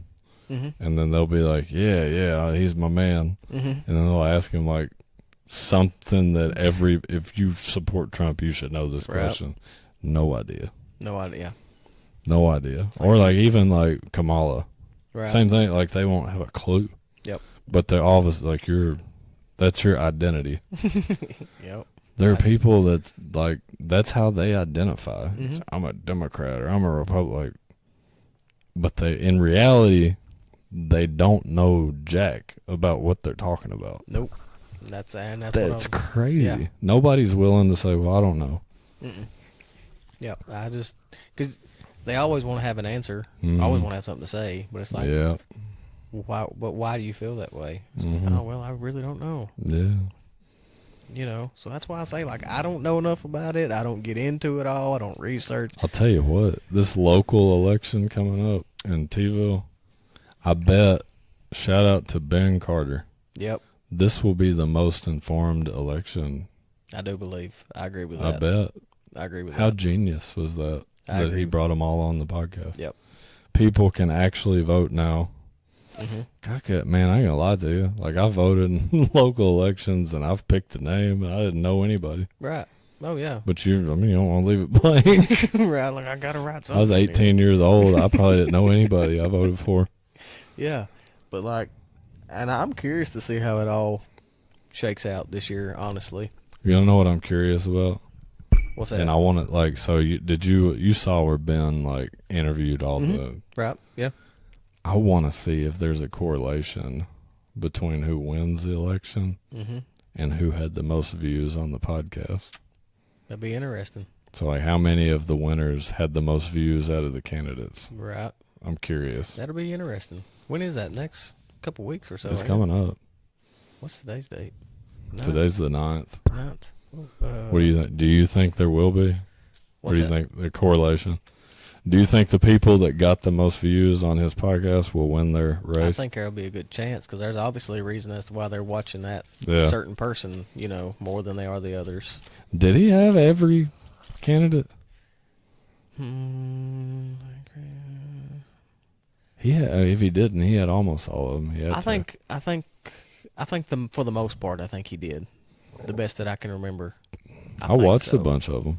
I watched a lot of the. I don't think I sat down and watched like every single minute of any of them, but I watched like a good portion of a lot of them. Oh yeah, and I mean I think everybody made done very good. Everybody sounded good, and you know what I liked about it? Nobody like bashed the other person. No. Nobody went on there and like, well, this is what my opponents did. Like, don't vote for so and so because it is for you. This way you should vote for me. Right. I like that. That was.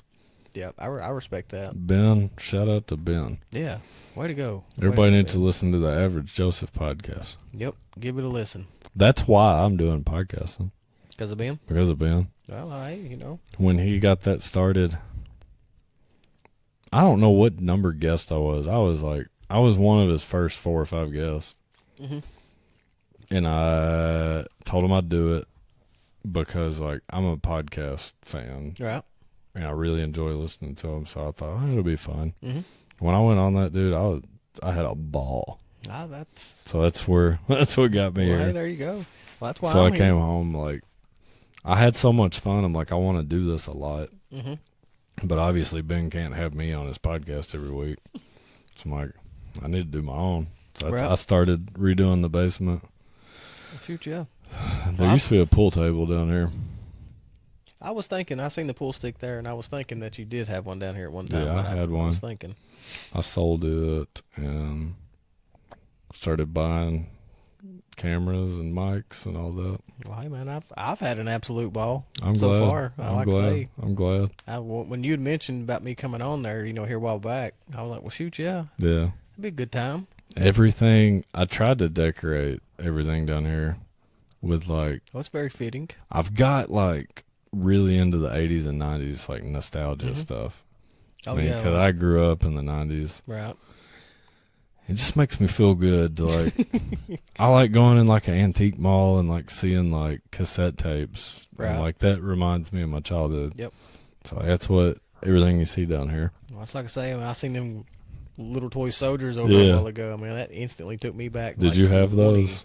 I'm thinking I had the soldier. Yeah, I don't remember his name. He still works. No kidding. Yeah. Oh man. It's really quiet. He needs new batteries, but he still works. But I do. I dig the whole setup, dude. Appreciate it.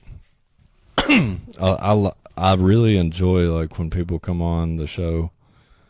I like watching them like walk around and look at stuff and like seeing what they're drawn to. Oh yeah, like I say that.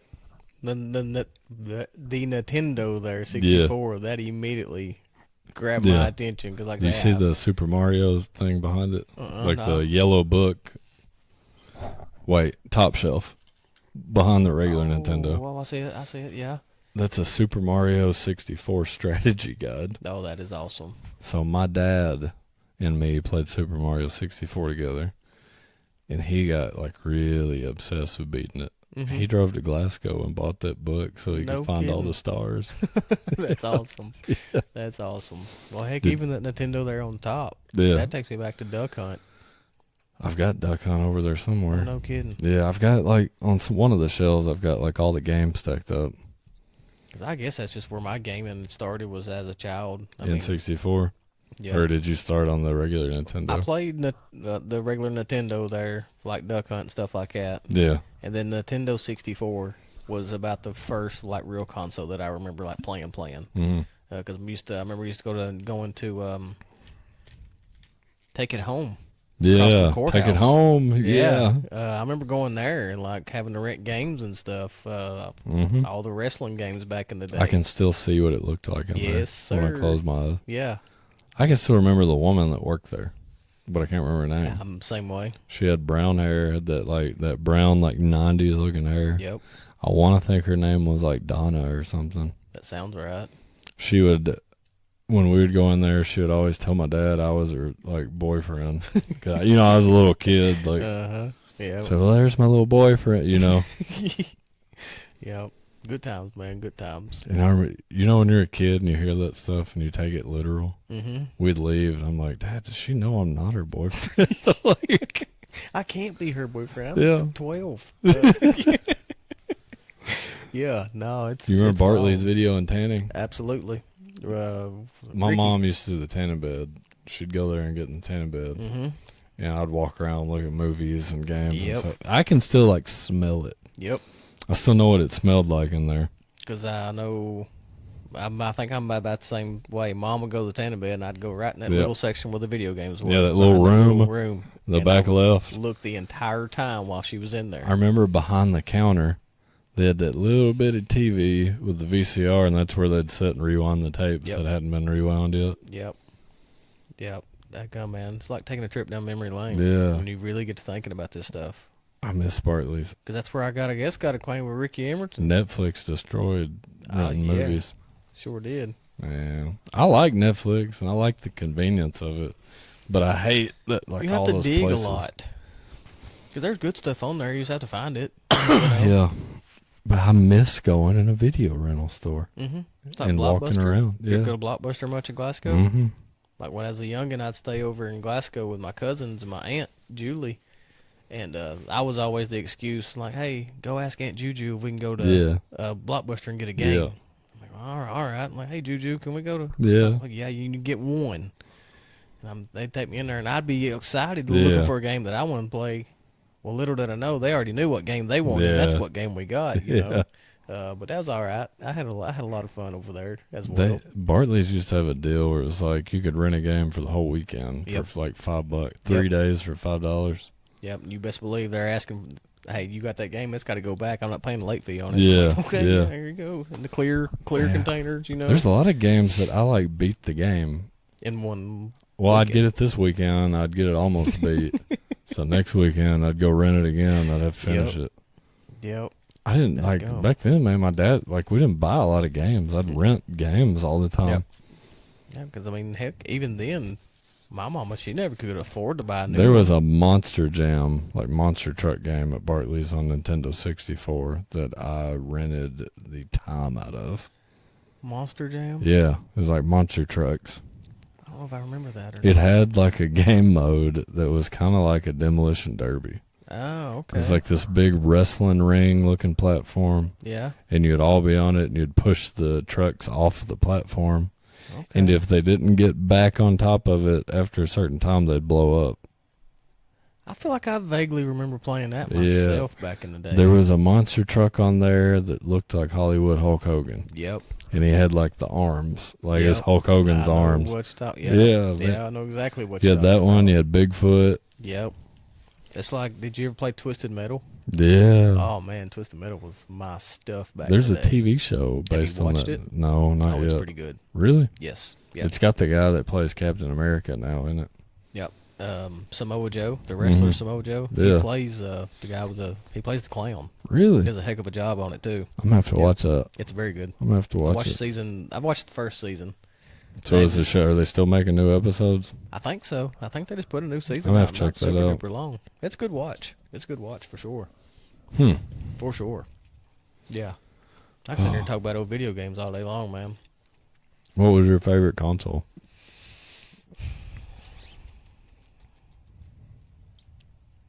I guess of all time that I've ever played, the PS2, probably. If Probably. not, probably the Nintendo 64, just because that's where I started. PS2 was it's hard to beat. The only thing about it was, man, they would break all the time, and you get that disc read error message. Yep. And Mama. I don't really know what caused that. She never would really buy me a memory card either. Yeah. So, Really? I know. So I'd have to play the same stuff over, the same missions and stuff. Yeah. But I didn't care at that age. Do you remember, like, your buddies would bring a memory card to school and let you borrow it so you could copy? Yep. So, like, we had Grand Theft Auto San Andreas. Yep. I beat the game with no cheat codes, which was unheard of. Yeah. I beat the whole game, had everything unlocked. You remember back when you had to unlock, like, the islands to even drive there? Mm-hmm. So my buddies couldn't beat it. I would copy my game memory onto their memory card for like $20. And then they just take it. So now they could play and had everything. Oh, shoot. I'd charge people to copy my game memory onto their memory card. I hadn't thought about that in years. I don't know how I remember doing that. That's wild. Yeah, you remember the cheat codes for GTA? Up, down, left, right. Yeah, you'd be R1, L1, R1, L1, up, down, left, right, up, down, left, right. Yeah, was that unlimited? That was everything, wasn't it? The bumpers and then left, right was like wanted level. Mm-hmm. Unlimited ammo was like left, down, right, up, left, down, right, up. Yep. God almighty, that's so crazy. I bet if you handed me a controller, I could do it. Probably still, yeah. I can't tell you what it is, but I bet you I could do it. Yep. Because you used to, you'd have the sheets of all the cheats drawn out, wrote out. I bet you throw me on Vice City, I can still drive around that map. I knew my way around Vice City better than I did T-ville.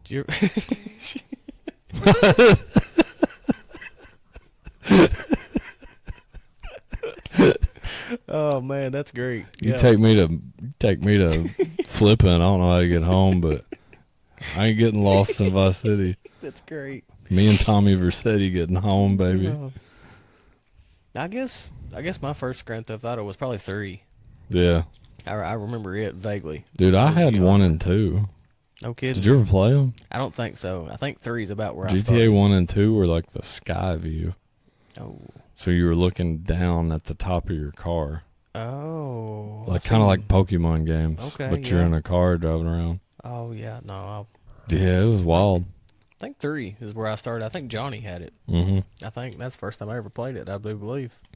What else You'd was always there? drive to that one car lot, bust the window out and get the Dodge Viper, get the Viper out every time. Yeah. I would go to that car lot and set up top, bust the windows out. And Yep. see how long you could survive there with the cops coming. All the police, yep. Set up top of that, get you a 5-star wanted level. There used to be 6 stars. Used to be. You can't get that anymore. No. Apparently the new game's bringing it back. Yep, I seen that. Have you watched the stuff? Have you been reading like the updates on this game? Yeah. Apparently your car is going to run out of gas. Well, I've seen like the way you eat and stuff. It will affect your appearance and your clothing fitting. Your cars like are going to run out of gas. That's wild. Apparently they're putting like AI or something in the NPCs so that they always interact with you differently. And they remember things. I've seen that. Like if you start a fight or rob a store, like they're going to remember that 2 days later. Like, this game it's got the ability to be so awesome. Yeah. And as long as we've waited for it, it had better. And apparently you can like go fishing and hunting and stuff in it too. They should have that. I mean, heck, it's in Red Dead Redemption, so why can you not put it over in that, There was a bunch of stuff. Apparently like if you blow like a building up and you come back, it won't be fixed. It'll like the NPCs will be like rebuilding it for a few days. Awesome. I know from what I've seen, just the videos and stuff, it looks like it's going to be an awesome game. It really does. Obviously, the kids ain't going to be playing that, but no, I'll be on it. And at this point, I mean, Emery's a year and pretty much a half. Yeah. She might be married by the time it actually comes out. I don't really know. I don't know with the way they've pushed it back, because I seen something the other day. It said that all this late release talk was just talk. It's actually really coming out in a couple weeks. I don't really believe that. I hope not. Like a couple weeks from now? Yeah. That this was all just like a big plan just to build more anticipation for it, that it's actually coming out in a couple weeks. Yeah, ain't no way. You can't believe everything you see on the internet, but I think it'd be awesome. When's if it supposed to? Like November? I think so. I think it's November. Later this year. Well, I know like Avengers Doomsday, they moved the Doomsday release to avoid releasing like the same time GTA come out because they didn't think people would come to the movie theater. Well, I know a lot of people's told me like, man, I'm saving my vacation time for when that game comes out. I know a lot of people like that. Dude, that server's going to crash so hard the first day. Oh, yeah. The first couple days. There ain't going to be no playing online that first day. It's going to be rough. It's going to be so rough. It's going to be like the WWE servers. Yep. Horrible. Dude, you can't play WWE online. It's terrible. I remember me and John tried to play that a couple years ago. I feel like just trying to do tag team matches online is like never could get a match. Well, you can't use like a downloaded superstar for nothing. You got to use the stock characters or you're getting kicked. Yep. Oh, talking about WWE. That'll bring me to what we'll close it out with. All right. Since, it's 6:20. Does it feel like you've been here that long? It really don't. Time flies when you're having fun. I had no idea. We've been going for a minute. I'd like to get you and John both on here one day. We better clear out a whole weekend for Would that. he be good? You think he'd do it? Oh, would you be up for it? Absolutely. Yes, sir. Even if we don't like watch something, let's just do like let's do like a multi-person podcast. We could do it. I think it'd be a good time. Let's plan for it. Let's get it. So, we'll close it out with what's your top 5 WWE superstars of all time? Mm-hmm. My top 5. Your top 5, not necessarily. My top 5. Not necessarily who's. Let's do your favorite top 5 and then who you think the best are. Okay, my favorite top 5 of all time. Oh, you're going to make me think here for a minute. Yeah. Top 5. Number 1. I'm going Stone Cold Steve Austin. Okay. Respectable pick. Number 2. The Rock. Number 2, I think this is my top 5, right? Like my favorite top 5. Your favorite. Okay, yeah. Wait a minute. Stone Cold, number 1. This is going to throw you for a loop. Jeff Hardy as number 2. Just personal favorites. Yeah. Jeff Hardy's my dude, man. Yeah. I'd be juking. They were wild. Yeah. He still does it. Hardy Boys and Dudley Boys. Some of the best WrestleMania matches that's ever been. But Steve Austin 1. Jeff Hardy 2. 3 is The Rock. 4. Oh man, there's so many choices. Number 4 would probably have to be like. I was always John Cena. Okay. Cena's gonna be in my top 5. The Rock, Hardy, Steve Austin, Hardy, The Rock, John Cena, and I'm gonna put in there. I always like Rob Van Dam. There's your kicker. Yeah, the whole darn show. Yeah. Yeah. That's probably my top 5. My favorites. Yeah. Myself. Who do you think my number 1 is? Your number 1? Yeah. Favorite all time? The Hulk? No. As bad as I probably want to argue that because of my love for Hulk Hogan. Uh-huh. If I'm realistic and think about who I liked as a kid, he's not my number 1. The Stinger, baby. Sting. I respect that. Sting, I man. respect Sting's that. my goat. He is, yeah. Because Hulk Hogan's probably my number 2. 2. Yeah. So you got Sting, Hulk, Goldberg. Oh, I forgot about Goldberg. Sting, Hulk, Goldberg. Sting, Hulk, Goldberg. Let me think. These are my favorites. I'm not doing a GOAT list. Mm-hmm. My GOAT list makes everybody mad. I'm not nobody agrees with me. Okay. Sting, Hulk, Goldberg. Let me think. I know, it's like there's so many choices. Man, mine's going to be a lot of WCW guys. Hey, I respect that. At 5, I know my 5 spot. My 5 is going to be Diamond Dallas Page. Oh, DDP, yep.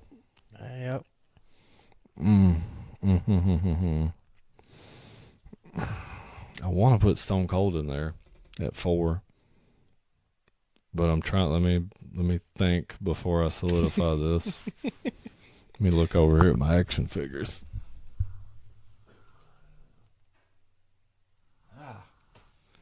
Man, it's tough. I know it. I'm trying not to do like a top 5 all WCW guys.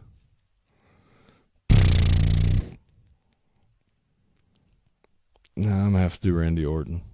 Oh, okay. Randy Orton. Okay. I loved him, dude. I loved him.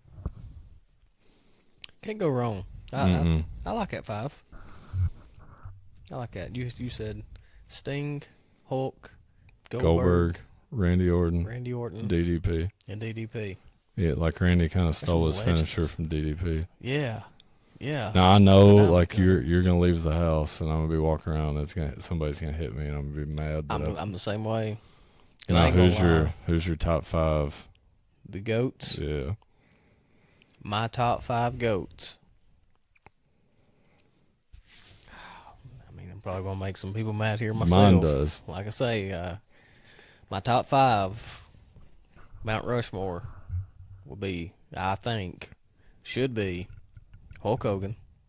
Really?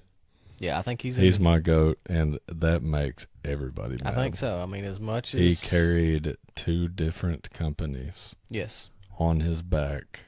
Yeah. And he was relevant up until the end. Until he died. Yes. You hear wrestling, you think of Hulk Hogan. Yes. So there's a lot of people, like you say, that's a lot of people are gonna say, yeah, whatever. But he's the Hulkster. You know what? Thank you. Yeah. We can't hear you. Exactly. They probably would not have as many WrestleManias if it wasn't for Hulk Hogan. No, Hulk Hogan saved the industry. Hogan, I'm putting Steve Austin up there. Yeah, I respect that. Hogan, Steve, and I'm going to leave somebody out, but Hogan, Steve Austin. Honestly, I almost think you have to put The Rock in there. Yeah. Just because of how much he's,